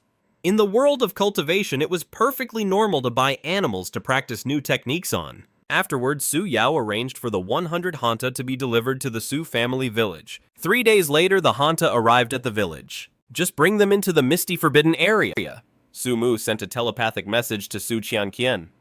Yes, Lord Divine Tree. Su Qianqian and the 4 other villagers who knew of Su Mu's existence immediately brought the Hanta into the misty forbidden area. Su Mu then had his subordinate spirit beast bring the Hanta before him. These were all ordinary Hanta. Having them dig tunnels would undoubtedly be inefficient. Right now, without affecting my own growth, I can produce about 3 ginkgo spirit fruits a day. Su Mu thought to himself, so from now on, I'll transform 3 Hanta a day, turning them all into spirit beasts. Their digging efficiency would undoubtedly skyrocket. Just imagine 100 spirit-enhanced Hanta digging tunnels. It would be a truly spectacular sight. During this time, something else happened in the Su family village. Luo Ir, are you sure? Su Yan asked seriously. Su Luo was one of the 5 villagers Su Mu had sent back home. After being transformed by the ginkgo spirit fruit, her talent, while not as great as Su Yao's or Su Qianqian's, was still quite impressive. Zhao Shuiqing had favored Su Qianqian more, wanting to take both her and Su Luo to the Purple Sun sect. But Su Qianqian was unwilling to go, so Zhao Shuiqing could only take Su Luo. Of course, Zhao Shuiqing wasn't dissatisfied with this at all. She was still quite pleased. After all, Su Luo was also a promising talent. Great-grandpa Su Luo said, we live in a golden age of cultivation. Sister Yao Er has already gone to the Green Hill Mansion, and I want to go to the Purple Sun sect to find my own path. All right, Su Yan nodded. Since you've made your decision, your great-grandpa will support you. That afternoon, Zhao Shuiqing appeared again. Su Luo, have you made your decision? I am willing to go with you to the Purple Sun sect, Su Luo said. Good. A smile spread across Zhao Shuiqing's face. By taking Su Luo, she not only gained a rare talent, but could also keep the Su family village in check. It was killing 2 birds with 1 stone. My master is taking you as a disciple. From now on, you will be my junior sister. Zhao Shuiqing said, say your final goodbyes to your family and then we'll depart. Tears welled up in Su Luo's beautiful eyes. Now that the moment of parting had truly come, she felt her heart fill with reluctance. But parting was inevitable. A quarter of an hour later, Su Luo reluctantly bid farewell to everyone in the village and left with Zhao Shuiqing. Su Luo's departure left the villagers feeling quite down, but they still had to carry on with their duties. Qianqian, is the census complete yet? Su Yan asked. After defeating the 3 major villages, the Su family village absorbed all of their people. Now our village has become the dominant power within a 100-li radius. It's done, Su Qianqian reported. We now have 320 households with a total population of 1,835. Excellent, Su, Yen said, his voice filled with excitement. If the Su family village is to grow, we can't be complacent. We have to bring in people from the outside, in the past even at its peak. The village only had a little over 600 people. And after the betrayal of Su Ming Su Tao and the others, we were left with only 18. Now our population has swelled to over 1,830. The sense of accomplishment was overwhelming for Su Yan. You're right, father, Su Qianqian said. We must continue to strengthen our management and control over the village, Su Yan instructed. By the way, Qianqian, you mentioned you had something to tell me after Zhao Shuiqing left. What was it you wanted to discuss? I want to take you to the Forbidden Mist Zone, Su Qianqian said with a serious expression. Her plan was to take Su Yan to see Su Mu as Su Mu himself had instructed. Nothing in the village, big or small, happened without the approval of Su Yan, the village and clan chief. Bringing him into the fold was now a matter of utmost urgency. A flicker of understanding crossed Su Yan's face as if he sensed what was coming. He thought of Su Yao Su Chen Qian Su Luo Su Qing and Su Zheng. All right. Without asking any more questions, Su Yan immediately nodded in agreement. Soon after, Su Qianqian led Su Yan into the Forbidden Mist Zone. Before the mists appeared, Su Yan had often ventured into the ancient wilds mountains. But since the fog rolled in, this was his first time setting foot in this area. Staring at the fog-shrouded forest ahead, Su Yan, an experienced mountaineer, couldn't help but feel a surge of nervousness. If it wasn't for his trust in Su Qianqian, he would never have entered a place like this. Then Su Yan made a strange discovery: their path was completely unobstructed. Occasionally, they were attacked by wild beasts. Ordinary beasts, Su Qianqian and Su Yan could handle on their own. But when it came to the more powerful spirit beasts, Su Yan was nervous at first, but soon realized he didn't need to be. Most of the spirit beasts didn't dare to attack Su Qianqian. The few that did launch an attack were quickly dealt with by some mysterious crows. These crows were frighteningly large. Each one was 5 feet long. That's about the height of a human teenager. And yet these mysterious crows were incredibly friendly towards them, making Su Yan feel like he was in a dream. Although he was a cultivator, he was ultimately just a minor figure stuck in the initial stage of chi refining for decades. He'd never witnessed such a spectacle. And so the two of them traveled for nearly 40 li with ease. Su Yan's breath caught in his throat. Up ahead there was a lake. Su Yan had ventured as deep as 60 li into the ancient wilds mountains before. He remembered this area having no lakes. What was going on? But Su Yan didn't dwell on it. After all, times had changed. Strange occurrences were to be expected. The ancient wilds mountains never used to have this mist either. And now it's shrouded in fog day and night. But what truly made Su Yan's heart pound in his chest was the sight of countless beasts living by the lakeside. A single glance revealed there were probably over 1,000 of them, with nearly 100 being spirit beasts. Terrifying. Absolutely terrifying. In that moment, Su Yan had the urge to turn and run, but seeing Su Qianqian's calm demeanor beside him, he managed to suppress it. Model. Thump! Thump! A strange sound echoed like some colossal creature slithering nearby. Just 10 breaths later, the truth revealed itself. It was a colossal white python over 80 feet long.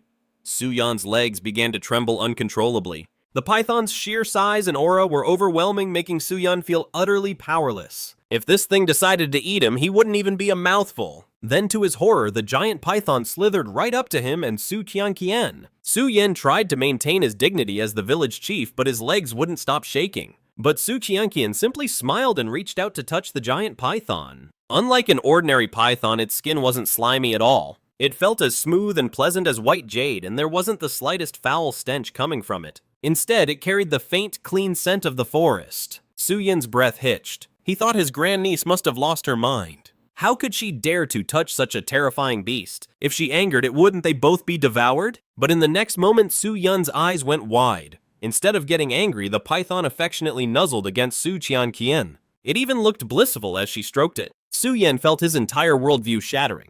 "Great-grandpa, let's keep going." Su Qianqian chuckled softly. The old man's face flushed, feeling that his own grandniece was looking down on him. He was 4 times her age, yet it seemed he was the one who knew nothing of the world. Su Yan thought the python had to be the most shocking thing he would see. He couldn't help but ask, "Qianqian, is this python the source of your great opportunity?" Su Qianqian shook her head. Su Yan was about to ask another question when he saw a 40-foot-tall giant ape. While not as massive as the python, the ape stood upright, making its presence just as overwhelming. Su Yan followed Su Qianqian past the giant ape only for an 80-foot-tall brown bear to come into view. At this point, Su Yan was simply numb with shock. Finally, Su Yan arrived at the heart of the misty forbidden zone. There he saw a colossal ginkgo tree stretching 400 feet into the sky. Ginkgo trees were a rare sight in this mountain forest. Qianqian continued forward past the giant ape when a 80-foot-tall brown bear came into view. Su Yan was already numb with shock.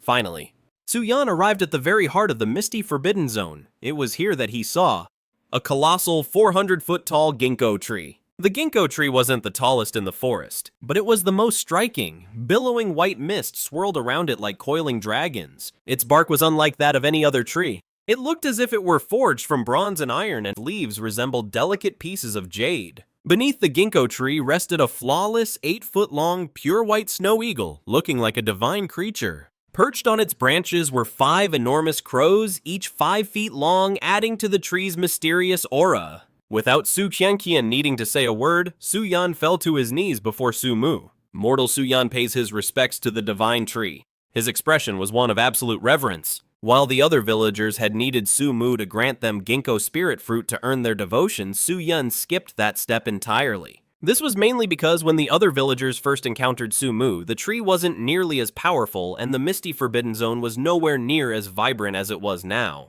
Now Su Mu had reached the Third Order and the Misty Forbidden Zone had transformed into a divine kingdom under its rule. Throughout this journey, Su Yan's mind had been utterly shaken. So much so that when he saw Su Mu, it was no different from encountering a god. This situation also took Su Mu by surprise. Su Yan was a sly old fox, as they say. These kinds of people are usually wise and have their own agendas. Su Mu had already prepared for the worst. If Su Yan proved difficult to subdue, he would have to imprison him and let Su Zheng take over as leader. He never expected Su Yan to be more devout than anyone else. Su Mu didn't think it was an act either, because he could already sense the faith in Su Yan's heart. Before, only Su Yao possessed a heart of faith. Now Su Yan was added to the list. Wisps of invisible power of faith transformed into life essence, flowing from Su Yan's body and merging into Su Mu's. Su Yao's faith alone gives me an average of 5 years of life essence per day. With Su Yan, that's now 10 years. Su Mu was quite pleased. The amount of daily life essence might not seem like much, but it was a steady long-term source. Since that was the case, Su Mu certainly wouldn't be stingy. A ginkgo spirit fruit floated into Su Yan's forehead. Su Yan's body was in terrible shape. In his younger years as the only cultivator in the village, he was always at the forefront of every battle, which left him with numerous hidden injuries. You could tell just by looking at him, despite being a cultivator, he looked even older than a regular old man. But now, after consuming the ginkgo spirit fruit, his hidden injuries immediately began to slowly heal. However, he had too many old wounds, and one ginkgo spirit fruit wasn't enough to fix them all. Su Mu wasn't in a hurry to grant him a second one. After all, there would be plenty of time later. After completely refining the ginkgo spirit fruit, Su Yan's cultivation finally broke through to the mid-stage of qi refinement. His withered skin regained some of its luster and elasticity. As for how to get to the underground kingdom, Su Mu transmitted his thoughts to Su Yan. From now on, the Su family village could select core members to live in the underground kingdom. The kingdom contained the Earth Spirit Stalactite Grotto, which was undoubtedly a sacred place for cultivation. However, in the cultivation world, resources are extremely precious, so even though Su Mu planned to develop the Su family village, he wouldn't let just anyone in unconditionally. They had to be devout and absolutely trustworthy core members. Furthermore, Su Mu believed that as the number of his followers grew, the probability of more hearts of faith emerging would also increase. Meanwhile, Su Qianqian brought Su Yan to the underground capital. Upon seeing the perfect environment of the underground capital, especially the Earth Spirit Stalactite Grotto, Su Yan's breathing became ragged and he nearly went mad with excitement. If not for Su Mu's orders, he would have moved the entire Su family village here immediately. Go back! After Su Yan finished touring the underground kingdom, Su Mu transmitted the thought to him. Yes, Lord Divine Tree, Su Yan replied devoutly. At the same time, Su Luo traveled 1,000 miles by carriage with Zhao Xueqing arriving at the Ziyang sect. It's magnificent. Seeing the majestic mountain towering 2,000 zhang high before them, Su Luo was deeply awestruck. Senior Sister Zhao. Along the way, many Ziyang sect disciples recognized Zhao Xueqing. Zhao Xueqing nodded with a smile, and then everyone turned to look at Su Luo, their faces filled with curiosity. Who's this? This is Su Luo, a new disciple of our Qingqiu Palace and my junior sister. I left the sect this time specifically to find your sister Su, Zhao Xueqing explained. Ah, it's junior sister Su, congratulations, senior sister, congratulations to Qingqiu Hall. Everyone said, cupping their fists in respect. Su Luo, come with me, Zhao Xueqing said. Following Zhao Xueqing, Su Luo officially set foot into the Ziyang sect. Before long, an expression of utter shock appeared on his face. As soon as he entered the Ziyang sect, he saw terraced fields everywhere. But these fields weren't growing crops. They were growing blood lingji. They have to be nourished with the flesh and blood of beasts and are an incredible tonic for a cultivator's qi and blood. While Su Luo was stunned, Zhao Xueqing remained calm.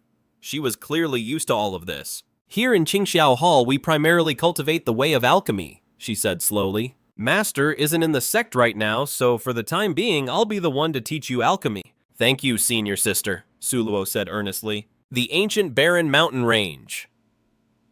After that, Sumu's days fell into a routine of accumulating lifespan each day. At the same time, he was building his own underground kingdom. The top of the underground kingdom was an average of 500 zhang from the surface, while its deepest point was 1,000 zhang down. But in Sumu's eyes, this depth still wasn't enough. Before his reach was limited, even channeling the power of the earth, he couldn't get any deeper. But with the Hanta, things were different. They could dig continuously downward. In the blink of an eye, another month passed. Of the 100 Hanta, 50 had completed their spiritualization. Sumu could now condense 3 ginkgo spirit fruits a day, which in theory should be enough to spiritualize 90 Hanta. But he couldn't possibly use all the fruits on the Hanta. The other spirit beasts needed their fair share too. Whenever other spirited beasts performed meritorious deeds, he would also reward them with a ginkgo spirit fruit. The efficiency of 50 spiritualized Hanta was already astonishing. After 1 month, the height of the underground kingdom had been stretched to 600 zhang and its diameter had reached 3,000 zhang, which was equivalent to 20 lai. This could no longer be called a small town. It was a city.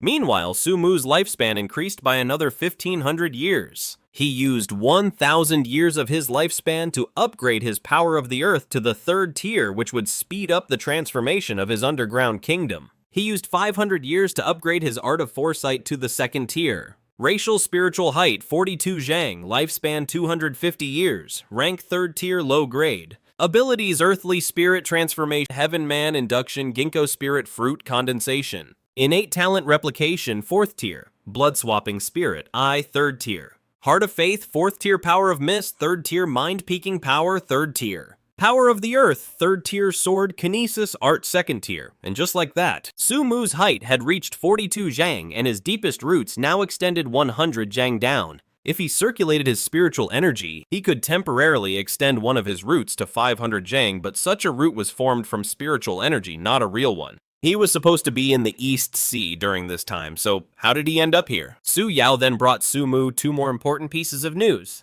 First, the giant black crocodile from the ancient cave dwelling had been injured and imprisoned by the humans. Its fate was tragic, although it wasn't dead. You could say it was suffering a fate worse than death. It was imprisoned in a dungeon, and every day the major powers of the Great Xia Empire would come to draw its blood and cut its flesh, using them for all sorts of arcane experiments. Among them, a rather fanatical faction from the Great Xia Empire called the Heaven and Earth Pavilion had repeatedly requested to dissect the giant black crocodile. If not for the fact that other factions also wanted to study the creature, and had jointly rejected the Heaven and Earth Pavilion's request, the giant black crocodile's fate would have likely been even worse. This news sent a chill down Sumu's spine, but it also strengthened his resolve. If he were ever discovered by the human race while he was still weak, his fate would be no better than that of the giant black crocodile. At that point, even death would be a luxury, so he had to keep a low profile and at the same time do everything in his power to get stronger. The second piece of news was that the EC had suffered a second catastrophe.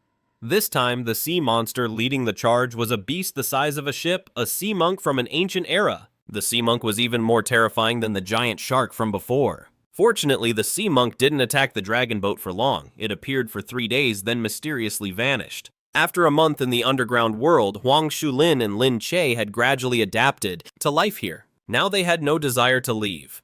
Living right next to the spirit stalactite cave, the spiritual energy was far richer than anywhere else. Sumu was never stingy with his spirit beasts or his own people. As long as they could handle it, Sumu let them cultivate using the spirit stalactites. For water, there was the underground river, and for food, there was a daily supply of beast meat. From time to time, they could even go to the river to catch fish, or head into the forest to forage for wild fruits and vegetables for a change of pace. At this moment, the two of them were fishing by the river, forming nets with their spiritual energy, which was highly efficient. Suddenly, Huang Shulin's face tightened. Lin Che, I've got a really bad feeling. Lin Che was stunned.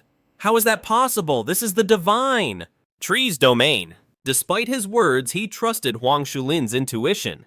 He immediately pulled him away from the riverbank. At almost the exact same moment, the river began to churn. This was no small stream. At its widest point, it was hundreds of yards across, and its depth was unfathomable. To this day, not even Su Mu, let alone Lin Che and Huang Shulin, knew where the river's source was. The water began to roil more and more violently, until the entire river was surging wildly. Splash. A few moments later, before Huang Shulin and Lin Che's horrified eyes, a humanoid monster erupted from the water. The creature was covered in black scales and stood a staggering 150 feet tall. Lin Che seemed to realize something and gasped in terror, "The sea monk." The sea monk was supposed to be a legendary sea monster, but 6 months ago someone had personally witnessed it in the coastal waters of the East Sea. Neither Lin Che nor Huang Shulin ever expected to see one here. Could this underground river actually connect to the East Sea? A commotion this big couldn't possibly escape Sumu's notice. Sumu had sensed the sea monster's arrival the very instant it appeared. When he heard Lin Che's words, he paused for a moment. So this monster was the sea monk. He remembered Su Yao telling him that the dragon boat in the East Sea had been attacked by a terrifying sea monster. That terrifying sea monster was called the sea monk. Sea monk, race giant marine ape, height 150 feet, lifespan 1,200 years, rank second order peak grade, abilities hydrokinesis and boar chenian. It was an extremely bizarre ability. For the moment, even Sumu couldn't figure out exactly what it did. Moreover, this sea monk was without a doubt the most powerful spirit beast Sumu had ever encountered. The sea monk's senses also seemed incredibly sharp. As Sumu was observing it, it actually seemed to notice, turning its head to look directly toward the location of Sumu's main body. Alright, the next moment the sea monk let out a roar at Sumu. This was a clear provocation. Chapter 37, 3rd rank mid-grade Sumu kneels. Naturally, the spirit beasts wouldn't tolerate the sea monk's arrogance. The sea monk was strong, but their own power had also grown immensely. The white spirit python, the long-armed ape, the earth tyrant bear, and the snow spirit eagle all entered the underground world. Staring down the sea monk, the scene made both Lin Che and Huang Shulin gulp nervously. They quickly backed away. This was clearly a battle far beyond their league. The fight was about to erupt at any moment. The headstrong white spirit python was the first to lunge at the sea monk, only to have its tail caught. It became like a long whip in the sea monk's hands. The creature then used the white spirit python as a weapon, swinging it at the long-armed ape. Although the long-armed ape was a second-rank mid-grade beast, it couldn't withstand the blow and was sent flying on the spot. Roar the earth tyrant bear charged forward next. It was no pushover either. As a second-rank high-grade demonic beast and with the snow spirit eagle backing it up. For a moment, they fought the sea monk to a standstill. Unable to take down the earth tyrant bear and the snow spirit eagle, the sea monk finally grew enraged. But instead of going berserk, it became eerily calm. An aura of zen-like tranquility suddenly surrounded it, and the sea monk began to chant in a deep, resonant voice. The sound was like a high monk reciting scriptures, but terrifyingly, this chanting contained a horrifying spiritual assault. Lin Che and Huang Shulin were the first to be hit. The two clutched their heads, writhing in agony. Then the white spirit python, long-armed ape, earth tyrant bear, and snow spirit eagle also succumbed to the attack. Interesting. At this critical moment, Sumu, of course, wouldn't just stand by. He didn't need any fancy tricks. Absolute power crushes everything. He channeled his spiritual energy, directly forming a powerful shockwave. He unleashed it upon the underground world, the force of the spiritual impact rivaling a tsunami. In an instant, the sea monk's chanting was suppressed. The four spirit beasts regained their senses. Sumu showed no mercy, activating his blood flare spirit eyes. The sea monk was severely disoriented and was no longer a match for the four spirit beasts. A short while later, the sea monk suffered the same fate as the earth tyrant bear had before. Dragged before Sumu, looking down at the sea monk Sumu was pleased. The sea monk's appearance was very useful to him. He already held absolute dominion over the surface and the underground world of the foggy Forbidden Zone. But his control over the underground rivers was sorely lacking. He had always lacked a powerful aquatic general under his command, and the sea monk was the perfect fit to fill that void. When Sumu told this news to Su Yao, he couldn't help but be in a daze. Although he had long known that the divine tree was terrifyingly powerful, learning that the sea monk, a creature that had left the human race helpless in the East Sea, was so easily subdued by the divine tree. But he still felt completely and utterly shocked. Lin Che and Huang Shulin felt the same. Though they didn't know about the events in the East Sea, they knew how fearsome the sea monk was. To think that such a being was utterly powerless before the divine tree, this only made them even more devout in the divine tree's presence. Although the sea monk was strong, its temperament wasn't violent. Once it understood the extent of Sumu's power, it didn't put up much of a fight. This made subduing the sea monk much easier than any of his other spirit beasts. Afterwards, Sumu wasn't stingy, bestowing a ginkgo spirit fruit upon the sea monk. For a being like the sea monk, the significance of the ginkgo spirit fruit wasn't about increasing its power. Rather, it was about the profound mysteries contained within it. Model. Furthermore, the ginkgo spirit fruit possesses a crucial function: purification. Whether it's cultivators or spiritual beasts, all of them accumulate various latent flaws and impurities in their bodies during their training. But the ginkgo spirit fruit can expel these impurities and repair those hidden flaws. For this function alone, the value of a ginkgo spirit fruit is comparable to a legendary elixir. This is also why the spiritual beasts who received the fruits became so undyingly loyal to Su Mu. In contrast, Su Qian and Su Shui still harbored ill intentions after receiving their fruits. This was purely a sign of their ignorance. They were both foolish and malicious. Meanwhile, the appearance of the sea monk brought Su Mu a new source of life essence. After bestowing a ginkgo spirit fruit upon the sea monk, Su Mu was able to establish a degree of telepathic communication with him. Through this, Su Mu learned that the sea monk had indeed come from the East Sea. He had entered the coast of the East Sea and followed a trench, which led him all the way to the underground river in the Forbidden Zone of Mist. The sea monk didn't come alone. He also brought a large number of sea monsters. However, these sea monsters were still waiting in the underground river for now. Now that the sea monk had submitted to Su Mu, he had no interest in becoming some kind of ocean overlord. He was prepared to offer these sea monsters to Su Mu as a tribute. A month ago, the sea monk had led his army of sea monsters to attack the dragon boat. Although not all of the sea monsters had followed him into the underground river, the number was still astonishing. When Su Mu slaughtered all of them, he gained a staggering 9,000 years of life essence in a single day. This was the largest haul of life essence Su Mu had ever received. Su Mu could also feel that his power was about to experience a massive breakthrough, and he was right. With 9,000 years of life essence, the first thing Su Mu thought of was enhancing his survival abilities. He poured 3,000 years of it into the Earthly Fiend Spirit transformation. Boom, the Earthly Fiend Spirit transformation instantly advanced to the second transformation. He then spent another 3,000 years of life essence to upgrade the Tier 3 power of the Earth to Tier 4. At that moment, Su Mu's rank broke through and he evolved into a Tier 3 mid-grade being. Of the remaining 3,000 years of life essence, he used 1,000 to upgrade his Tier 2 sword control art to Tier 3. Having spent a total of 7,000 years of life essence, Su Mu looked at his status panel. Race Spirit, height 45 Zhang, life essence 2,250 years. Rank Tier 3 mid-grade. Abilities. Race Spirit, height 45 Zhang, life essence 2,250 years. Rank Tier 3 mid-grade. Innate talents. Copy Condense, Ginkgo Spirit Fruit, Heaven's Perception, Earthly Fiend. Second Transformation, Tier 4. Blood Refinement, Tier 3. Spirit Strategy. Tier 4 Heart of Faith. Tier 3 Power of Mist. Tier 4 Power of Guilt. Tier 4 Power of the Earth, and Tier 3 Sword Control Art. After this, the durability of Su Mu's tree form became terrifyingly strong. Perhaps only a Tier 3 high-grade being could even harm his body. At the same time, Su Mu's roots underwent a massive change. You could say that with every Earthly Fiend Spirit transformation, the biggest changes were always to his roots. After all, the roots are the very foundation of a tree. Su Mu focused his consciousness on his own roots. He saw that they were now completely different from before. Each and every root coiled through the soil like an azure flood dragon. As his main roots extended, Su Mu discovered he could now modify them.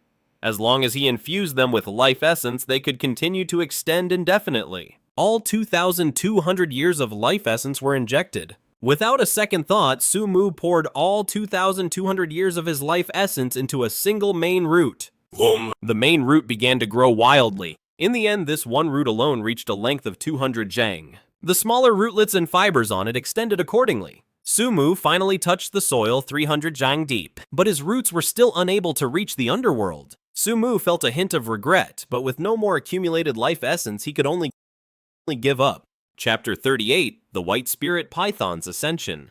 The underworld was actually very fragile now, and the root cause was that Su Mu's roots had yet to reach it. To ensure the underworld remained hidden, Su Mu had placed it at a depth of 500 zhang. Sea Monk. Su Mu sent a telepathic command to the Sea Monk, go to the East Sea one more time and lure the sea monsters over here. According to the Sea Monk's report, the underground river in the foggy Forbidden Land was over 100,000 li away from the East Sea. Even for the Sea Monk, it would take quite some time to swim there. Before the Sea Monk returned, all Su Mu could do was wait. Su Mu sensed a fluctuation. It was coming from the White Spirit Python. It had advanced to the second tier. Sumu couldn't help but feel gratified. His efforts hadn't been in vain. The white spirit python had finally advanced. Race white spirit python. Length 10 zhang. Lifespan 300 years. Tier 2 lower grade. Abilities Mist Power White Jade Spirit. The White Jade Spirit made the White Spirit Python's scales look like they were carved from white jade, granting it immense defensive power. This undoubtedly gave the White Spirit Python a massive boost in strength. After its promotion, the White Spirit Python became even more unruly, constantly provoking the other spirit beasts around it. The other spirit beasts couldn't be bothered with him, which only made the White Spirit Python more reckless. 3 days later, while reshaping his underground kingdom, Sumu seemed to sense something. That creature! He sighed in exasperation. That restless python was crawling its way out of the foggy forbidden zone. Linche, Huang Shuling, go and follow it. With a thought, Sumu gave the order. The white spirit python wasn't very bright, it needed someone to watch over it, lest it cause a huge disaster or get into trouble and not even know to run. At the same time, he could use this as an opportunity to test Lin Che and Huang Shuling, although he knew that people's minds are constantly changing. They can even deceive themselves. To see if a person is truly worthy of trust, you can't listen to what they say. You can't even trust what they think. Instead, you must watch what they do. With that in mind, he also had the spirit crows monitor the white spirit python from high above. His own perception was limited to the area covered by his mist power. Outside the foggy forbidden zone, he had to rely on the spirit crow's senses to indirectly understand the situation. Yes, Lord Mist, we will be sure to follow Mist closely. Lin Che and Huang Shuling replied. They already knew that the white spirit python's name was Mist. Even after advancing to the second tier, the white spirit python's strength was still just average inside the foggy forbidden zone.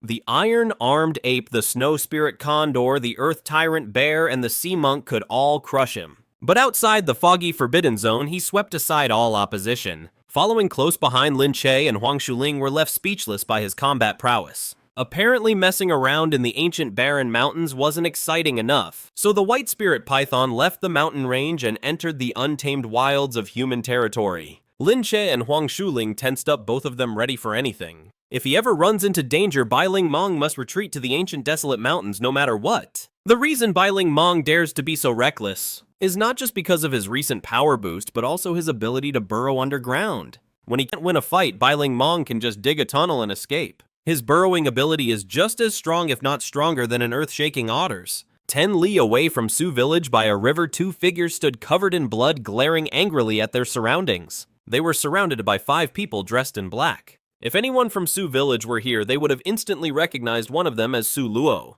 It had been a month since Su Luo left for the Purple Sun sect, and today was the day he was supposed to return home to visit his family. But he never expected to be ambushed so close to his own village. The person with him was a guardian assigned by Zhao Xueqing, a master at the peak of Qi refining. But unfortunately, not even a peak Qi refining master could fend off this attack. Of the 5 attackers, 2 were also at the peak of Qi refining. The other 3 were late-stage Qi refining cultivators. You're from the Blood Cloud sect. Are you trying to declare war on a Purple Sun sect? Su Luo roared. War, the tall man in black sneered. The Purple Sun sect is indeed powerful. We don't want to start a war with them. But once we silence you both, who's gonna know it was us? Su Luo's face went pale. Of course we at the Blood Cloud sect do appreciate talent, the tall man continued. If you're willing to leave the Purple Sun sect and join us, we can spare your life. In your dreams, Su Luo retorted. You don't have a choice. The tall man said, I suggest you surrender now. Otherwise, if we have to do this ourselves, you're in for a world of hurt. Su Luo's heart sank to the depths of despair. But in the next moment, his eyes suddenly lit up. The men in black noticed the change in his expression, and couldn't help but frown. Don't think anyone's coming to save you. All the masters from the Purple Sun sect have gone to the ancient cavern. We chose this exact moment to intercept you, the tall man said with a frown. Who said only someone from the Purple Sun sect could save me? Su Luo said with a small smile. Just then, a strange slithering sound echoed around them. The members of the Blood Cloud sect sensed something was wrong and quickly turned around. In an instant, they were face to face with a terrifying 100-foot-long giant white python, a demonic beast. The faces of the Blood Cloud sect members turned pale with horror, and the giant white python was none other than Bai Ling Mang. He didn't give them a chance to react, lunging straight at them. Vile beast, how dare you! The members of the Blood Cloud sect roared and attacked the giant python in unison, but their faces quickly filled with terror. because not even the peak chi refining masters were a match for the white python. They were sent flying with a single whip of its tail, a tier 2 great demon. The members of the Blood Cloud sect were filled with despair. Sulu and his guardian seized the opportunity to launch a counterattack. "You beast, you've gone too far." The tall man in black pulled out a long saber, a tier 2 magical artifact. He refused to believe he couldn't harm the python and immediately swung the blade down on it. But when the saber struck the python's white scales, it only left a faint scratch. The tall man's face turned ashen. So the Purple Sun sect is colluding with demonic beasts. The white python showed no mercy. It immediately swallowed him whole. In less than 15 minutes, all 5 masters from the Blood Cloud sect were dealt with. Sulua was overjoyed. He had spent some time in the Forbidden Fog Zone before, so of course he recognized the White Spirit Python. "Suluo, what's going on? Demonic beasts are the mortal enemies of us humans. How can you be so close with this giant python?" The protector standing beside them had an icy expression. Suluo panicked. In the world of human cultivation, anything related to demonic beasts was indeed despised. After all, so many humans had died because of them recently. Well, what a fine protector of the Xiang sect.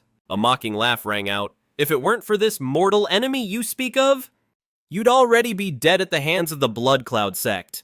Do you really have the nerve to say such things?" "Bon, who's there?" Before the Xiang sect protector could finish his sentence, 2 figures appeared. It was Lin Che, Wanle, and Huang Shuling. "You're Huang Shuling from the Qingqiu prefecture." Unexpectedly, the Xiang sect protector actually recognized Huang Shuling. Her reputation had certainly grown quite a bit. After all, the ability to foresee disaster and fortune was incredibly rare. "Su Luo!" Huang Shuling ignored the Xiang sect protector and looked directly at Su Luo. "What do you think we should do with this man? If we let him go back, he'll most likely tell the Xiang sect everything that happened here. That could bring trouble for Lord Divine Tree." Lin Che also looked at Su Luo. They were intentionally forcing Su Luo to make the choice. They wanted to see if Su Luo, after spending a month in the Xiang sect, was now loyal to Lord Divine Tree, or to the Xiang sect, but they had underestimated him. Su Luo knew perfectly well that while the Xiang sect was good, his talent was a gift from Lord Divine Tree. Without Lord Divine Tree, he wouldn't have even been qualified to join the sect. Besides, many people in Su Family Village were now connected to Lord Divine Tree in one way or another. If the day ever came when the human race truly moved against Lord Divine Tree, Su Family Village would surely be purged as well. "Lord Lin Che, please, kill him." Sulo's expression was cold and his voice was decisive. "You..." The Xiang sect protector was both shocked and enraged, but before he could get another word out, the White Spirit Python swallowed him. "With what just happened here, we should return to the Forbidden Fog Zone as soon as possible. We need to report all of this to Lord Divine Tree," Lin Che said. "Right," Suluo nodded. The White Spirit Python didn't dare to act recklessly again, clearly understanding the gravity of the situation. An hour later, the group and the White Spirit Python returned to the Forbidden Fog Zone, where the python spat out all 6 people from its stomach. It had only killed the 6 of them, it hadn't eaten them. This was also an order from Lord Divine Tree. Lord Divine Tree allowed them to kill when threatened, but did not permit them to eat humans. Although they didn't know why, they never questioned Lord Divine Tree's words. They simply carried out his orders unconditionally, and Sumu, of course, had his reasons for this. First, he had been human in his past life, so having his spirit beast eat people would make him uncomfortable. Second, if they started eating people, his subordinate beasts might make a habit of it, which would easily provoke the entire human race. If he pushed the humans to come after the Forbidden Fog Zone at all costs, he might not be able to withstand it even with his current power. Naturally, Sumu wouldn't allow his beast to do something that had no benefits, only drawbacks. When the group reported everything to Sumu, he raised a branch and stroked it gently. "You've all done very well." Sumu sent a mental command, "My existence must not be easily revealed." The simple command stirred their minds, making them contemplate its deeper meaning. Then Sumu's consciousness swept over the spirit beasts under his command. The incident with the White Spirit Python gave him an idea.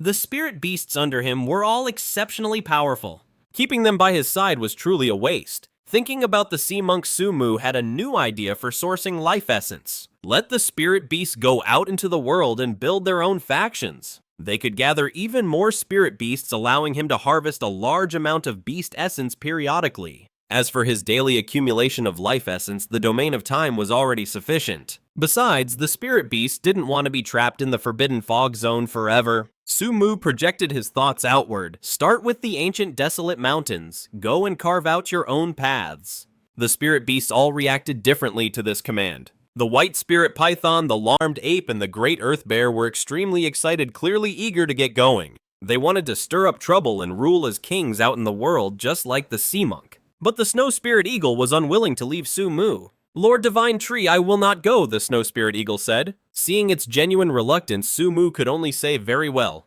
If you truly don't want to go, then you may stay. The snow spirit eagle's eyes lit up with immense joy. As for the white spirit python, the moment Su Mu gave the order, it couldn't wait to leave the fog. You will stay here as well, Su Mu snorted coldly. The white spirit python was instantly dumbfounded. Su Mu's reason for keeping it was simple, the creature was too stupid. Su Mu suspected that if it went out, it would be captured by humans in no time. And so 3 of Su Mu's great generals, the sea monk, the long-armed ape, and the great earth bear, all left the forbidden fog zone. Forging a path in the outside world wouldn't be difficult for them. After all, they had come from the outside in the first place. Before entering the forbidden fog zone, they were already overlords in their own right. Now they were simply returning to their old lives, but this time with a powerful backer. If they ever ran into real danger, they could always escape back to the forbidden fog zone. Su Mu would definitely have their backs, and it wasn't just them. Some powerful spirit beasts from around the Misty Lake had been subdued by the long-armed ape and the great earth bear. They left along with them. Half a month later, Su Mu had once again accumulated 900 years of life essence. This was because Su Yao and Su Yan were also providing him with life essence. He could now gain 60 years of life essence every day, but for the current Su Mu, even 900 years wasn't much. The stronger he became, the more massive the amount of life essence he needed to level up. Meanwhile, the day had come for the Su family village to recruit its core members. The village was only looking for boys and girls between 6 and 12 years old. Anyone older than 12 would be difficult to train for loyalty, while those who were too young were hard to teach. All the eligible children from a 100-mile radius gathered in the streets in front of the Su family village. There were several hundred of them, and the young boys and girls gathered in the village square were all extremely nervous. The Su family village was now the undisputed powerhouse of the region. Joining them meant skyrocketing to success. When Su Yan appeared, hundreds of eyes instantly focused on him. Village Chief Su, the crowd buzzed with excitement. In Su Yan's hands was a basic cultivation manual called the Qi Gathering Art. He had people pass it around. This technique could test whether a cultivator was able to cause a fluctuation in spiritual energy. Su Yan was full of anticipation, but the results left him quite disappointed. People with cultivation talent were truly rare. It wasn't until half an hour later that a faint ripple of spiritual energy appeared from within the crowd. Su Yan and Su Qianqian's eyes both lit up. They quickly walked toward the source of the spiritual energy ripple. They saw that the one causing the ripple was a 12-year-old girl. What is your name? Su Yan asked gently. Yang Ru, the girl replied nervously. All right, Yang Ru, from this day forward you are a core member of our Sujia village, Su Yan said. Yang Ru was overjoyed as if she'd just won the lottery. Her father was just an ordinary farmer. Seeing that Yang Ru had actually passed the Sujia village assessment, he was for a moment too choked with emotion to speak. Another 15 minutes passed, and a 10-year-old boy named Wu Ti also caused a ripple of spiritual energy. After that, as the sky grew dark, no one else managed to cause a spiritual energy ripple. This concludes the assessment. Yang Rao and Wu Tai will become core members of our Sujia village, Su Yan announced. In addition, 72 others will be inner circle members of Sujia village. For Sujia village to rise, it couldn't rely on cultivators alone. It also needed the support of martial arts experts. So he also recruited the group with the strongest martial arts aptitude from the crowd into Sujia village. In this way, Sujia village had gathered the most elite future talents of the region. The others were incredibly disappointed but could only leave. After the assessment, Su Yan decided to take Yang Ru and Wu Tai to the Misty Forbidden Zone to let the Lord Divine Tree inspect them. If they couldn't pass the Lord Divine Tree's inspection, he'd rather revoke Yang Ru and Wu Ti's status as core members. After all, the core members of Sujia village were destined to enter the Divine Tree's realm to cultivate in the future. Chapter 40. The 5th Rank Power of Mist. Su Yan was a man of swift and decisive action. That very same day, he took Yang Ru and Wu Tai into the Misty Forbidden Zone. However, he blindfolded both Yang Ru and Wu Tai. Until the two of them passed the final test, he didn't want them to know the secrets of the Misty Forbidden Zone. In this day and age, there were many forbidden zones in the world, but Sujia village was likely the only one that could communicate with one. This was Xianxia village's unique advantage, and the key to it all was the Lord Divine Tree. The demonic beasts in other forbidden zones were extremely hostile toward humans, either killing or eating any they encountered. But the Lord Divine Tree was all-encompassing, treating both spirit beasts and humans as equals. In Su Yan's eyes, this was something only a true god could do. Half an hour later, completely unaware of their surroundings, Yang Ru and Wu Tai were brought before Su Mu by Su Yan. "I already know why you have come," Su Mu transmitted his thoughts. "These two children are quite good." Before they had even arrived, he had already used his power to see into their hearts and sense their thoughts. Both Yang Ru and Wu Ti were pure of heart, so he immediately materialized 2 ginkgo spirit fruits. For Yang Ru and Wu Ti, Su Yan relieved removed their blindfolds. Yang Ru and Wu Ti were stunned. They were completely dumbfounded by their surroundings. Half an hour ago, they were still in Xianxia village. How could they open their eyes and find themselves in such a terrifying place? They were surrounded by giant beasts and colossal trees. So our Xianxia village possesses the ultimate blessed land. Su Yan explained, "Before you stands the supreme divine tree whose power is infinite and transcends the heavens. The giant beasts around you are all the Lord Divine Tree's divine pets. Kneel and pay your respects to the Lord Divine Tree at once." Yang Ru and Wu Tai didn't hesitate. They did exactly as they were told.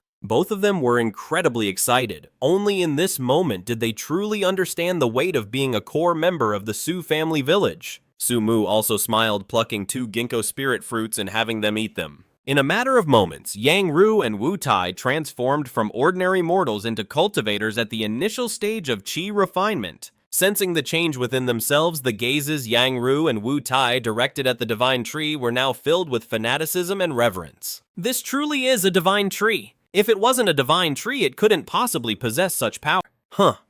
From the two of them, Su Mu sensed a fluctuation of the power of faith. It was just a shame they hadn't yet formed a heart of faith. It seems they're not quite there yet. Su Mu wasn't worried about this. He was playing the long game when it came to the human race. He believed that once the kingdom of the divine tree was truly established in the future, there would be no shortage of people who developed a heart of faith.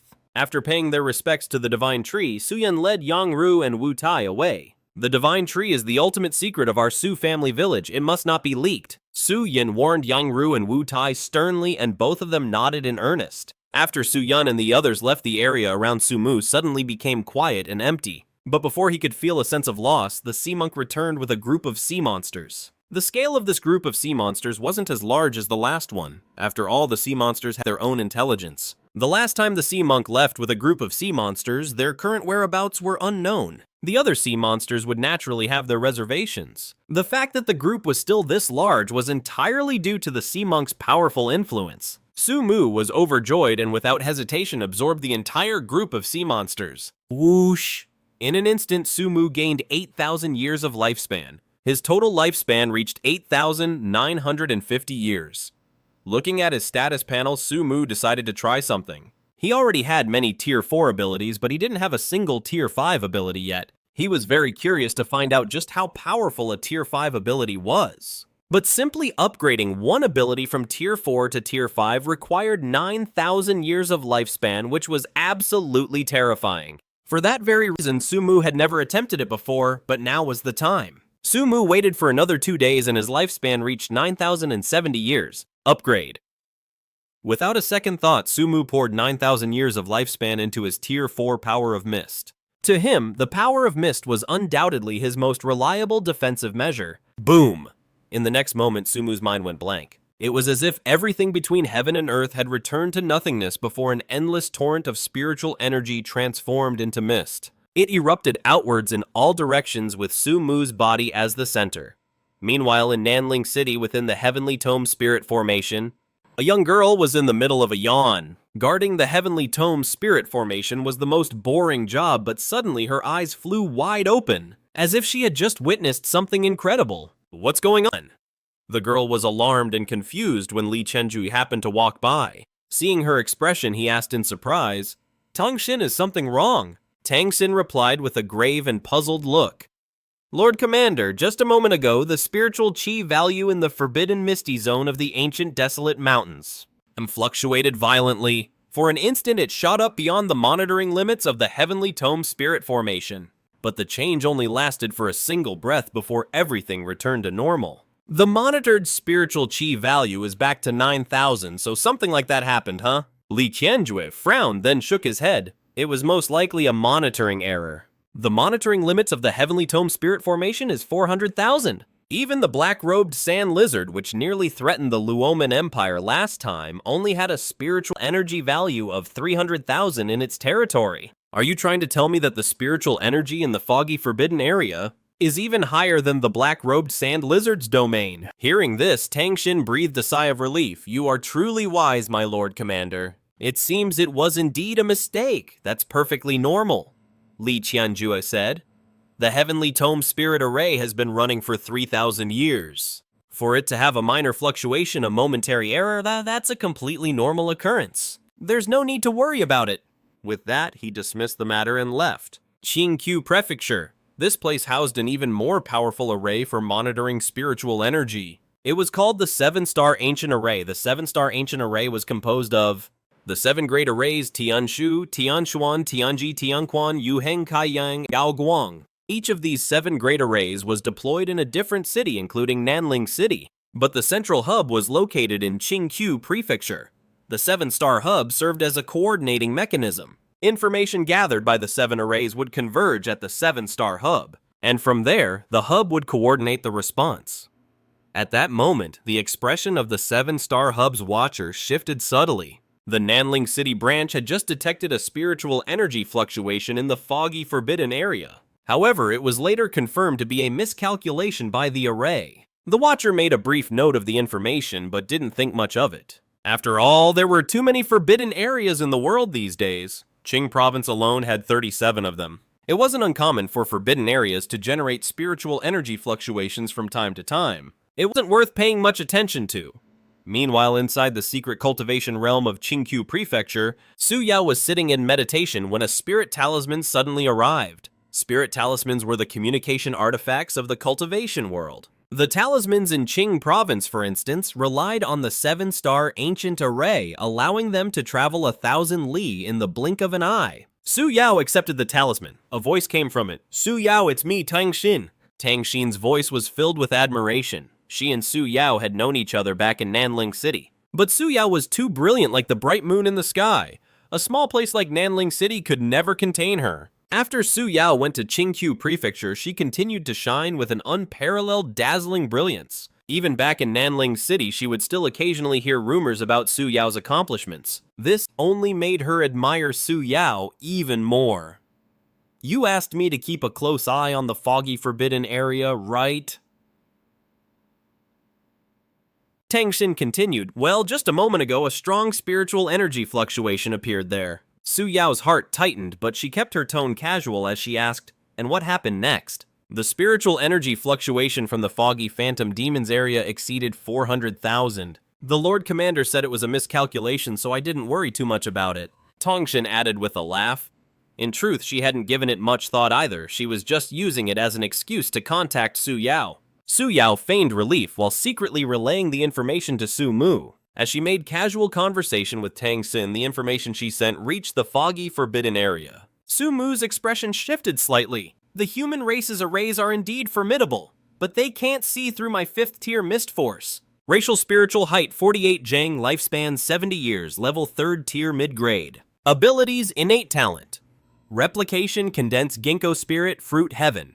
Human induction and earthly fiend 2 transformations. 4th tier blood renewing spirit art. 3rd tier heart of faith. 5th tier mist force. 3rd tier power of guilt. 4th tier earth force and 3rd tier sword kinesis art.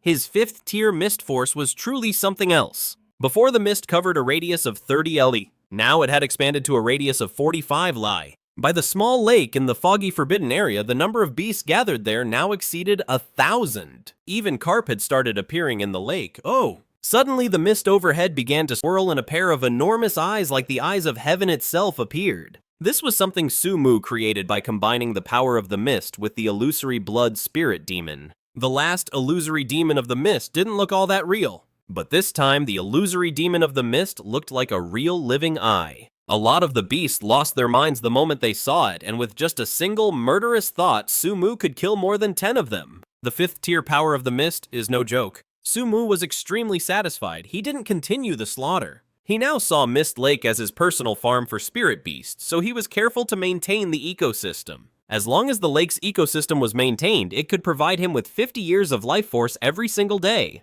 and that amount would only grow in the future. But if he was too greedy, killing too many at once and scaring all the beasts away, the loss would far outweigh the gain. Meanwhile, the Su family was in the middle of receiving a very important guest. This important guest wasn't old at all, maybe 16 or 17 at most. Su Xing of the Su family village pays his respects, sir. Su Xing clasped his hands in salute. The young man across from him stood and replied, Sun Zhengping of the Sun family from Kanglan Town, it is an honor to meet you. Su Xing was treating this with the utmost gravity. The Sun family's visit was a huge deal for them. Kanglan Town was a town with a population of 8,000, far beyond anything the Su family village could compare to. What's more, the Sun family had been in sole control of Kanglan Town for 100 years. Because of that, the Su family absolutely could not afford to let them see their true hand. Please, there's no need for such formalities. Su Ting said, my uncle is the chief of the Su family village, not me. If you don't mind, feel free to just call me Brother Su. Brother Su, Sun Zhengping quickly changed his address. Brother Sun, what brings you all the way out to our humble Su family home? Su Xing said with a smile. Brother Su, why don't you take a look at this? Sun Zhengping took out a small box. After opening it, a single red fruit was revealed inside. A vermilion fruit. Su Qing's eyelid twitched. This was a major treasure for any cultivator. For someone with enough talent, a single vermilion fruit was enough to help them break through to the next level of cultivation. But a single phrase immediately popped into Su Qing's mind. When someone offers you something for nothing, they're either a con artist or a crook. His expression immediately turned serious. Brother Sun, as the saying goes, one shouldn't accept a reward they haven't earned. The Su family village cannot possibly accept this vermilion fruit. This is merely a token of my father's sincerity, Sun Zhengping insisted. But Su Qing just shook his head, his stance firm. Seeing that not even the temptation of a vermilion fruit could sway Su Qing, Sun Zhengping's estimation of the Su family village shot up. This proved their foundation ran deep. Otherwise, there's no way they wouldn't be tempted by a vermilion fruit. At that moment, Su Qing thought to himself, it's a good thing our village has the divine tree. We can get ginkgo spirit fruits, which are even more precious than this. The ginkgo spirit fruits? If it weren't for those, I really don't think I could have controlled my greed. It was precisely because he had the divine tree backing him up that he could remain so unbelievably calm. Perhaps this is just another one of the Sun family's tricks, using the vermilion fruit to test me. The Sun family is truly treacherous. When you're dealing with a century-old powerhouse like them, you really let your guard down for a second. Su Qing's firm stance also made it clear to Sun Zhengping that he needed to show some real sincerity. Sun Zhengping let out a sigh and took out a map. Su Qing's heart skipped a beat. He tried his best to keep his voice even as he said, this is a map of Qingqiu. In this world, maps were an incredibly precious resource. Before now, neither the Su family village nor any of the surrounding villages had a complete map of Qingqiu. All they had were small local maps of the immediate area. Sun Zhengping hadn't really thought it through. When he saw that even a vermilion fruit couldn't tempt Su Qing, he just subconsciously assumed that the Su family must already have a map of Qingqiu. That's why he pulled it out without a second thought. Not bad, Sun Zhengping said casually.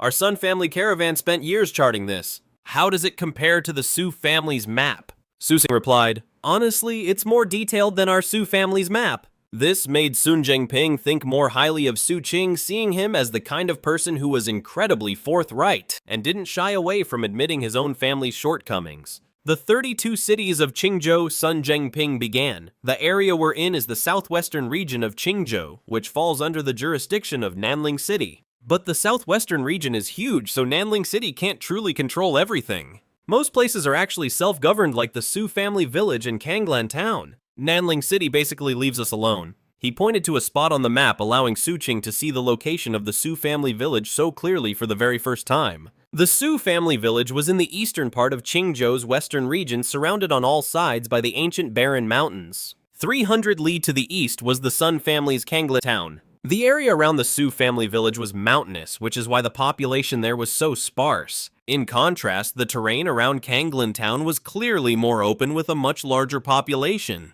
But Su Qing could see the hidden danger facing Kanglan Town. Kanglan Town was situated right on the border between the western and central regions. Just then, Sun Zhengping said, 100 li east of Kanglan Town is Pinghu Town. It's controlled by the Ouyang family and is under the jurisdiction of Xintian City. Xintian City and Nanling City have always been in conflict, and it's only gotten worse in recent years. This has led to the Ouyang family repeatedly encroaching on Kanglan Town. Honestly, the Ouyang family's strength far surpasses ours. At this point, the Sun family is constantly harassed and can barely hold on. Su Ting's expression darkened. He now understood Sun Zhengping's true purpose. No wonder the first thing he did was offer them the vermilion fruit. If the Sun family couldn't stand against the Ouyangs, the Su family, which was even weaker, would stand no chance at all. He stated firmly, "Brother Sun, I'm afraid on this matter our Su family is willing to help, but we simply lack the strength." Sun Zhengping froze for a moment. "What is the cultivation level of the Ouyang family's strongest expert?" Su Qing asked. Sun Zhengping replied, "Our family's strongest is my grandfather, an expert in the early foundation establishment stage. But the Ouyang family has 2 foundation establishment experts. And they have far more qi refining cultivators than our Sun family." Su Qing was speechless. Foundation establishment. The Su family didn't even have a single one. How could the Su family possibly get involved in a war of this level? Why doesn't the Sun family ask Nanling City for help? Su Qing then asked, confused. Chapter 42, The Misty Skeleton. Ask Nanling City for help. Sun Zhengping gave a bitter smile. The border between Xintian and Nanling cities stretches for hundreds of li. Kanglan Town is just an insignificant speck on that border. Why would Nanling City waste its energy on us? The Su family deeply sympathizes with your situation, but we really can't help, Su Qing said. How could that be? Sun Zhengping said excitedly, Brother Su, your aura is extraordinary. Your family's patriarch must be a foundation establishment expert. If our 2 families form an alliance, we can definitely hold off the Ouyangs. Su Qing could only say, Brother Sun, I won't hide the truth from you. My father was actually seriously injured a long time ago and still hasn't recovered. It's not convenient for him to fight. Besides, this is a grave matter. The Su family can't make a rash decision. Please, Brother Sun, return home for now. Our family needs to discuss this, and please take this vermilion fruit back with you. How can a gift once given be taken back? Sun Zhengping said, it doesn't matter whether the Su family ultimately allies with our Sun family or not. This vermilion fruit now belongs to the Su family. With that, he could only leave filled with helplessness and disappointment. Just as Sun Zhengping left, Su Yin and Su Qianqian came out. The latter glanced at the vermilion fruit on the table and sighed. The Sun family has some real guts. Grandpa Sis, should we form an alliance with them? Su Qing said an alliance is definitely necessary. Su Yun said coolly, an alliance? Su Qing was taken aback. Grandpa, the Ouyang family has 2 foundation establishment masters. The Ouyang family does have 2 foundation establishment masters, but we have to recognize one thing. Su Yin continued, if the Sun family is wiped out, what's the closest place to the Ouyang family? A chill ran down Su Qing's spine. Su Village.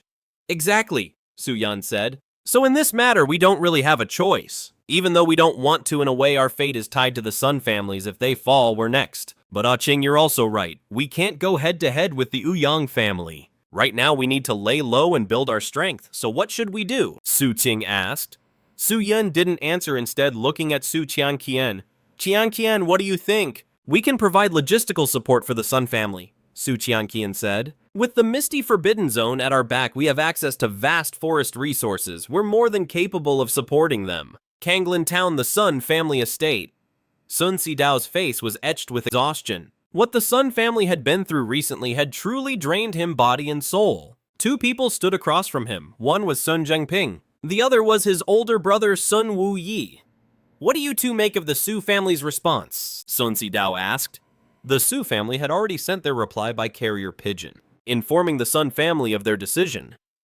Those Su family members, they've played their cards well, Sun Wuyi said angrily. They want us to take the brunt of the Ouyang family's attacks while they sell resources from the sidelines and make a profit off us. Grandpa Su Village is just a village of less than 2,000 people. Let's just wipe them out first, then we can use the desolate ancient mountain range as our backing to fight the Ouyang family. No, we can't, Sun Zhengping said hastily. No matter what, the Su family has a foundation establishment master. If it comes to a fight to the death, we will definitely pay a heavy price. Normally that wouldn't be a big deal. But with the Ouyang family right in front of us, we absolutely cannot afford any problems at our back. Sun Wuyi frowned but couldn't find a way to argue. Let's leave it at that, Sun Sidao said. Agree to the Su family's terms. Right now our priority is to withstand the Ouyang family. After this crisis is over, we'll deal with the Su family then. Zhengping, you'll be in charge of the specific negotiations. Yes, sir. A look of pleasure crossed Sun Zhengping's face while Sun Wei's expression turned ugly. Deep within the misty forbidden zone, strange figures flitted through the mist. These figures darted about. Their bodies formed from condensed mist looked just like skeletons. They struck out at the nearby trees. Cracked the trees they attacked all snapped and broke. Lin Che and Huang Shuling were stunned by the scene. The power of these mist skeletons was terrifying, likely comparable to a Foundation establishment master. The most terrifying part was that they saw 13 of these mist skeletons. The mist skeletons were in fact created by Su Mu. He had originally wanted to create people out of mist, but his abilities were limited, so he could only form skeletal frames. This was an ability of the 5th stage mist power. His mist power had advanced to the 5th stage. His control over the mist had increased dramatically, not only allowing him to make his mist illusions more realistic, but also to create beings with real attack power. Moreover, the mist skeletons weren't temporary. They were like an independent race. As long as Su Mu's mist power remained at the 5th stage, they could exist for a long time. The only catch was that they had no intelligence of their own. This can further conceal my existence, Su Mu thought to himself. He had always maintained a keen sense of danger, even as the spirit beasts of this world grew stronger and stronger. But the human race had always been in the lead. You have to understand, they were a single race fighting against all the others. And to this day, they still firmly hold dominion over the world. But the Forbidden Mist Zone would forever be off limits to humans. The moment a human steps into the Forbidden Mist Zone, they'll discover the terrifying mist skeletons that reside there. Why do I feel more and more like the villain here? Su Mu was at a loss for words. Skeletons. They're practically the symbol of an evil demonic cultivator. You can just imagine it. In the future, the Forbidden Mist Zone will probably be seen as a demonic land in the eyes of humanity. But reputation doesn't matter. How could it be as important as strength? Su Mu quickly brushed the thought aside. As long as his power continued to grow, a bad reputation meant nothing. After a moment, a thought stirred in Su Mu's mind. He decided to further test the strength of the mist skeletons. Hiss! The white spirit python was sleeping, but it suddenly seemed to sense something and shot its head up. The moment it looked up, it flew into a rage. Not far in front of it, a strange white mist skeleton was staring right at it. The white spirit python lunged at the mist skeleton, and the two of them erupted into battle. As they clashed, a powerful storm blasted outwards in all directions. Both the white spirit python and the mist skeleton were thrown back several dozen yards. In that first exchange, the white spirit python had a slight advantage, but it wasn't a big one. After about 15 minutes, the white spirit python's tail whipped out and shattered the mist skeleton's body. But in the next moment, the mist skeleton quickly reformed and reappeared. The white spirit python was instantly dumbfounded.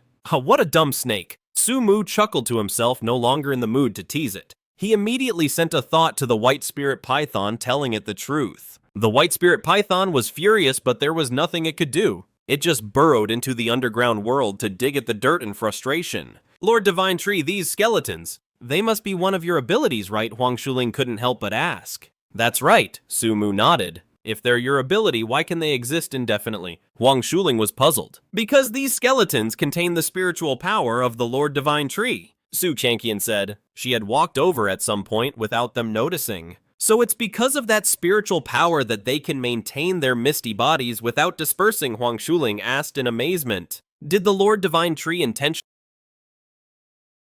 grant them that spiritual power? No, said Su Xianxia. The Divine Tree told me about the Forbidden Mist Zone. He didn't intentionally grant them spiritual power, it's just that his own spiritual power is so immense. So when he created them, he unintentionally left traces of his spiritual power inside their bodies. Huang Shuling couldn't help but suck in a sharp breath. Just the spiritual power left behind by accident is enough to create something so terrifying. Then just how powerful is the Lord Divine Tree's spiritual power really? Su Mu smiled faintly. He knew his spiritual power was not weak. Each time his abilities were upgraded, his spiritual power would get an indirect boost, especially from the power of mist and the phantom blood spirit eyes. You couldn't possibly control them without immense spiritual power. Of course, in the cultivation world, spiritual power is called spiritual sense. His rank was 3rd order mid-grade, but he estimated his spirit sense was on par with a 3rd order high-grade existence. Lord Divine Tree model. At that moment, Su Yao's thoughts reached Su Mu's consciousness through the heart of faith. What is it? Su Mu asked.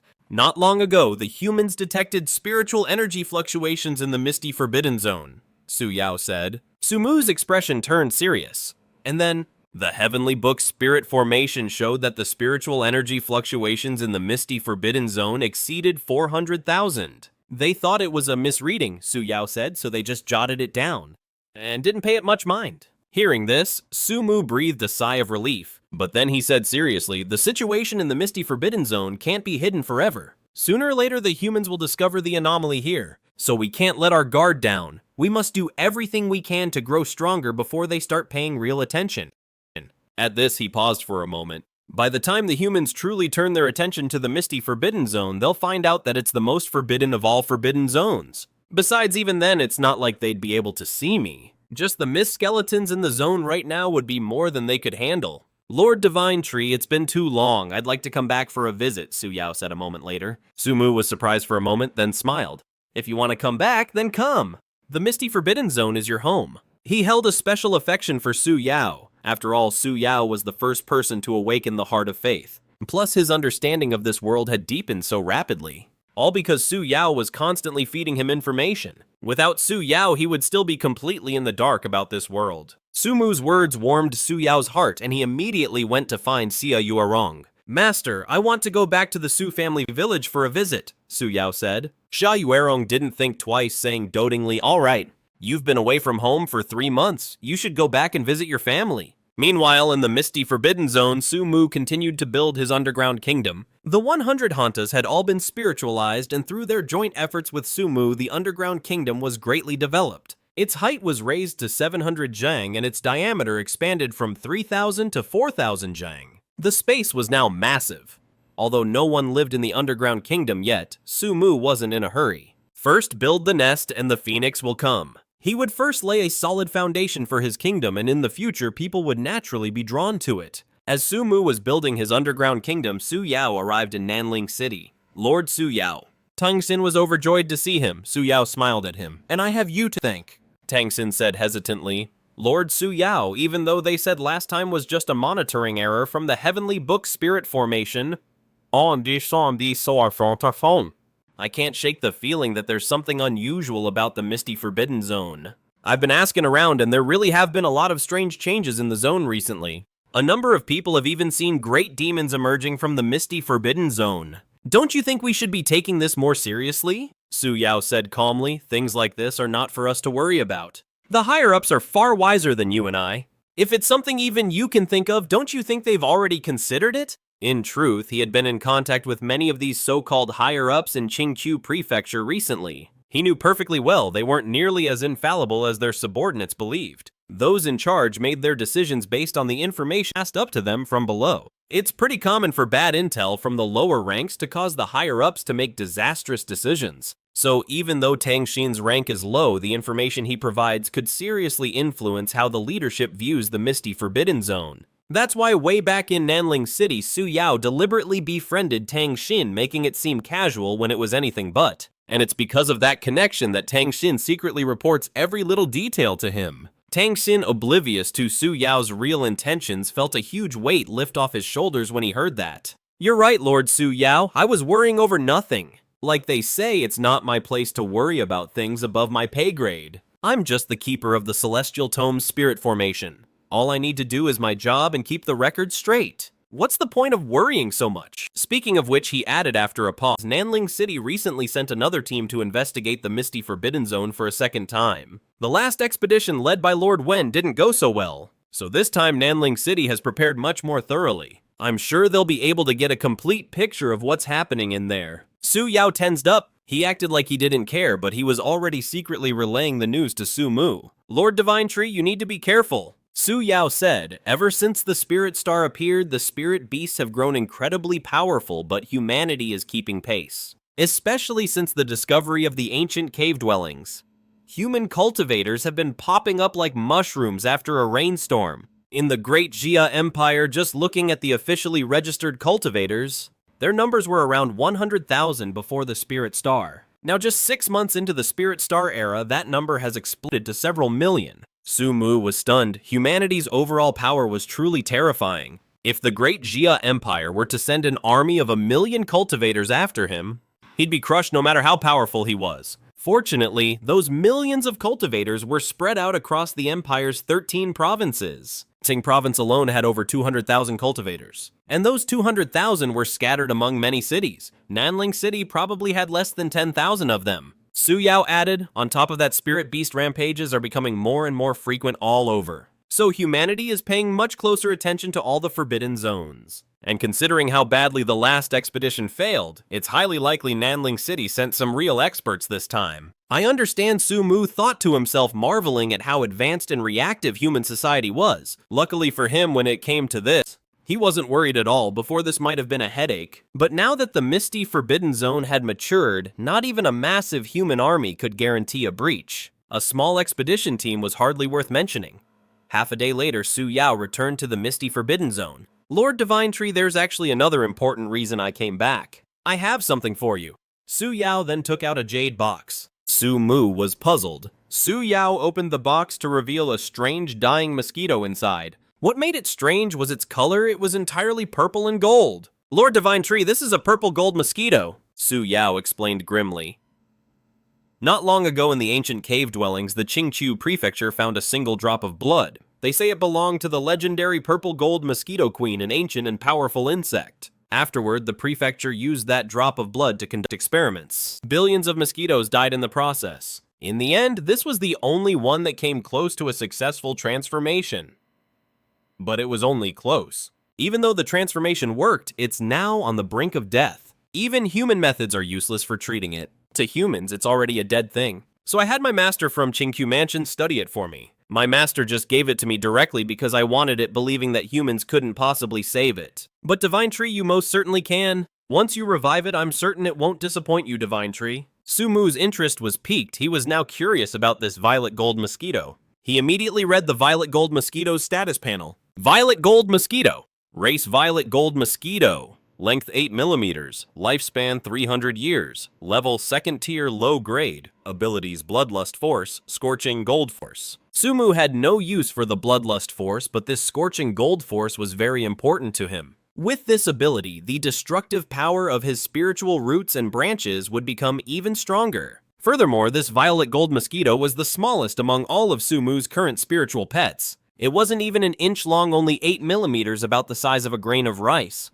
Without a moment's hesitation, Su Mu condensed a ginkgo spirit fruit. The ginkgo spirit fruit transformed into life force and merged into the violet gold mosquito's body, and its life aura was instantly restored by a great deal. However, its injuries were too severe. Even one ginkgo spirit fruit wasn't enough to pull it completely out of mortal danger. No wonder humans couldn't save it. Su Mu simply merged another ginkgo spirit fruit into its body. This time, the violet gold mosquito's life aura finally stabilized. After about 10 breaths, the violet gold mosquito stirred. A moment later, it spread its wings and took flight. Despite its incredibly small size, a terrifying aura that should only belong to a great demon erupted from its body. It was a 2nd-tier low-grade creature, yet Su Mu felt its power was likely on par with a 2nd-tier mid-grade demon beast. At the same time, the violet gold mosquito looked towards Su Mu. Its true nature was actually quite ferocious. But at this moment, its gaze towards Su Mu was filled with affection and dependence. It was clear that it knew Su Mu was the one who had saved it. Moreover, any spiritual beast that absorbs Su Mu's ginkgo spirit fruit will naturally grow close to him. The violet gold mosquito then began to fly joyfully through the mountain forest at an incredible speed. A normal mosquito can fly about 1.5 feet per breath, but the violet gold mosquito could fly 3 feet per breath. That means in 2 hours, a normal mosquito can fly about 3 miles, while the violet gold mosquito can fly 66 miles. Not only that, but because of its tiny size, when it flew at top speed, others likely couldn't see it at all. This thing was a natural-born top-tier assassin. At that very moment, on the edge of the ancient barren mountain range, a team of 50 men appeared. This was the team dispatched from Nanling City. The ancient barren mountain range really is getting stranger and stranger. The entire border region is shrouded in white mist, one man said. Wen Yuchao's original report claimed there was no mist in the border region. So what's going on now? Another man asked with a frown. This is normal. All the great forbidden zones change more or less over time. The team's leader spoke up. The higher-ups want to strengthen our control over the forbidden zones to prevent any accidents. So this time, our mission is to thoroughly investigate the misty forbidden zone. We're not aiming to destroy it. But we must at least confirm that it doesn't pose a significant threat to the human race. Yes, sir, the cavalrymen replied solemnly. The misty forbidden zone. Huh. The moment the humans stepped into the mist, Sumu sensed them. Great Divine Tree, has the human investigation team entered the misty forbidden zone? Su Yao asked. Correct. Sumu's branches swayed gently as if nodding. Deep down, he had actually divided the foggy forbidden zone into distinct areas. The area between 45 and 30 Li was the range he permitted outsiders to explore, which he deemed the outer zone. Between 30 and 10 Li was the inner zone. Entering the inner zone would trigger his killing intent, but he wouldn't necessarily kill or capture the trespassers. Anything within 10 Li was the core zone. If anyone trespassed into the core zone, they would be killed without exception unless they could be converted into a follower. And right now, this team from Nanling City was proving to be quite capable. Now as his fog power grew stronger, ordinary people and spirit beasts would become completely lost upon entering his domain. But this exploration team from Nanling City was steadily approaching the inner zone. Lord Divine Tree, should I go and deal with them? Su Yao asked. Sumu replied calmly, you are now a key figure among the humans. You must not under any circumstances let anyone discover your connection to this forbidden zone. Therefore, you are not to take even the slightest risk. Besides, I have someone else in mind for this task. As he spoke, he was already secretly transmitting his will to Lin Che. He hadn't kept Lin Che and Huang Shuling alive just to replicate their abilities. By sparing them, he naturally intended to make use of them. Upon receiving Sumu's mental command, Lin Che quickly emerged from the underground kingdom. Lord Divine Tree, Lin Che said with a deep bow to Sumu. What do you think of this foggy forbidden zone? Sumu asked. A fanatical look crossed Lin Che's face. Lord Divine Tree, in my eyes, the foggy forbidden zone is the most sacred land for cultivation in the entire world. And he wasn't just exaggerating. After all, a single spirit ore mine in some ancient cavern could trigger a war between hundreds of factions. The value of a spirit stalactite grotto was no less than that of a spirit ore mine. And yet the foggy forbidden zone possessed an entire spirit stalactite grotto all to itself. On top of that, the forbidden zone was the Divine Tree's personal domain. As long as one had the Divine Tree's approval, they could cultivate here in absolute safety. A place like this was almost impossible to find. Now he felt zero regret about ever entering the foggy forbidden zone. If not for that disaster, he would have never met the Divine Tree. And what if this forbidden zone were to be threatened? Sumu asked. Lin Che's expression turned serious. I know my own power is limited, but if the forbidden zone were threatened, I would do everything in my power to protect it. Are you sure? Sumu pressed. Lord Divine Tree, every word I speak comes from the heart, Lin Che insisted. And what if the ones threatening the safety of this zone were human? What would you do then? Sumu's question cut straight to his soul. Lin Che froze for a moment, but his hesitation was brief. A moment later, his resolve hardened. Even if they are human, if they dare to offend the Forbidden Zone, I will gladly eliminate them for you, Divine Tree. The Great Xia Empire alone has over 1 billion humans. One less of him wouldn't make a difference. And one more was insignificant. To the human race, he was completely disposable. But here in the foggy Forbidden Zone, he finally felt like he had worth. Just look at this moment, the Lord Divine Tree was actually entrusting him with a mission. It was like being given a direct order by the Emperor of the Great Xia Empire. What an incredible honor. Back in the Great Xia Empire, the Emperor didn't even know he existed. Chapter 45, Wipe Them Out. Good, Sumu was very pleased. Right now, a human investigation team has entered the Forbidden Zone. Go and wipe them out. A chill ran through Lin Che. Yes, my lord. We're on the edge of the inner Forbidden Mist Zone. This place is way more messed up than we thought. One of the human cultivators cursed, I can't believe this mist can actually cloud all 6 of our senses.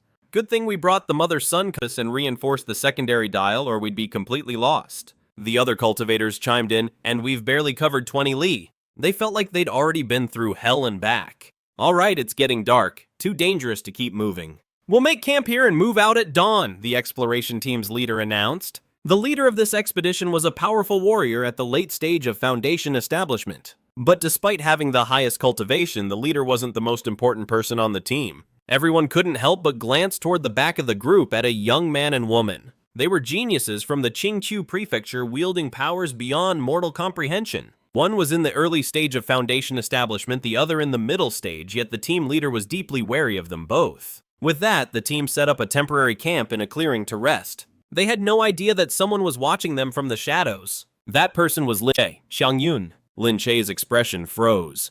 He was also from the Qingqiu prefecture, so he recognized those two geniuses. The woman was named Wu Xiangyun. Back in the prefecture, he'd had a huge crush on her. To be ordered to attack Wu Xiangyun, he truly couldn't bring himself to do it. But his hesitation lasted only a moment before he grit his teeth. Before entering the Forbidden Mist Zone, he was already an expert at the middle stage of Foundation establishment. This meant he was no fool, and because of that, he knew perfectly well that he had no way out. During his time here, he'd observed that the Great Divine Tree was indeed very good to its own people and spirit beasts. But there was one condition: you had to become one of its people or one of its spirit beasts. As for the spirit beasts not accepted by the Great Tree, countless were slaughtered every single day. The previous groups who had entered the Forbidden Mist Zone had all met a similar fate. He and Huang Shulin were just lucky. For some reason, they had caught the Great Tree's eye, which is the only reason they were still alive. This was the first task the Great Tree had given him. If he succeeded, he might earn even more of its trust. If he failed, however, the Great Tree might no longer see him as one of its own. And if that happened, he knew what the consequences would be. Xiangyun, you can't blame me for this. Linxia took a deep breath. If you have to blame someone, blame yourself for coming to the Forbidden Mist Zone, for daring to step into its inner sanctum. As a Foundation establishment expert, he was a man of action. Once a decision was made, there was no room for hesitation. Swoosh! In an instant, Lin Che lunged forward like a ferocious beast. After spending so much time among beasts, his fighting style had started to resemble theirs. Who there? The members of the Nanlin City investigation team were startled, but before they could react, the slaughter had begun. Damn it! The investigation team stared in horror. The figure that appeared before them was a human, or more accurately, a wild man. This wild man was wearing clothes from the civilized world, but they were tattered beyond recognition. He had patched up the torn sections with animal skins and leaves. Lin Chi, of course, was well aware of how he looked. He'd been living in the Forbidden Mist Zone for 2 months. There were no clothes to change into, so his original outfit had long since been reduced to rags, forcing him to use animal hides for cover. But he wasn't an ordinary man. As a cultivator living in the wilderness, such things were trivial. And now that the killing had begun, he cared even less. The two sides clashed in a vicious battle. Lin Che's strength was overwhelming. In a flash, several members of the survey team were killed. This savage actually had the cultivation of a mid-foundation establishment master. Everyone around them was horrified. But so what if he's mid-foundation establishment? He still has to die. The survey team captain's eyes glinted murderously as he charged at Lin Che. But he had underestimated Lin Che's true strength. Although Lin Che's cultivation was at the mid-foundation establishment stage, his actual power was on par with the late stage. His spiritual energy had been enhanced by the ginkgo spirit fruit, making his foundation far stronger than cultivators of the same rank. After more than a dozen rounds, even the survey team captain was being suppressed by Lin Che. The onlookers grew even more stunned. Please, you two masters, lend us a hand. The others all looked toward Wu Xiangyun and Xiao Cheng. I'll do it, Xiao Cheng said coldly. As he spoke, he took out a talisman and then slapped it onto his own body. A gust of wind swirled around Xiao Cheng and his speed instantly became terrifyingly fast. He moved like a phantom, lunging at Lin Che. Bam, bam, bam! Lin Che couldn't block the blows head-on and began to be pushed back by Xiao Cheng. As expected of a prodigy from Qingqiu Mansion, the people of Nanlin City cheered. A contest of speed and numbers, Lin Che just laughed unafraid. He was never an arrogant man. From the very beginning, he never thought he could annihilate this whole Nanlin City team by himself. In an instant, a white shadow shot out like a bolt of lightning. This white shadow shot straight for Xiao Cheng. Even though Xiao Cheng had used a talisman, his speed was no match for this white shadow. In a mere moment, Xiao Cheng was bruised and battered. Only then did people see clearly that the white shadow was a giant snow eagle. You beast, Wu Xiangyun's eyes turned cold. Swoosh, a green leather chain whipped out from his sleeve. A magical artifact. This green leather chain was actually an enchanted weapon. Boom! The snow eagle sensed the danger and hastily dodged. Xiao Cheng and Wu Xiangyun glanced at each other, then charged the snow eagle in unison. They were actually going to team up to pincer the eagle. You people have no shame, the snow eagle sneered. The faces of the crowd twisted in shock. This snow eagle could actually speak. The shock everyone felt in that moment was even greater than when they witnessed the eagle's immense power. After all, to the human race, a demon that could speak human language was often a great demon. It's an abomination. Kill it now, Wu Xiangyun shouted urgently. But before his words even faded, he realized something was terribly wrong. For some reason, a look of terror had appeared on Xiao Cheng's face. Then Wu Xiangyun instinctively glanced back and his own pupils shrank. His pupils contracted. A terrifying 10 zeng long python had appeared out of nowhere. Its sheer size was enough to strike fear into anyone's heart. The terrifying python lunged at the other members of the survey team, which freed up Lin Che's hands. On the battlefield now, the giant python was fighting the survey team while the snow eagle fought Xiao Cheng. Only Lin Che and Wu Xiangyun were without an opponent, so naturally they faced each other. Lin Che was decisive, charging Wu Xiangyun fiercely. His power was far beyond anything Wu Xiangyun could handle. Wu Xiangyun was forced back again and again. After just a few moments, Lin Che's right hand clamped around Wu Xiangyun's neck. In that instant, Wu Xiangyun seemed to recognize Lin Che. His eyes went wide. You're Lin Che. What, Lin Che, you traitor to humanity, colluding with demons to slaughter your own kind? Lin Che, you'll die a miserable death. The others roared. Lin Che's gaze was ice cold. Don't kill me, Wu Xiangyun pleaded in terror. Lin Che, have you forgotten we used to be good friends? Sorry about that. A look of apology crossed Lin Che's face as his right hand tightened, preparing to kill Wu Xiangyun. But the next moment, Lin Che froze. His hand squeezing Wu Xiangyun's neck suddenly went slack. A look of conflict flashed across his face. Finally, he threw Wu Xiangyun to the ground and roared, "Get out! You're not going to kill me." Wu Xiangyun felt like she was dreaming. She had already prepared herself for death. "Get out now!" Lin Che snarled. Wu Xiangyun immediately scrambled to her feet, crawling and running for her life. Her face was a mess of sweat and tears, all traces of her former goddess-like grace gone. After Wu Xiangyun fled, Lin Che unleashed his fury on the others. 15 minutes later, every single member of the 50-person investigation team from Nanling City was dead, all except for Wu Xiangyun. Once they were all dead, Su Yao emerged. Lin Che glared at Su Yao. She was the one who told him to let Wu Xiangyun go. "Why?" he snarled, gritting his teeth. "You're a smart man. I'm sure you know why," Su Yao replied calmly. Lin Che's fist tightened. "Wu Xiangyun knows who I am. If I let her go, she'll report everything to the human race's high command. And when that happens, I'll be branded a traitor for good, a heretic who sided with the demons. Are you trying to burn my bridges with the human race?" Su Yao said, "But the choice was yours. You could have refused me and killed her." "That's right," Lin Che said coldly, "because I know perfectly well that even if Wu Xiangyun had never shown up, I was already out of options. I have no connections among the humans. I'd never get a chance at the top-tier resources. That might have been fine before, but this is the Spirit Star era. If I stay with the humans, I'll just be left in the dust by all those privileged brats. Just think about what those pampered elites are like. All they do is fool around. Some of them are just plain evil. I train my guts out day and night. What right do they have to stand above me? So if I want to change that, my only choice is to stay here in the Forbidden Mist Zone. Here, the Lord Divine Tree treats everyone human and spirit beast alike as equals. It doesn't play favorites. As long as I keep proving my worth, I can get the resources I need from the Lord Divine Tree." He paused, his voice ringing with conviction. "In this new age of conflict, I, Lin Che, intend to leave my own mark on history. Unlike that airhead Huang Shuling, you're far more ambitious." Su Yao smiled faintly. She was certain the Lord Divine Tree had seen this as well. That's why it had Lin Che do the killing instead of someone like Huang Shuling. "It wasn't a direct order from the Divine Tree," Lin Che said, "but it was something the Lord Divine Tree allowed to happen." Su Yao asked, "Isn't the Lord Divine Tree afraid of information about the Forbidden Mist Zone getting out?" Lin Che frowned. "What's the harm in leaking a little information?" Su Yao continued. "It's the perfect chance to send the humans a message the Forbidden Mist Zone isn't some place they can just waltz into whenever they feel like it. Before they come here, they should think long and hard about whether they can handle the consequences. Since the humans call this a forbidden zone, then it ought to live up to its name, don't you think?" Lin Che's brow smoothed over.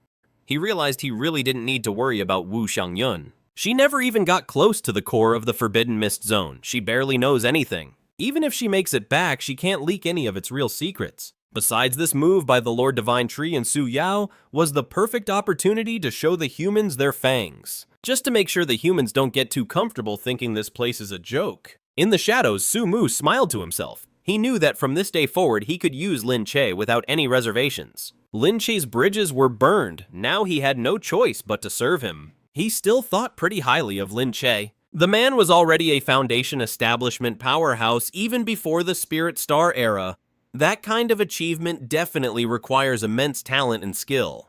Something interesting is happening over at the Su family village. Just then, Su Mu's spiritual pressure sense picked up on a disturbance coming from the Su family village. The ancient barren mountain range was vast and sprawling, and the mist-shrouded Forbidden Zone was just one small part of it. There were many regions within the range that Su Mu himself was unfamiliar with. And right now, some mysterious beings were emerging from another part of the mountain range and they were attacking the Su family village. "What's going on to the west of the village?" Su Yan said with a grim expression. For the last year, his focus had been entirely on the east. To the east were the Sun and Ouyang families. The Su family village had been supplying the Sun family with resources to help them stand against the Ouyangs, but they never expected the first real crisis to erupt from the west, not the east. The west bordered the ancient barren mountain range, and recently strange assailants had started emerging from the mountains to attack the village. There weren't many of them, but each one was incredibly powerful, and they had already inflicted heavy losses on the village. We still haven't been able to figure out where these strange people come from. It's like they just appear out of thin air. Su Qianqian added in a low voice.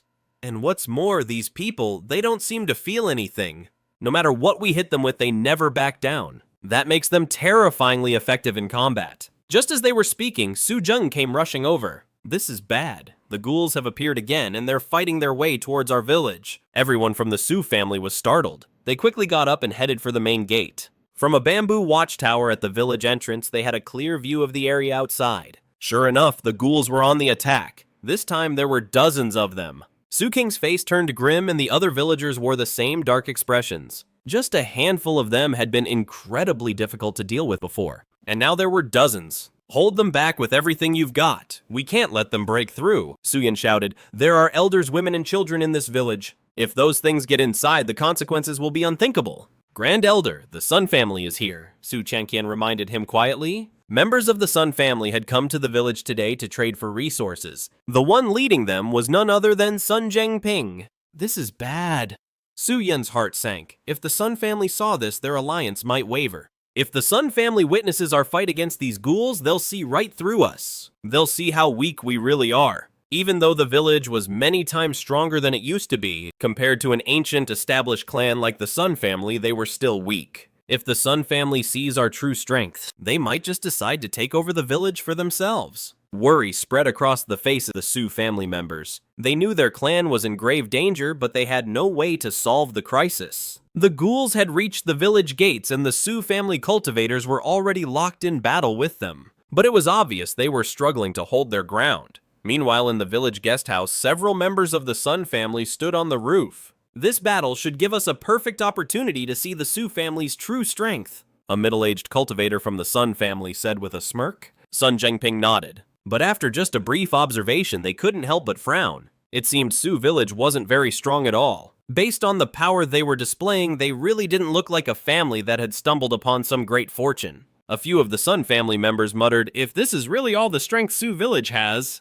The middle-aged cultivator from the Sun family licked his lips, and a glimmer of excitement appeared in the other's eyes. If Su village was this weak, then the Sun family was more than strong enough to devour them whole. But as they were thinking this, the core members of Su village were also weighed down by heavy hearts. This battle had come at the worst possible time. Or perhaps, the Sun family had intentionally chosen this moment wanting to get a peek at Su village's true strength. "Grandpa," Su Qinglin said grimly, "in this fight against these strange creatures, forget about whether our village can even survive. Even if we do, we'll definitely have to face an attack from the Sun family afterward. But the only way to deal with these things is with brute force. We have no other choice." Su Yan frowned. "Not necessarily." But Su Qianqian spoke up. "We can ask the Forbidden Misted Zone for help." Su Yan and Su Qing paused. Then their eyes suddenly lit up. "Qianqian, Ah Qing, and I will hold them off here. You go to the Forbidden Misted Zone at once," Su Yan ordered. Su Qianqian quickly started to slip out through the back of the village. "There's no need to go." Before Su Qianqian could even leave, a graceful figure returned. "Sister Su Yao." Su Qianqian was overjoyed. It was Su Yao. Su Mu had learned of the village's situation and sent her back. When Su Yao opened her palm, Su Qianqian grew even more ecstatic. There in Su Yao's hand lay a single leaf. She had gone to beg the divine tree for a leaf before, so she knew just how extraordinary it was. "Ah Yao, you're back!" When Su Yao and Su Qianqian returned, the core members of Su village were overcome with joy. "I just came from the Forbidden Misted Zone," Su Yao said. All the Su family elders felt a surge of excitement. Su Xing was already in a terrible state from participating in the battle. Su Yan, on the other hand, hadn't fought at all.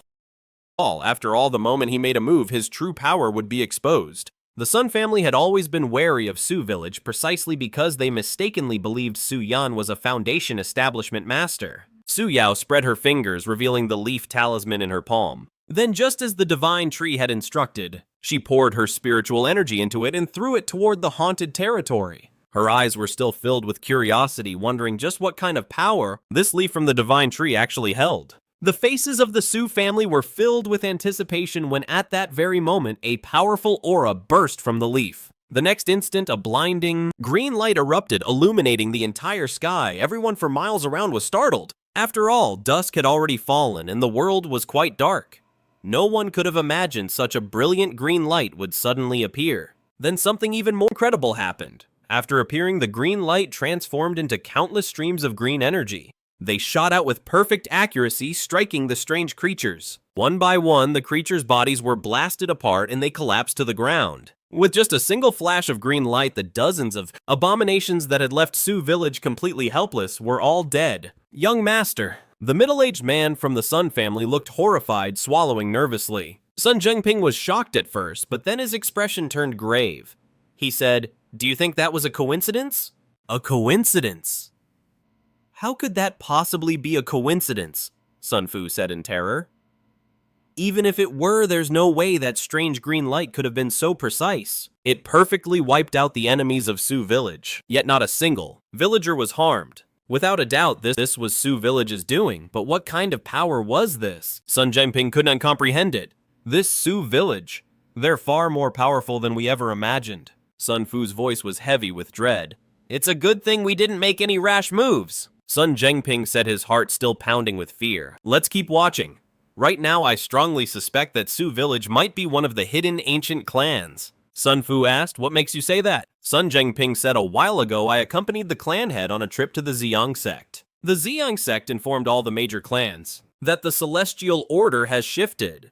The great era of strife has begun, and they advised all of us to hoard as much food and resources as we can. According to our intel, Su village used to be just a tiny place completely suppressed by the other 3 major villages nearby. But then out of nowhere, that same little village launched a counterattack, wiped out all 3 of them, and unified the entire 100-li radius. That's why even though the clan head thought Su village was weak, he never made a move against them. He just told us to watch them from the shadows. I couldn't make sense of it before. But if Su village is a hidden ancient clan, it all adds up. It wasn't that Su village was weak before they were just hiding their strength. But the 3 villages must have pushed them too far, and with the celestial order shifting, they probably decided it was time to emerge, finally revealing a fraction of their power. Sun Fu was deeply shaken by this revelation. Of course, this is all just my theory. We'll have to keep watching to find out the truth. Sun Zhengping said, for now we shouldn't act any differently. Let's just maintain our usual attitude when dealing with Su village. From the looks of it, they still don't want to reveal their clan's true nature.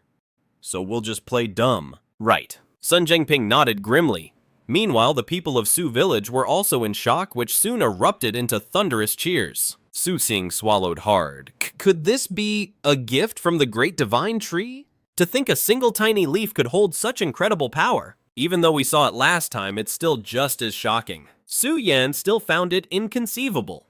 Grandfather, you can go and speak with the Sun family now, Su Yao said with a smile. Su Yan's eyes lit up. Our guests were frightened by that bizarre attack. As their host, it's only right that I go offer them my regards. He called it offering regards, but it was really an opportunity to intimidate the Sun family. They were confident that this display of mysterious power would leave a lasting impression on them. And just as Su Yan had predicted, although the Sun family acted no differently in his presence, their eyes now held a hint of reverence they never had before. After all, the Sun family had always carried themselves with a certain arrogance in Su village. His goal achieved, Su Yan didn't see a need to make any more appearances before the Sun family. The main discussions were left to Su Qing and Sun Zhengping. After all, in terms of status, they were equals.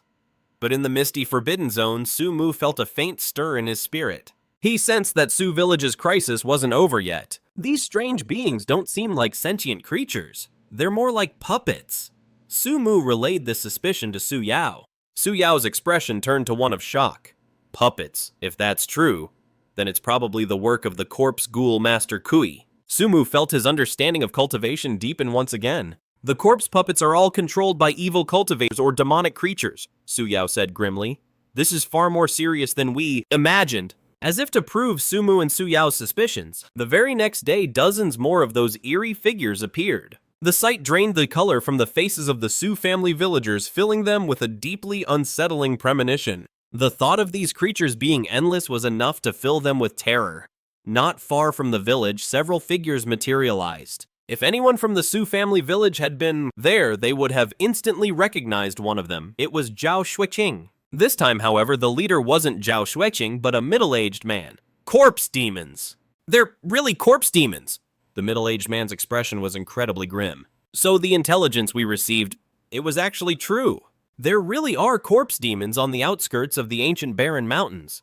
And their appearance means there's a demonic creature or an evil cultivator behind this. Hearing this, the faces of the others around him went pale. Martial uncle Zhao Xueqing asked, "What should we do now?" The middle-aged man was her martial uncle Wei Renxiao, the vice master of the Azure Void sect. He barked, "Get away from Su family village as fast as possible. This place has been targeted by a demonic creature. Sooner or later, it will become tainted land." "But what about the villagers?" Zhao Xueqing couldn't bear it. "They're already dead. We can't save them even if we wanted to.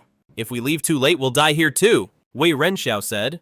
He led the members of the Violet Sun sect speeding away. However, they hadn't gotten far when he saw dozens more corpse ghouls rushing toward them from a distance, completely blocking their path. "Kill them! We have to fight our way out!" Wei Renxiao yelled urgently. His power was nothing to scoff at. The moment he unleashed his full strength, the formidable power of a Foundation establishment expert was on full display. For a moment, the dozens of ghouls outside couldn't even stop him. With a loud boom, Wei Renxiao tore through the ghouls' blockade, leading the few from his sect out of the Su family village area. But before they could even feel a moment of joy, their hearts plummeted. In the distance, the entire landscape was shrouded in an eerie rolling black fog. And within that fog were even more corpse ghouls. Shadowy figures flickered in and out of sight. The Violet Sun sect members were horrified, and a cold dread washed over their leader. "It's over! We can't get out!" The voice of the mighty Foundation establishment master was now filled with unmistakable despair. Back in Su family village. "Yaoer, do you have any leaves from the divine tree left?" Su Yan asked Su Yao. Su Yao didn't dare hesitate for a second. Su Mu had given her 3 leaves at once. The leaves flew out towards the dozens of eerie figures trying to invade the village. They were instantly slain. But before the villagers could breathe a sigh of relief, Su Qing ran in his face grave. "Grandpa, it's bad." More of those strange creatures have appeared at the village entrance. Before he could finish, Su Zheng burst in. "Chief, you have to come to the entrance quick." A quarter of an hour later, the people of Su family village gathered in the bamboo watchtower at the entrance. When they saw the scene outside, a chilling dread washed over them all as if they'd been plunged into an icy abyss. At the village entrance, dozens of the strange figures lay dead, slain by some unknown person, but that hardly mattered. The horrifying part was that the entire area around Su family village was now enveloped in black fog, and within it, countless eerie figures seemed to be stirring. Su Yao told everyone her theory. These creatures are corpse demons. This likely means an evil cultivator or a demonic creature has appeared, and looking at this, it's most likely a demonic creature. A demonic creature?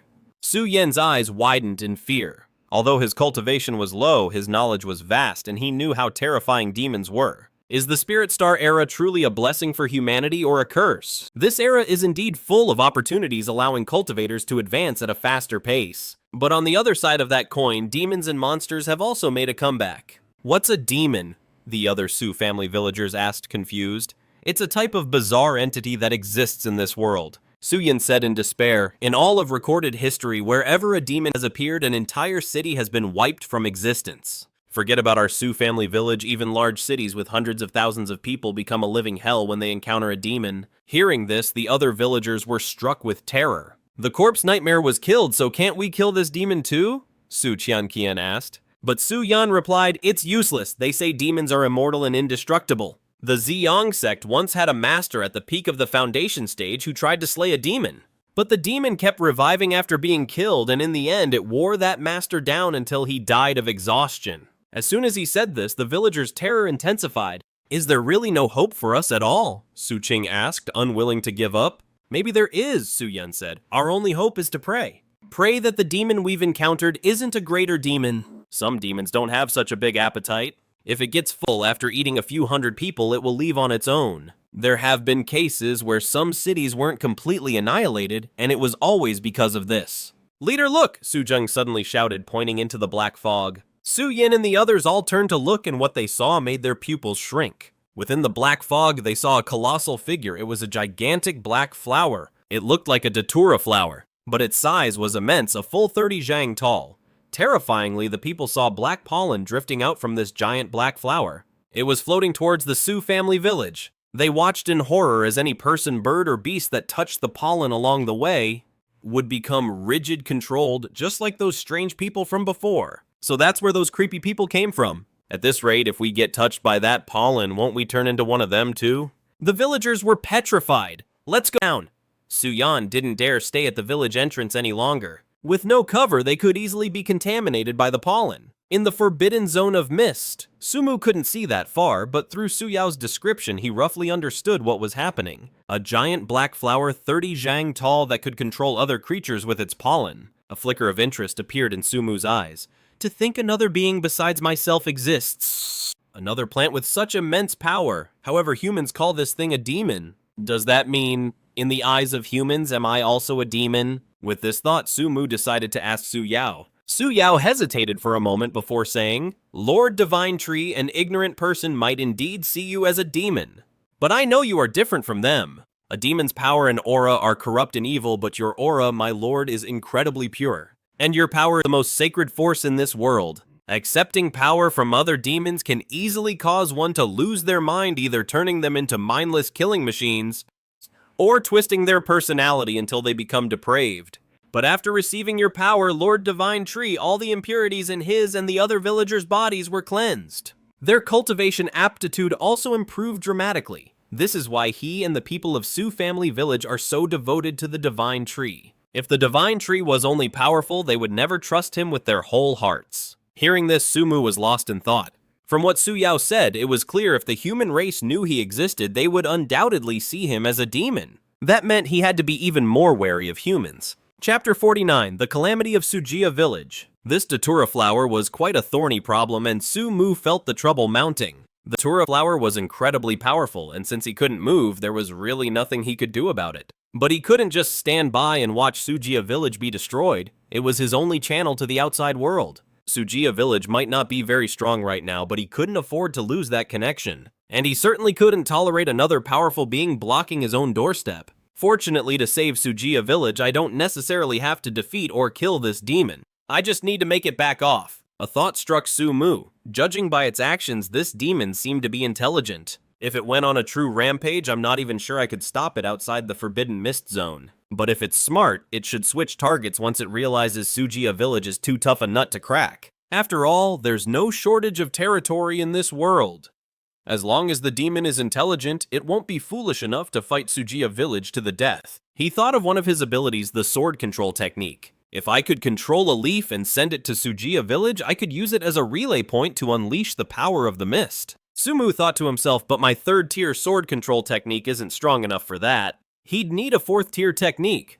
Controlling a leaf himself was completely different from just giving one to someone else. When he gave a leaf to someone, they could only activate the spiritual power stored inside it. A leaf like that was no longer under his control. But controlling a leaf with his technique was different.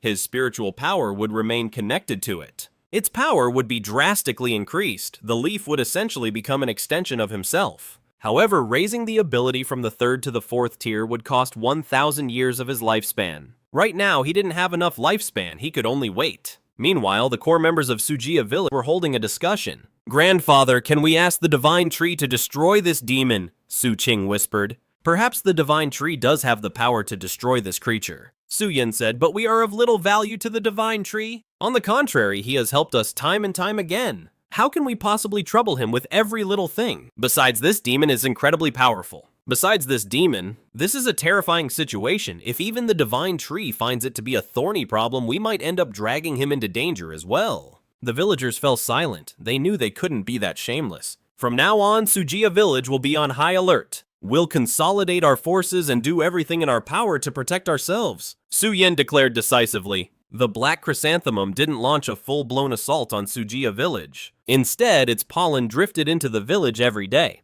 Gradually, a strange transformation began outside the village as people started turning into ghouls. They then went on killing sprees, forcing Xianxia village to scramble to restore order. Xianxia village was quite large by now, with many outlying households relying on it for their survival. And even though these people weren't officially part of the village, Xianxia village couldn't just turn a blind eye. But the people of Su village had no idea the situation was far worse than they imagined. Someone from the Ziyang sect had appeared within their territory. Miss Zhao.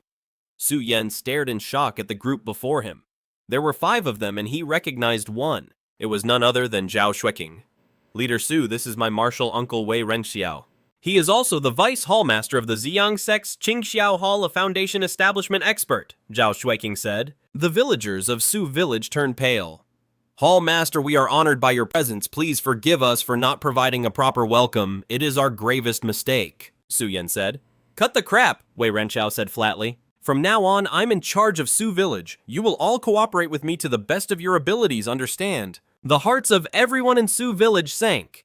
The moment Wei Renxiao arrived, he had seized all their power. But then they had another thought. If Wei Renxiao had a way to fight the monsters, then maybe handing over control to him wasn't so bad. So Su Yan asked, Hallmaster, if I may be so bold, do you have a way to end this monster plague? Wei Renxiao's face was a mask of indifference. End the monster plague. Are you joking? Su Yan frowned. If that's the case, then there's no reason for you to take command of Su village. The monster plague has descended, meaning Su village is completely cut off from the outside world. Wei Renxiao said, it's not a problem for now, but over time the resources here will run out. Eventually there won't even be enough food. That's why we must take control of Su village and concentrate all resources into our hands. The faces of the Su village people changed instantly. Wei Renxiao's words made it clear he didn't care if anyone else in the village lived or died. The people of Su village themselves were probably on his list of acceptable sacrifices. However, with Wei Renxiao's immense power right in front of them, Su village didn't dare refuse. Su village will certainly cooperate, Su Yan said, lowering his head. Very good. Wei Renxiao flashed a satisfied smile. Zhao Shuiqing remained silent. She had a history with Su village and knew they were something special. But in the face of death, everything else seemed to fade in importance. Of course, she would do what she could to protect them as long as it was within her power. The situation in Su village's territory worsened with each passing day as more and more ghouls appeared. Ordinary cultivators didn't dare step outside. With enough food to last, every family sealed their doors and windows shut. It was partly to guard against the ghouls and partly to avoid the strange pollen in the air. Meanwhile, Wei Renxiao's actions grew more and more outrageous. He was bleeding Su village dry. He continuously stripped the village of its resources. As time passed, the situation became increasingly grim. There was no one left alive outside Su village. Anyone who was once in the surrounding lands was either dead or had fled into the village. And now even people inside the village walls were beginning to die. In just 3 short days, more than 200 people had died within Su village. Pushed by this desperation, Wei Renxiao became extremely violent and unpredictable. He would kill anyone who angered him on the spot, even the people of Su village. Grandfather, we have to act now, Su Yao said. If we don't, Wei Renxiao will destroy Su village before the monsters even get the chance. But he's a Foundation Establishment Master, Su Yan said with a frown. I still have a leaf from the Great Divine Tree, Su Yao said. The Great Divine Tree's power is unmatched, I know, but I doubt a single leaf is enough to stop this monster threat, Su Yan said with hesitation. I'm not using this leaf to destroy the demonic creatures, Su Yao said. I'm using it to kill Wei Renxiao. The core members of the Su clan were stunned. Sister, he's a high-ranking member of the Ziyang sect, Su Qing exclaimed. If word of this gets out, the Ziyang sect will wipe out our entire clan. The problem is, if we don't kill Wei Renxiao, we won't even have to wait for the Ziyang sect. He'll destroy us all himself. Besides, Su Yao said all we have to do is kill him and leave no witnesses. We'll just blame it all on the demonic creatures. The Ziyang sect won't be able to do a thing to us. Yao is right. Su Yan had finally made his decision. In our current situation, we don't have the luxury of overthinking this. The Su clan can't escape this demonic plague. There's no point in worrying about the future. Let's get rid of Wei Renxiao first.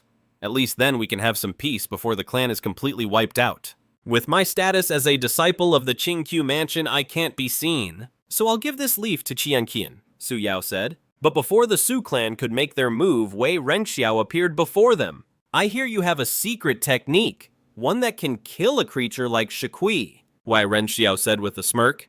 The expressions of the Su clan members instantly darkened. Their secret technique was the leaf from the divine tree. This was the Su clan's most heavily guarded secret, a line that no one was ever allowed to cross. Anyone who dared to covet it would be considered an unforgivable enemy of the clan. But Wei Renxiao couldn't have cared less what the Su clan thought. To fight the demonic creatures, I must mobilize all of the Su clan's resources and take control of every aspect of this village. That's the only way to eliminate any potential threats, Wei Renxiao said, smiling. So clan leader Su, I need you to hand over that secret technique. Su Yan's expression was grim. What's the matter, clan leader Su? Are you unwilling? Wei Renxiao's gaze turned cold. Or perhaps, your clan is hiding some dark demonic secret of its own. Then please follow me, Su Yan said, his voice devoid of emotion. Wei Renxiao and his men didn't notice that Su Yao had already slipped away unnoticed during their conversation. Martial uncle, I'll stay here, said Zhao Shuiqing. The Su clan clearly had its secrets, but he wasn't the type to pry into the affairs of others. He had tried to reason with Wei Renxiao earlier, but to no avail. And so the members of the Xiang sect followed Su Yan to the clan's ancestral hall. When the doors to the ancestral hall opened, the members of the Xiang sect froze. In the most prominent spot within the hall hung a single painting of a ginkgo tree. A young girl was praying beneath it. So this tree, this is your clan's secret. Wei Renxiao stared intently at the ginkgo tree in the painting. Even from a mere painting, he could sense the tree's extraordinary power. He couldn't hide his excitement. Where is this tree? Take me to it now! Just then, a young woman turned to face Wei Renxiao. She opened her palm. In the center of her palm lay a single leaf, and then it began to float into the air all on its own. The eyes of the Xiang sect members went wide. Wei Renxiao was practically trembling with excitement. From that one seemingly ordinary leaf, he could sense an unbelievably powerful aura. If a single leaf is this powerful, then how incredible must the ginkgo tree itself be? At that moment, Su Qianqian's gaze went cold as she channeled her spiritual energy into the leaf. Look out! What is she doing? The Xiang sect members sensed the imminent danger. But Wei Renxiao was faster. He lunged straight for Su Qianqian. Bam Su Yan and Su Qing struck without hesitation. They channeled their spiritual energy to block Wei Renxiao, and although their cultivation levels were impressive, it was clear they were no match for him. They were both sent flying in an instant, badly injured. Still, the two had managed to stall Wei Renxiao for a precious moment. In that brief window, Su Qianqian had already thrown the leaf in her hand. Boom! An indescribable aura erupted from the leaf. A bone-chilling terror gripped Wei Renxiao. With a look of pure panic on his face, he scrambled to escape, but the leaf seemed to have locked onto him. An instant later, the leaf pierced right through Wei Renxiao's skull. Wei Renxiao was a mighty master at the peak of foundation building, yet his spiritual defenses couldn't withstand the leaf for even a second. Wei Renxiao's body went rigid. Thud. The next moment, he collapsed to the ground, his life force completely extinguished. Hallmaster, the other Xiang sect disciples cried out in shock and fury. Kill them! Avenge our Hallmaster!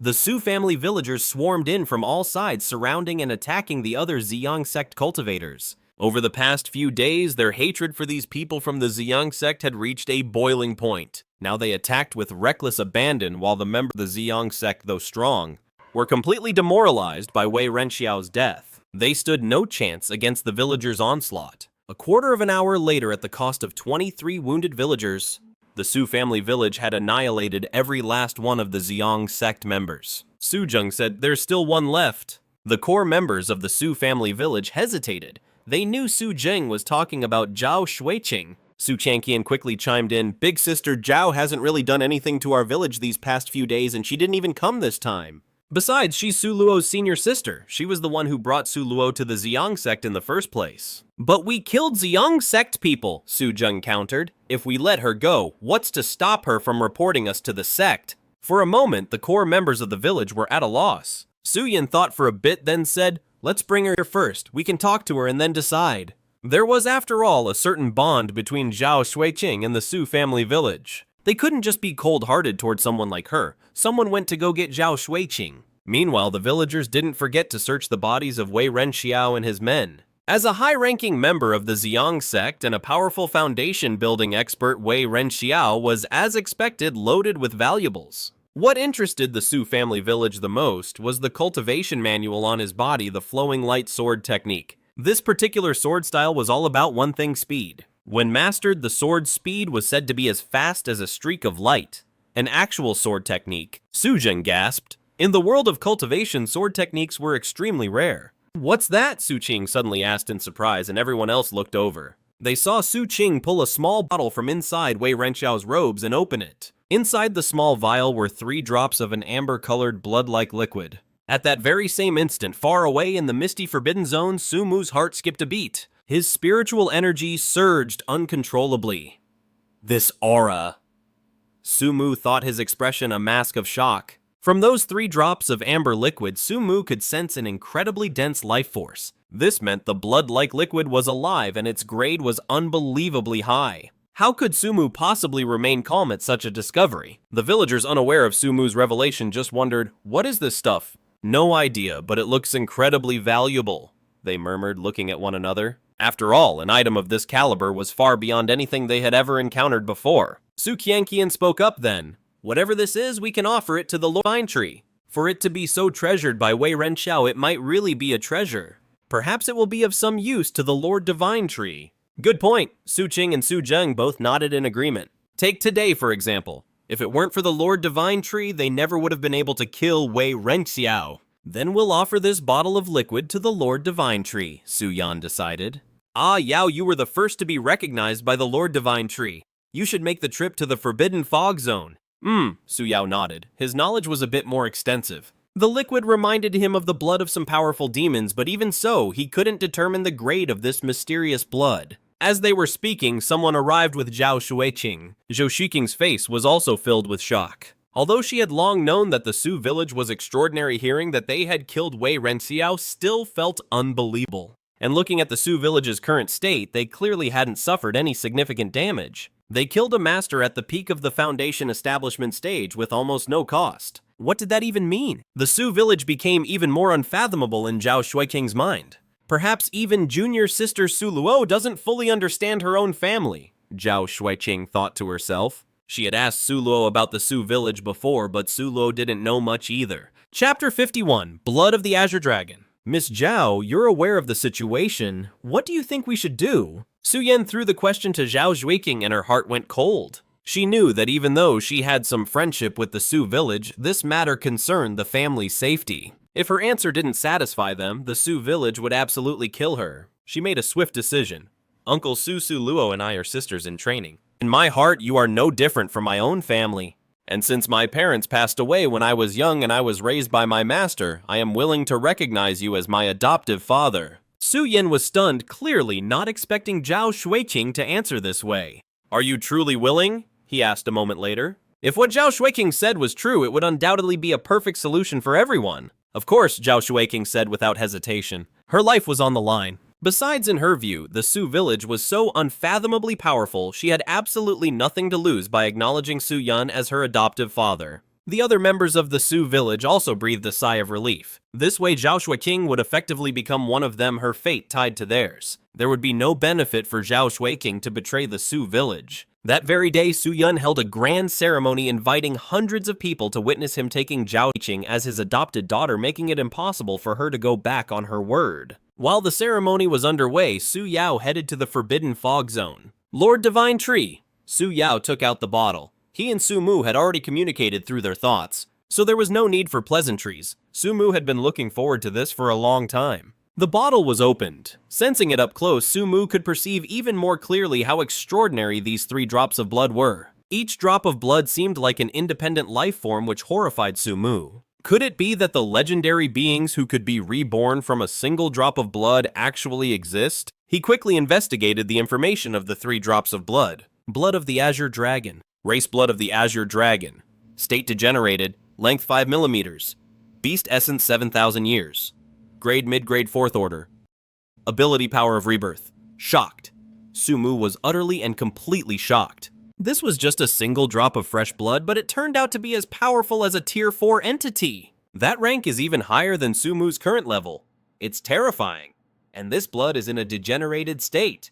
Probably because it's been around for so long, most of its life force has already dissipated. Its ability confirmed Su Mu's suspicions this single drop of blood truly possessed the power of rebirth. The thought made Su Mu's skin crawl. He had previously toyed with the idea of keeping a drop for research or cultivation, but now he instantly crushed that idea. If this blood were to actually be reborn one day, the consequences were too horrifying to even imagine. Even if it was still Tier 4 after being reborn, it would still be an entity that Sumu couldn't handle at his current level. Now another problem arose. How was he going to destroy these 3 drops of blood? Sumu tried to obliterate them with his spiritual energy, but discovered it was impossible. They seemed to have some kind of immortal power, making them incredibly difficult to kill. Good thing you don't have consciousness or know how to fight back. Sumu was secretly relieved, otherwise he might not have been a match for these 3 drops of blood. That's when he remembered the blood-devouring power of the purple gold script. He'd previously thought this ability was useless to him, but now it seemed he desperately needed it.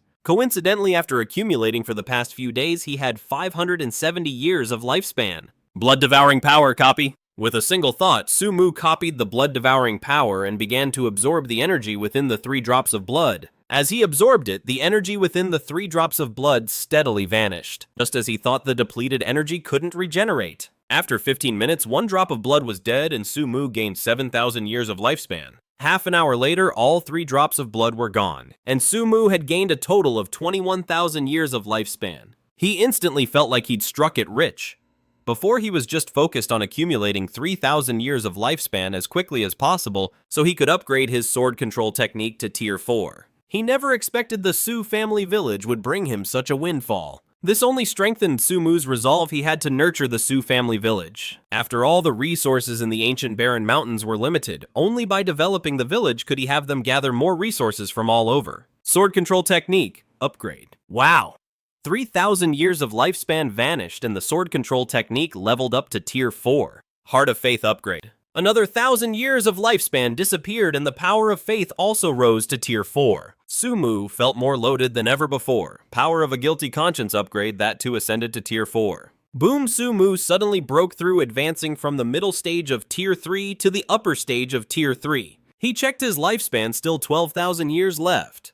Alright, let's upgrade the second transformation of the Earthly Fiend. 9,000 years of lifespan vanished. In an instant, Sumu's defense became nearly Tier 4 and he felt he could now alter the surrounding landscape even further. But he held himself back for now. After all, the current control limit of his sword control technique was 45 li, which was just enough to reach the Su family village. If he expanded the range of the ancient barren mountains and the distance between him and the village exceeded 45 li, the gain wouldn't be worth the loss. Racial spiritual height 52, lifespan 3,270 years. Level upper stage Tier 3, abilities innate talent, copy condense, ginkgo spirit fruit, heaven human induction, third transformation of the earthly fiend Tier 4 blood exchange, Tier 4 spiritual stratagem, Tier 5 heart of faith, Tier 4 power of mist, Tier 4 power of a guilty conscience. Level 4, Power of the Earth, Level 4, Sword, Kinesis, Level 4, Bloodlust power. Then with a slight flicker of his consciousness, Su Mu detached a small branch from his body, which then fell into Su Yao's hand. Take this branch to the Su family village, that is all, Su Mu said. Su Yao's face flushed with excitement. He had just witnessed the Great Divine Tree's transformation with his own eyes. He realized the Great Divine Tree was growing, which was absolutely astonishing. The Great Divine Tree was already terrifyingly powerful on its own. He felt that even in the entire Qingqiu prefecture, there was probably no one who could stand against the Great Divine Tree. And yet, the Great Divine Tree was still growing and at an incredible rate. In that moment, the Great Divine Tree became even more sacred in his eyes. Besides, in the past, the Su family village had only ever received leaves from the Great Divine Tree. This time, they got an entire branch. The branch had a full 18 leaves on it. The reason Sumu was so generous this time was of course because of the 3 drops of azure dragon blood. The Su family village had brought him such a great harvest. Naturally, he couldn't be too stingy in return. It would take about 180 years of his life essence to restore a single branch. But compared to the value of 3 drops of azure dragon blood, that was nothing. 2 hours later, Su Yao returned to the Su family village. The core members of the Su family village stared at him intently. Su Yao took a branch from within his robes. The core members of the village were stunned. It was the first time they had ever received a staff from the Great Divine Tree. Is this staff useful? The core members hesitated. They had seen the power of the Divine Tree's leaves before, and while their power was impressive, they didn't seem to do much against the demonic creatures. Su Yao could see what they were thinking. This time is different. He didn't know exactly how it was different, but he could sense the Great Divine Tree's spiritual energy on the staff. This was unlike the leaves from before. Those only had fluctuations of the great divine tree's power, not its spiritual energy. The next moment, they all saw a mist begin to rise from the branch, spreading outwards in all directions with the branch at its center. Chapter 52, The Mist That Repels Demons. Just a short while later, a hazy mist appeared all around the Su family village. It was faint at first, but then grew thicker and thicker. After 15 minutes, the Su family village was completely shrouded in a thick white fog. The corpse souls inside the Su family village were not easy for the village to deal with, but they could be eliminated over time. The reason they could never be fully wiped out was because of a certain level 3 entity. Corpse ghouls were constantly invading from the outside, and on top of that, falling pollen would contaminate the village. But now with the appearance of this strange white fog, those corpse ghouls, Ati, could no longer enter the village. As soon as they stepped into the foggy area, it was as if they became completely lost. They'd just wander around in circles like headless chickens. The pollen was also blocked by the fog, unable to fall into the village. A miracle, the great divine tree's power is infinite. The core members of the Su family village were all breathless with awe. Meanwhile, the other villagers had no reaction because from inside the village you couldn't see anything was different. Only by standing outside the village could you see that it was completely enveloped in fog. Inside, everything seemed perfectly normal. Zhao Shiking, with her considerable cultivation, sensed the abnormality before the other cultivators. Take this leaf with you. Seeing that Zhao Shueqing seemed to want to leave the village to investigate, Su Yun gave her a leaf. This leaf, of course, was taken from the divine tree's staff. In total, the Su family village now had 18 of the divine tree's leaves. You have to hold a leaf to enter the village, otherwise the mist will interfere. You'd get lost in this confusion, completely unable to get in.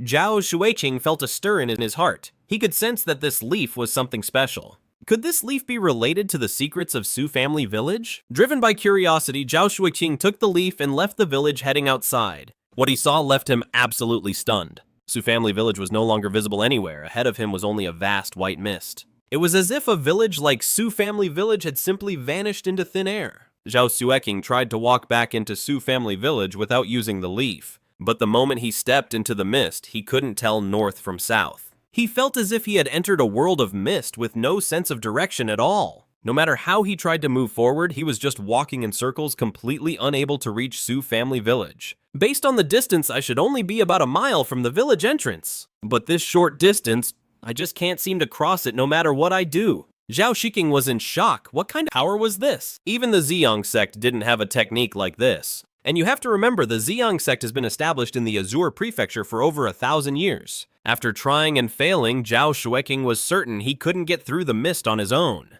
He had no choice but to take out the leaf Su Yun had given him. With the leaf in his hand, the mist in front of him immediately receded. Then in less than 30 breaths, Zhao Shueqing easily entered Su family village. It wasn't just Zhao Shueqing. Other core members of Su family village, driven by curiosity, also conducted similar experiments. Without exception, every one of them was deeply shaken, and the shocks didn't end there. In the following days, Su family village seized the opportunity to clear out the corpse ghouls within its borders. After 3 days of fighting, all the corpse ghouls in the village were slain. With no new ghouls arriving, Su family village finally returned to its former peace. The more than 1,000 villagers of Su family village all cried tears of joy, feeling as though they had survived a great catastrophe. And these 1,000 plus survivors now held a loyalty to Su family village that was terrifyingly strong. This was a true trial by fire. The demonic plague had helped Su family village filter out its most elite members, but there was even better news. The black chrysanthemum outside, realizing how tough Su family village was, chose to retreat just as Su Mu had predicted. Outside Su family village, the black chrysanthemum's consciousness radiated a deep sense of dread. From within that dense fog, it sensed the will of another powerful entity. Ever since it had gained sentience, it had been virtually invincible. But this powerful entity gave it the feeling that it was an enemy it could not afford to face. Of course, this thought only flashed through its mind for a moment. A few days later, it appeared in another small town, and this town was none other than Kanglan Town. The same tragedy that befell Su family village was now unfolding in Kanglan Town. At this moment, the people of Su family village had no idea what was happening in Kanglan Town. The demon beast had retreated, and the entire village erupted into a sea of cheers. Everyone was incredibly excited. They had all been in despair, preparing for certain death. They never imagined the demon beast would suddenly retreat. The ordinary villagers just thought that heaven was protecting Su family village. But the core members of the village knew this was a gift from the Great Divine Tree. Without the Great Divine Tree, Su family village would have been wiped out, which made them feel an overwhelming sense of gratitude. Zhao Weking was also in a bit of a daze. While demon beasts didn't appear off this world, it had certainly happened more than once or twice. And every time a demon beast had appeared in the past, even entire cities were annihilated, let alone the smaller villages and towns. Not a single one ever survived.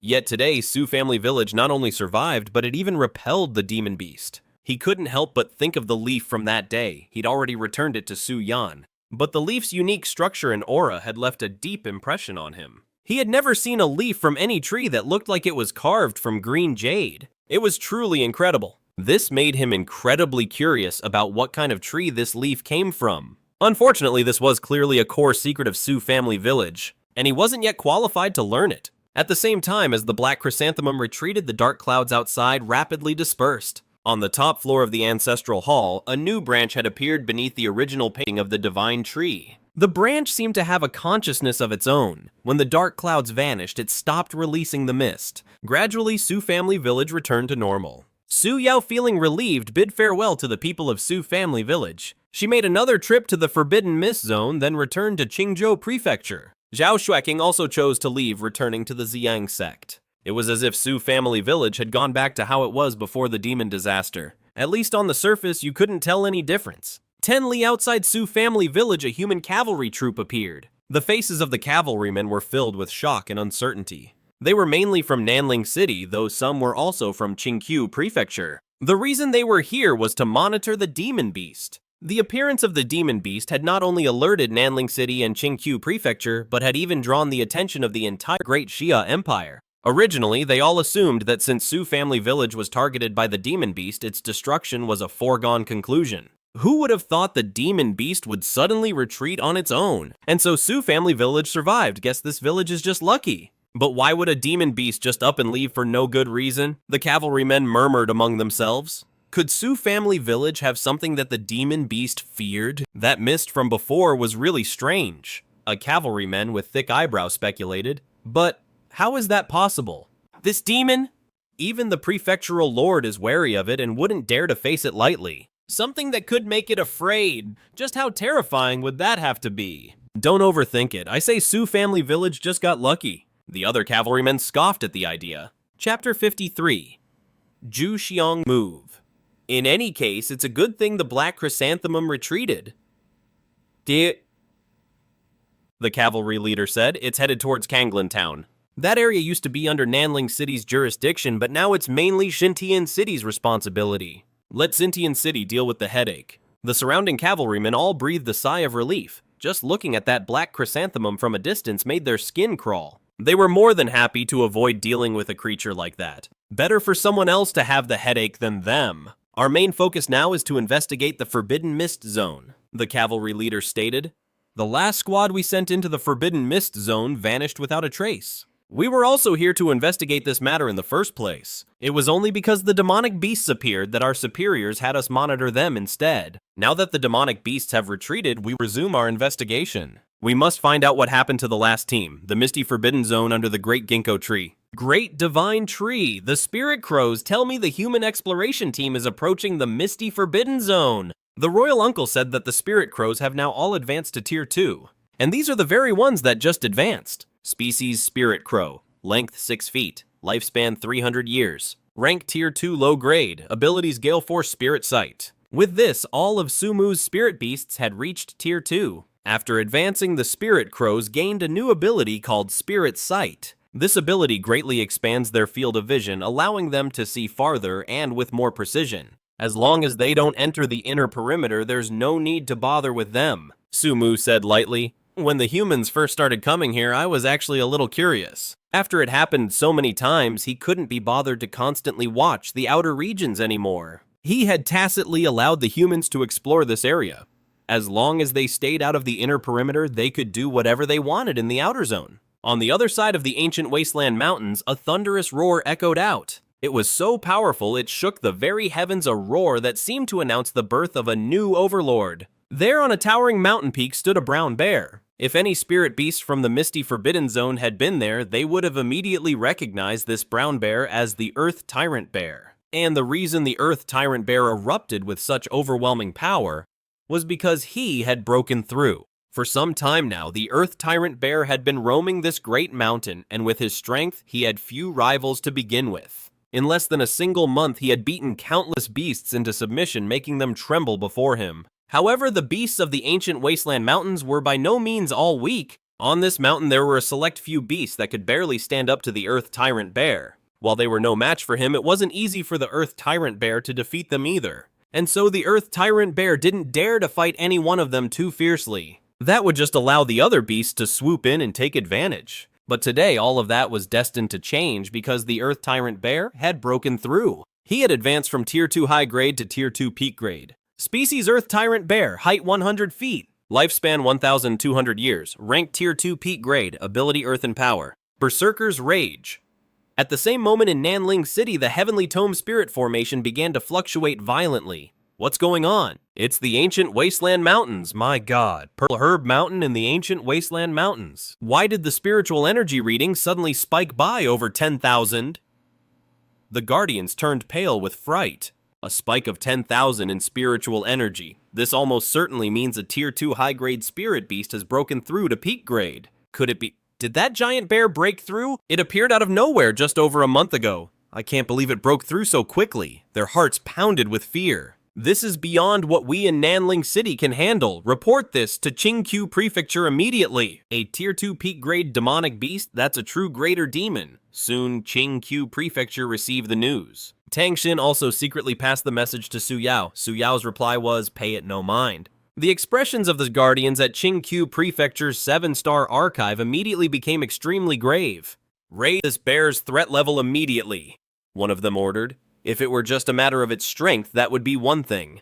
But now it seems to have terrifying growth potential as well. A monster like that must be eliminated as soon as possible. Otherwise, if it ever advances to Tier 3, that would pose an even greater threat to our people. Then send Bai Ying to eliminate him, another person said. I want to see the corpse of that giant bear within 3 days. Silver is a new organization established by the Qingqiu Commandery. The Qingqiu Commandery had discovered a way to control the silver beasts through an ancient cavern, and all of them are piloted by the Commandery's most elite cultivators. In the desolate ancient mountains, a colossal black shadow on a beast-infested peak roared at the heavens. The force of its roar sent sand and rocks flying, but what was even more terrifying was that as it roared, a horrific wave of spiritual energy erupted from its body. This energy wave snapped more than a dozen large trees in the area. Even the clouds in the sky seemed to tremble before it. The other beasts nearby all cowered in fear. They either prostrated themselves on the ground or fled Violet Herb Mountain entirely. This black shadow was the Grizzly Tyrant, and after its recent evolution,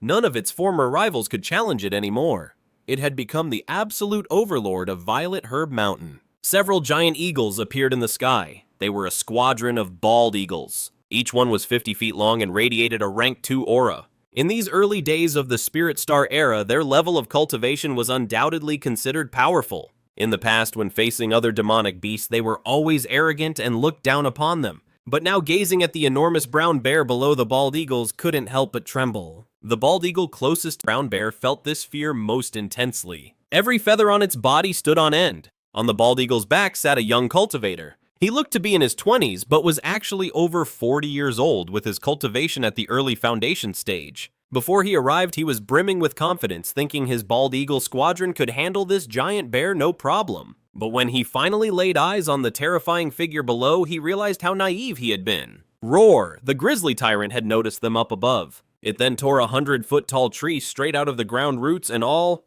and hurled it violently at the nearest bald eagle. An absolutely shocking scene unfolded. He hurled it with all his might, and an absolutely shocking scene unfolded. It happened in an instant, this lower-grade rank 2 bald eagle.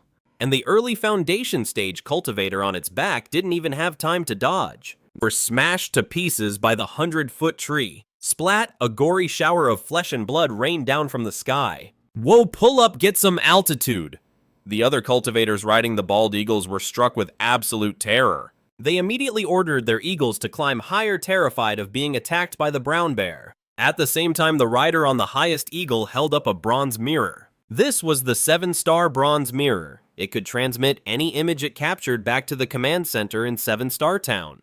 And that's why back at the command center, the Qingqiu Commandery was taking this mission to kill the giant bear very seriously. The Qingqiu Commandery's second elder, Gao Siming, was personally in 7-Star Town directing the operation. As he watched the images transmitted back by the 7-star bronze mirror, his expression and those of the other Qingqiu leaders around him turned ice cold. An alpha-level beast. What is everyone's assessment of this bear? Gao Siming said with a grim face, its strength is concerning, but that alone doesn't make it terrifying. Someone else spoke up. What makes it truly terrifying is, he still has so much room to grow. If we don't put a stop to this, we could have a tier 3 great demon emerge right under our noses. The others all nodded in agreement. Excellent, Gao Siming said. It seems we're all on the same page. In that case, we'll proceed with the extermination plan. First have Bai Ying go all out to pin him down and keep him from escaping. Then notify all the major cities near the ancient barons. And dispatch elite teams to surround and kill this bear. Yes, sir. A chill went down everyone's spine. It was obvious that this time the Green Hill Prefecture was dead set on destroying the brown bear. High above Violet Potion Mountain, the White Eagle cultivators hovered at an altitude of over 1,000 feet. They were terrified of being attacked by the brown bear. Only at this height did they feel any sense of security. Suddenly a magic talisman arrived, relaying an order from above. We are to attack this bear at all costs. If we can't kill it, we must wound it as severely as possible. A middle-aged cultivator declared, then let the battle begin, slay the demon. The next moment, all the White Eagle riders took out their spell talismans. In an instant, the talismans burst into flame without a spark, and transformed into terrifying fireballs that rained down on the giant bear below. Boom! One fireball smashed into the mountain, instantly blasting a massive crater over 40 feet in diameter. The surrounding trees were turned to ash as even more fireballs locked onto the rampaging earth bear. The rampaging earth bear roared in fury as it tried to dodge, but in the end it couldn't eat all of them and was struck by a fireball. With a deafening crash, the rampaging earth bear was blasted 100 yards away, slamming hard into the ground. A direct hit, he's gotta be done for this time. The White Eagle cultivators were overjoyed. But soon, the smiles on their faces froze as the massive brown bear below began to climb back to its feet. Patches of its fur were scorched black, but its life force was still incredibly strong. Clearly, that last fireball hadn't caused any serious damage. Not only that, the attack had obviously just made it furious. The brown bear roared and slammed both of its paws into the nearby cliff face.